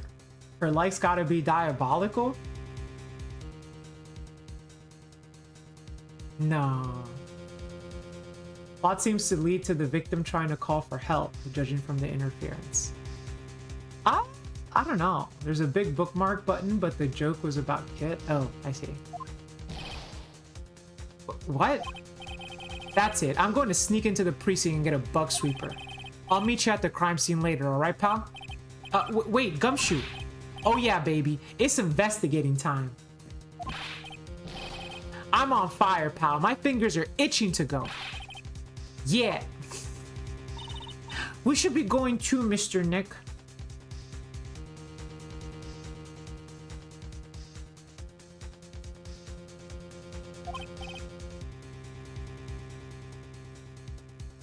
Alright, let's go. Okay, let's do it. I guess let's go back.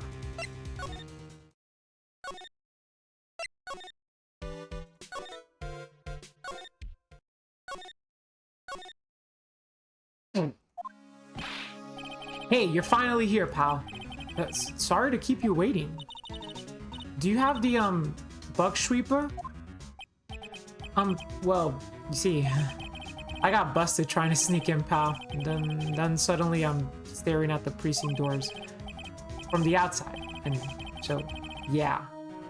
I couldn't get one of the police bug sweepers.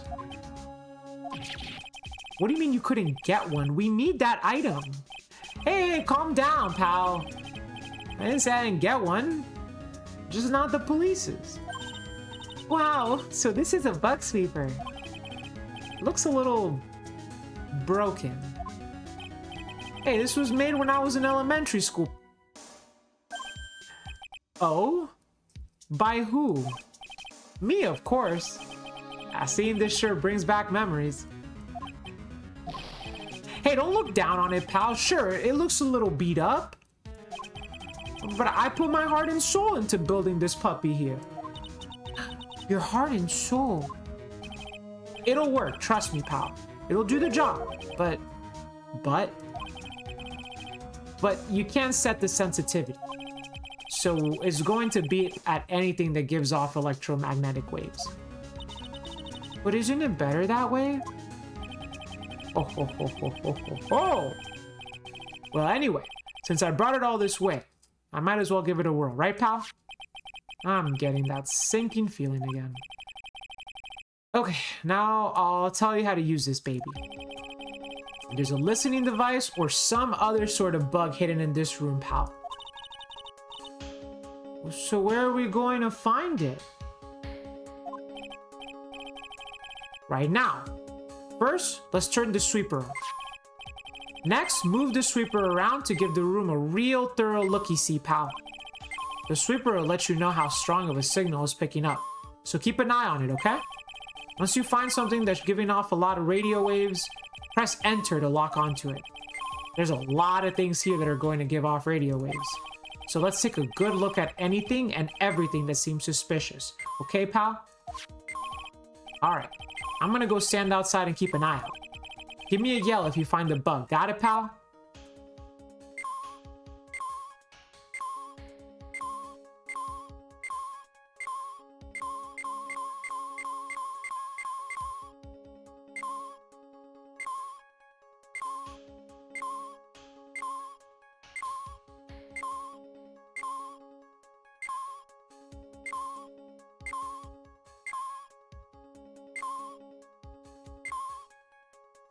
Dude, every teddy bear.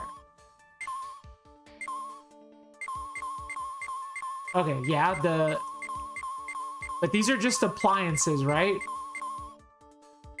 Wait, should I try the appliances?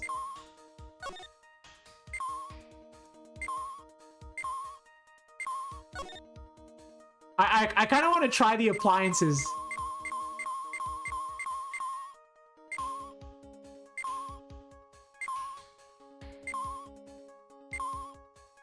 Yeah, I want to see the dialogue.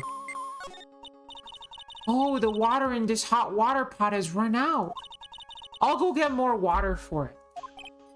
Okay, sounds good. Looks like she's forgotten all about looking for the listening device. What's this? It's sort of like a hot water pot, but... Oh, well, it's kind of like a hot water pot, I guess. But instead of hot water, coffee comes out. Really? This pot can do that?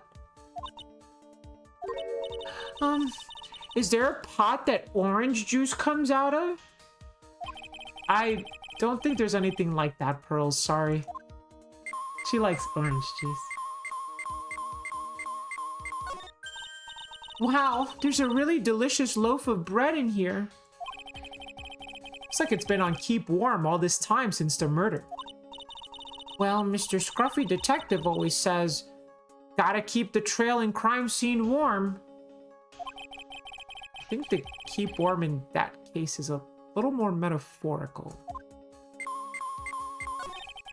There's no listening device in that notebook computer, huh? What's a notebook computer? Do you know what a notebook is? Yes, it's a small book with paper so that you can write on. So? Well, that thing is like a notebook in a way. It's basically a small laptop. Mr. Nick? What's a laptop?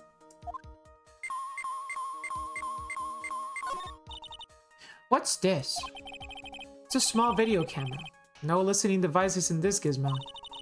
Everyone's trying to make everything smaller and smaller lately, aren't they, Mr. Nick? That's what it seems like. But I want to grow bigger and bigger.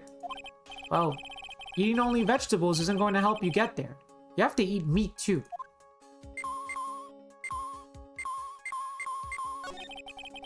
And here we have a dryer. Nothing unusual here, I think. A dryer. Oh, if you use it next to a TV, it'll make the screen look all weird, right? Yeah. And when that happens, it's called electromagnetic interference, right? Hey, good memory, Pearls. I will never forget it for the rest of my life. That's so cute. Freaking love Pearls. Well, the phone is the most common place for a listening device, I'd say. But let's take the receiver apart first before we get ahead of ourselves. Wow, you know a lot about electronics, don't you, Nick? Yeah, I know tons, especially when it comes to taking them apart. It's my specialty. I'll leave the fixing them up to Gumshoe. So, is there a listening device in there? No, I really thought it would be. A cell phone? Nope, no bugs in there. A cell phone? What? Don't tell me you don't know what a cell phone is. I'm sorry.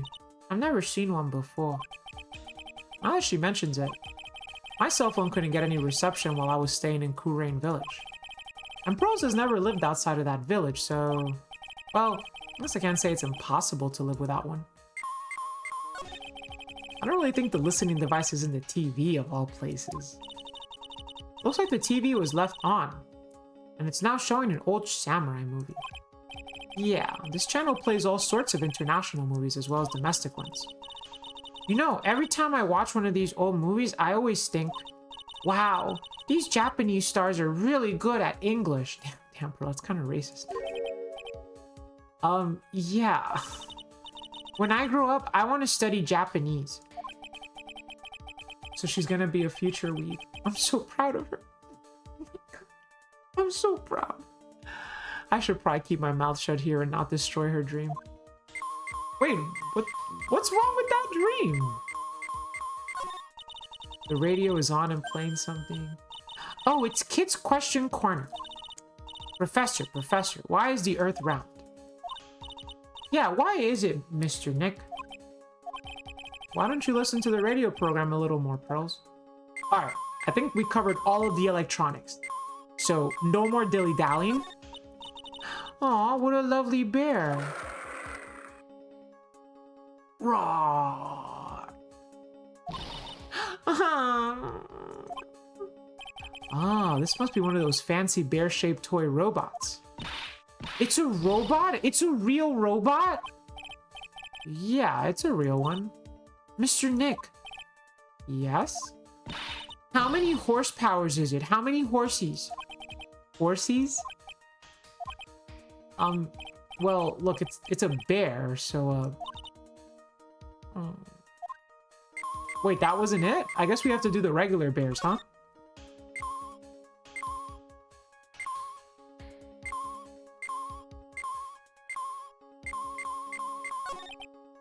Well, it certainly looks like an alarm clock. What's wrong? Why do you look troubled? I just can't imagine the listening device being inside this alarm clock. It's just sort of reminded me of something that happened a long time ago. Oh. Well, anyway, it looks like the listening device isn't here.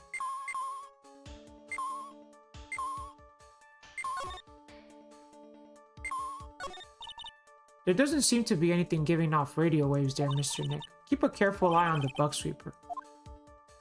Okay, this is actually a lot harder than I thought. It's not just any bear. So we have to find the bear. This one? No.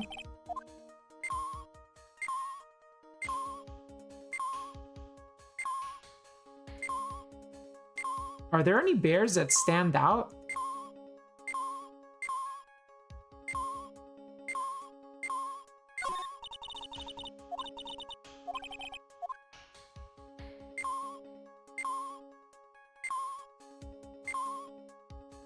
This bear looks evil.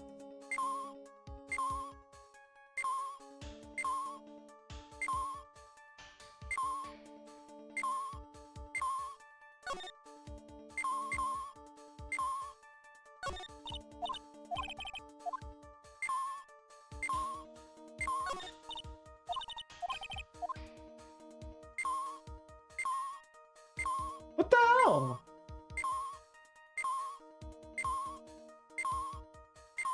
What's up, sad girl?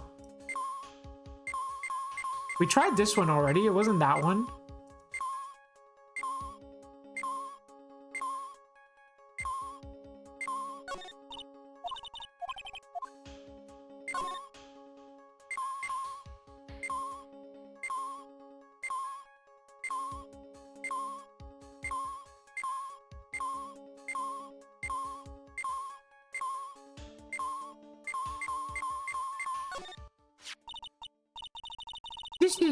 This is a giant stuffed teddy bear, right? Do I think any of the bears are named Freddy? I hope not. It's the biggest one I've ever seen. Hey, so did you guys find it yet? The listening device? I mean... Wait, I said that weird. No, not yet. But this bear's eye is... Let's see. A perfectly normal stuffed bear with some really strong radio waves.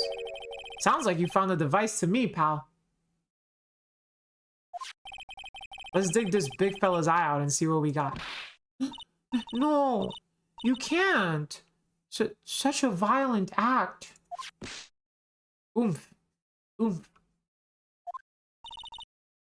No.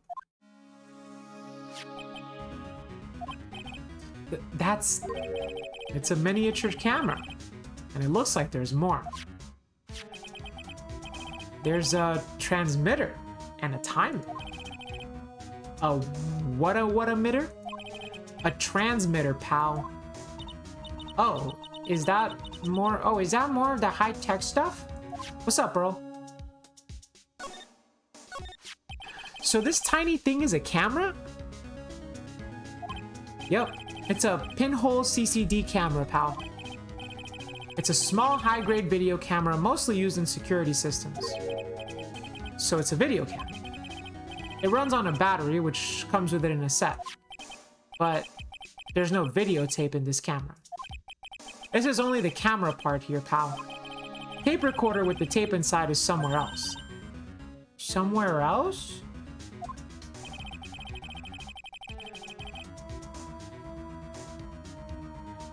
The footage is changed into radio waves and then it's sent to that recorder. Oh, is that how they work? So it's sort of like a TV broadcast that would require an antenna. Hey, you know, you're right. set to record the victim's room from 8 p.m. for 1 hour, was running at the time of the murder. So what is a transmitter? It's a device that sends the footage the camera took to a specific destination. It's like a video version of a listening device, pal. It looks like it's attached to a small clock-like thing. Oh, that's a timer, pal. You can set it to turn the camera on and record at a certain time with it. You can set it up for a certain time? Yep, let's see. This looks like it was set to start at 8 p.m. and go for 1 hour. 8 p.m. That was the time the award ceremony ended. There's no date set, so it's been recording every night, I guess. Mr. Detective, how long has this bear been here? I'm pretty sure it's been here since the night of the murder. Then maybe this camera caught the murder on tape. What? And if you think about the angle the bear's at, it's bound to have had a clear shot of the whole crime, pal. Changes the footage taken by the spy camera into radio waves and transmits the data. So there was a camera in this bear's eye, and it was disguised as a present. And I'm sure it was here on the night of the murder, pal. It's pretty big, so it stands out pretty well in my mind. But who gave Mr. Corrida this present? I don't know, pal. But this means that someone out there's got video of what happened here that night. I just finished a trilogy and Apollo Justice. This game is actually amazing. Yo, that's what's up, Bonk. Isn't there any way we can find out who the person is? It's impossible, pal. Radio waves can be sent almost anywhere, so there's no real way of finding out. Oh. Is there really no way to find out? The spy camera was set in its right eye, found in the victim's room. I got it! What? Hey pal, let me borrow this mini camera for a bit. What are you gonna do? I'm going to go around to the electronics shop and see if I can find out who bought this.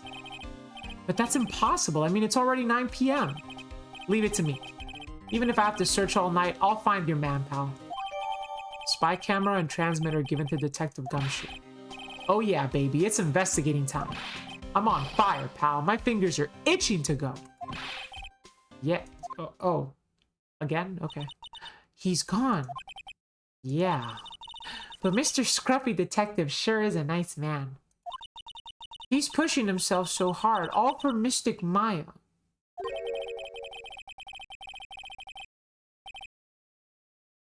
I think that's Edgeworth. It's a mystery how you always manage to do things in the most inefficient ways, right? Ah. Got him. You'll have to excuse me. I heard your conversation just now.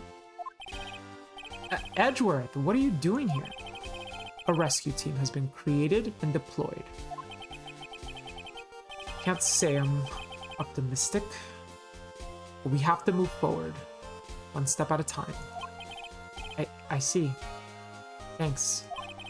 Don't thank me yet. We still have to find her.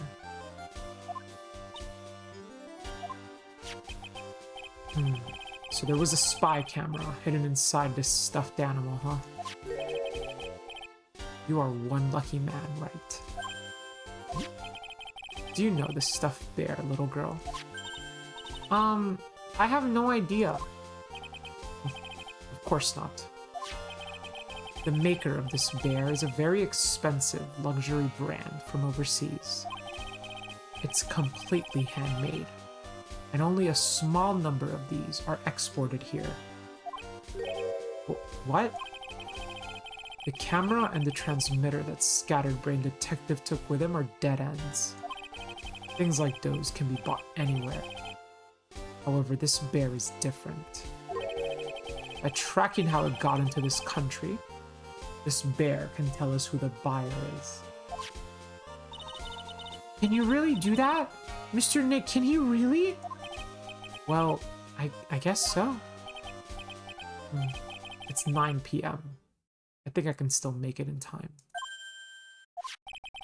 I'll be taking this for now. I'm sure you have other things you have to do.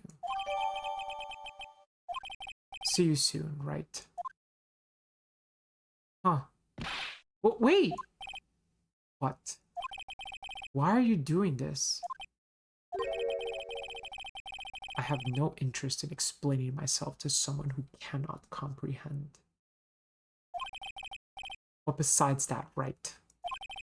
Until court reconvenes tomorrow, you should concern yourself with this question. Who was the person that murdered Juan Corrida? The real killer. Do you really still think it was Adrian Andrews? To be honest, I don't know anymore. You still have a little time left. Find the truth, right? Everything begins with the truth. Juan Corrida's real killer, Miss Andrews' past. The kidnapper whose sole condition is an acquittal for Mr. Engarde.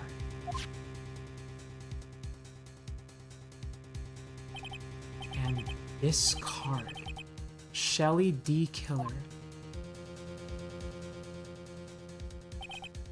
Maya, the only way I can save you now is to find all the answers to this case tonight. I don't understand what your real intentions are, Edgeworth. But as you said, all I can do for now is find the truth. To be continued. Whew, what's up, Vol? That was a fairly good investigation. Very fast-paced. I like that. No, like, there was no, like, tomfoolery. You know what I mean? It was just, like, new development, new development, new development, new development. No, like, random talking to people, things like that. That was good. That was really good, actually.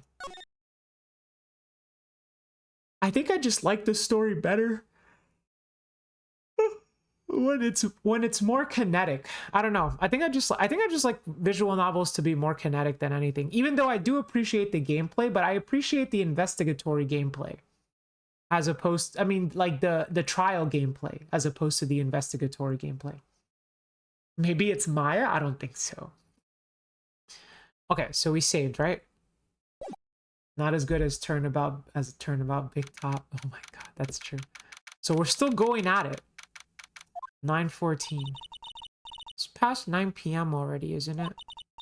I wonder if Mr. Edgeworth has already found Mystic Maya. These things take time. I'd say probably not. The police are professional, Pearls. They'll find her, so don't worry. And if we can win a not guilty verdict tomorrow, then everything will be okay. You're right. Alright. I do think I'm probably gonna leave it at this though. No, I'm not gonna. It's already getting late, Figty. Mods banned this shatter. I've been streaming for 4.5 hours now, so I think this is a good stopping point. Yeah. But I do want to ask, for those of you guys who are in the know, how much longer would you say I have for this case? Because it feels like we haven't really gotten to the climax yet, you know? Like, I would venture I am 60%, 66% done. 60 to 66. Shut up, Zombie. I am not 5% done. You think 1.5 streams left? Okay. Okay.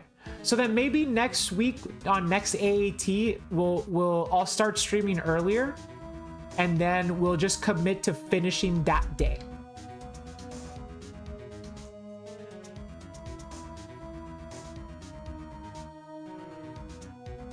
This is 3-2. Yeah, this is 3-2.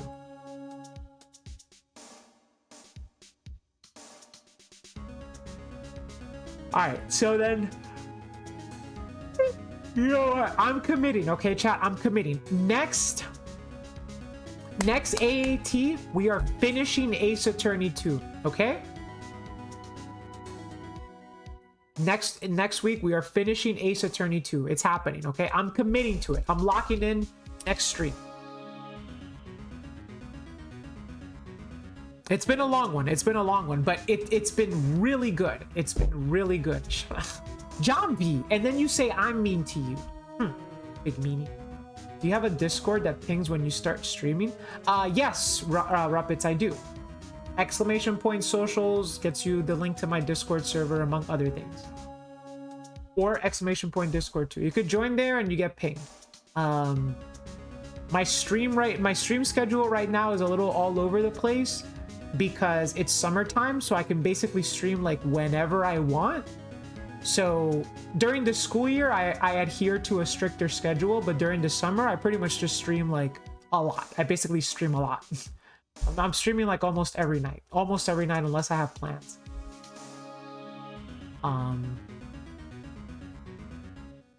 Yeah, the next AA stream will be on Tuesday as well. I think we've all gotten accustomed to Ace Attorney Tuesdays. It has a nice ring to it.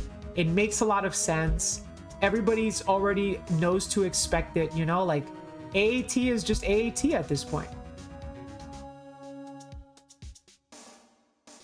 If you do miss the next one, Lantier, you could always catch the VOD, which you know, VODs are available on Twitch, but you can also watch VODs of my stream on YouTube, on my VOD channel, which you can find if you type exclamation point VODs.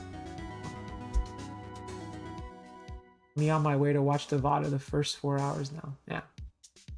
All right, chat. So let's go ahead and find someone to raid, and then we can say our goodbyes, okay?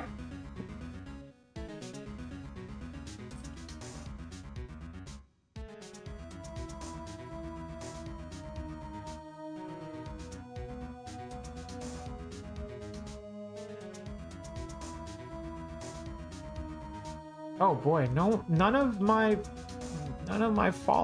follows are streaming. Am I really the last one around? Anyone have any suggestions? I don't think any Elden Ring today, Fawa. I'm tired. It's almost 2 a.m. I did want to do Elden Ring and Ace Attorney, but it's a lot to stream for like 5 hours, or it's a lot to stream for over 4 hours.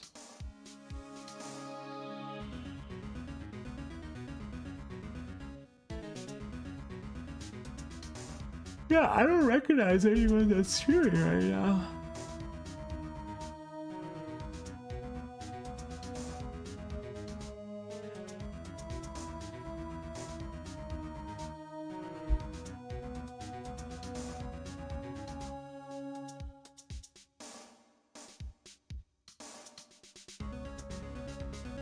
All my friends got kidnapped. You see, guys? If I don't get the not guilty verdict, D Killer is going to kill all of my streamer friends. And that's no buenos. Alright, maybe I just won't do a raid today then, screw it. Because I don't know anyone. And unless someone has a suggestion for someone, then I think just no raid. I'll just call it a night then. Okay.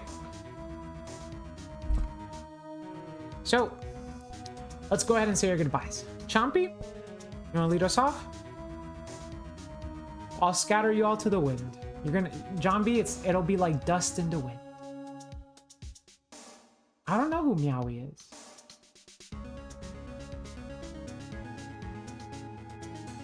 Mudkip? Not Mudkip, it's Chompy. I don't like, okay, you know what? I'm gonna get a lot of hate for this. I don't like Mudkip. I don't like Mudkip. I don't like Marshtomp. And I don't like Swampert. I don't like them.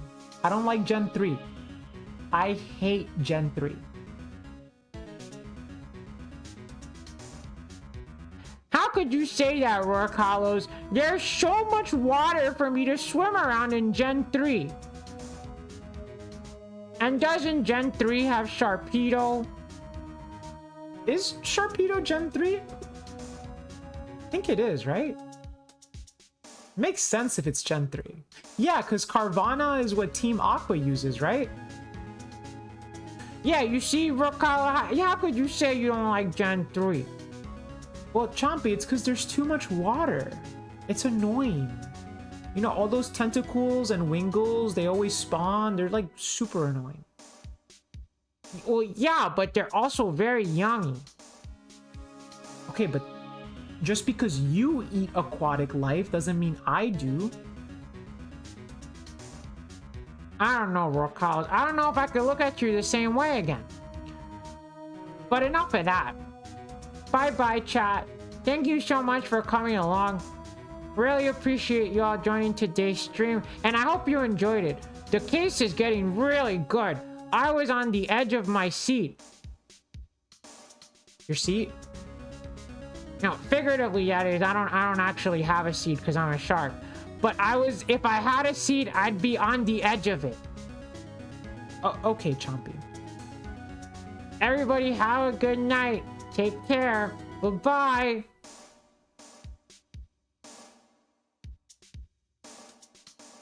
As a Ralts user, Tentacool is funny. Huh? He does sit on the microphone, that's true. But the microphone doesn't have an edge. It's circular. It's a snowball. Alright, chat. Thank you once again.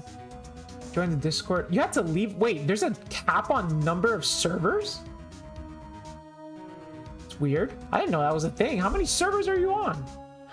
Alright, chat. You're the only person I follow that's on I'm Cooked. Oh man, yeah, that's what I'm saying. I feel like no one's streaming today. Maybe it's just actually, I don't even know. 100 servers, 200, and you're in 100 servers? You are wild, Rockets. Anyway. All right, chat.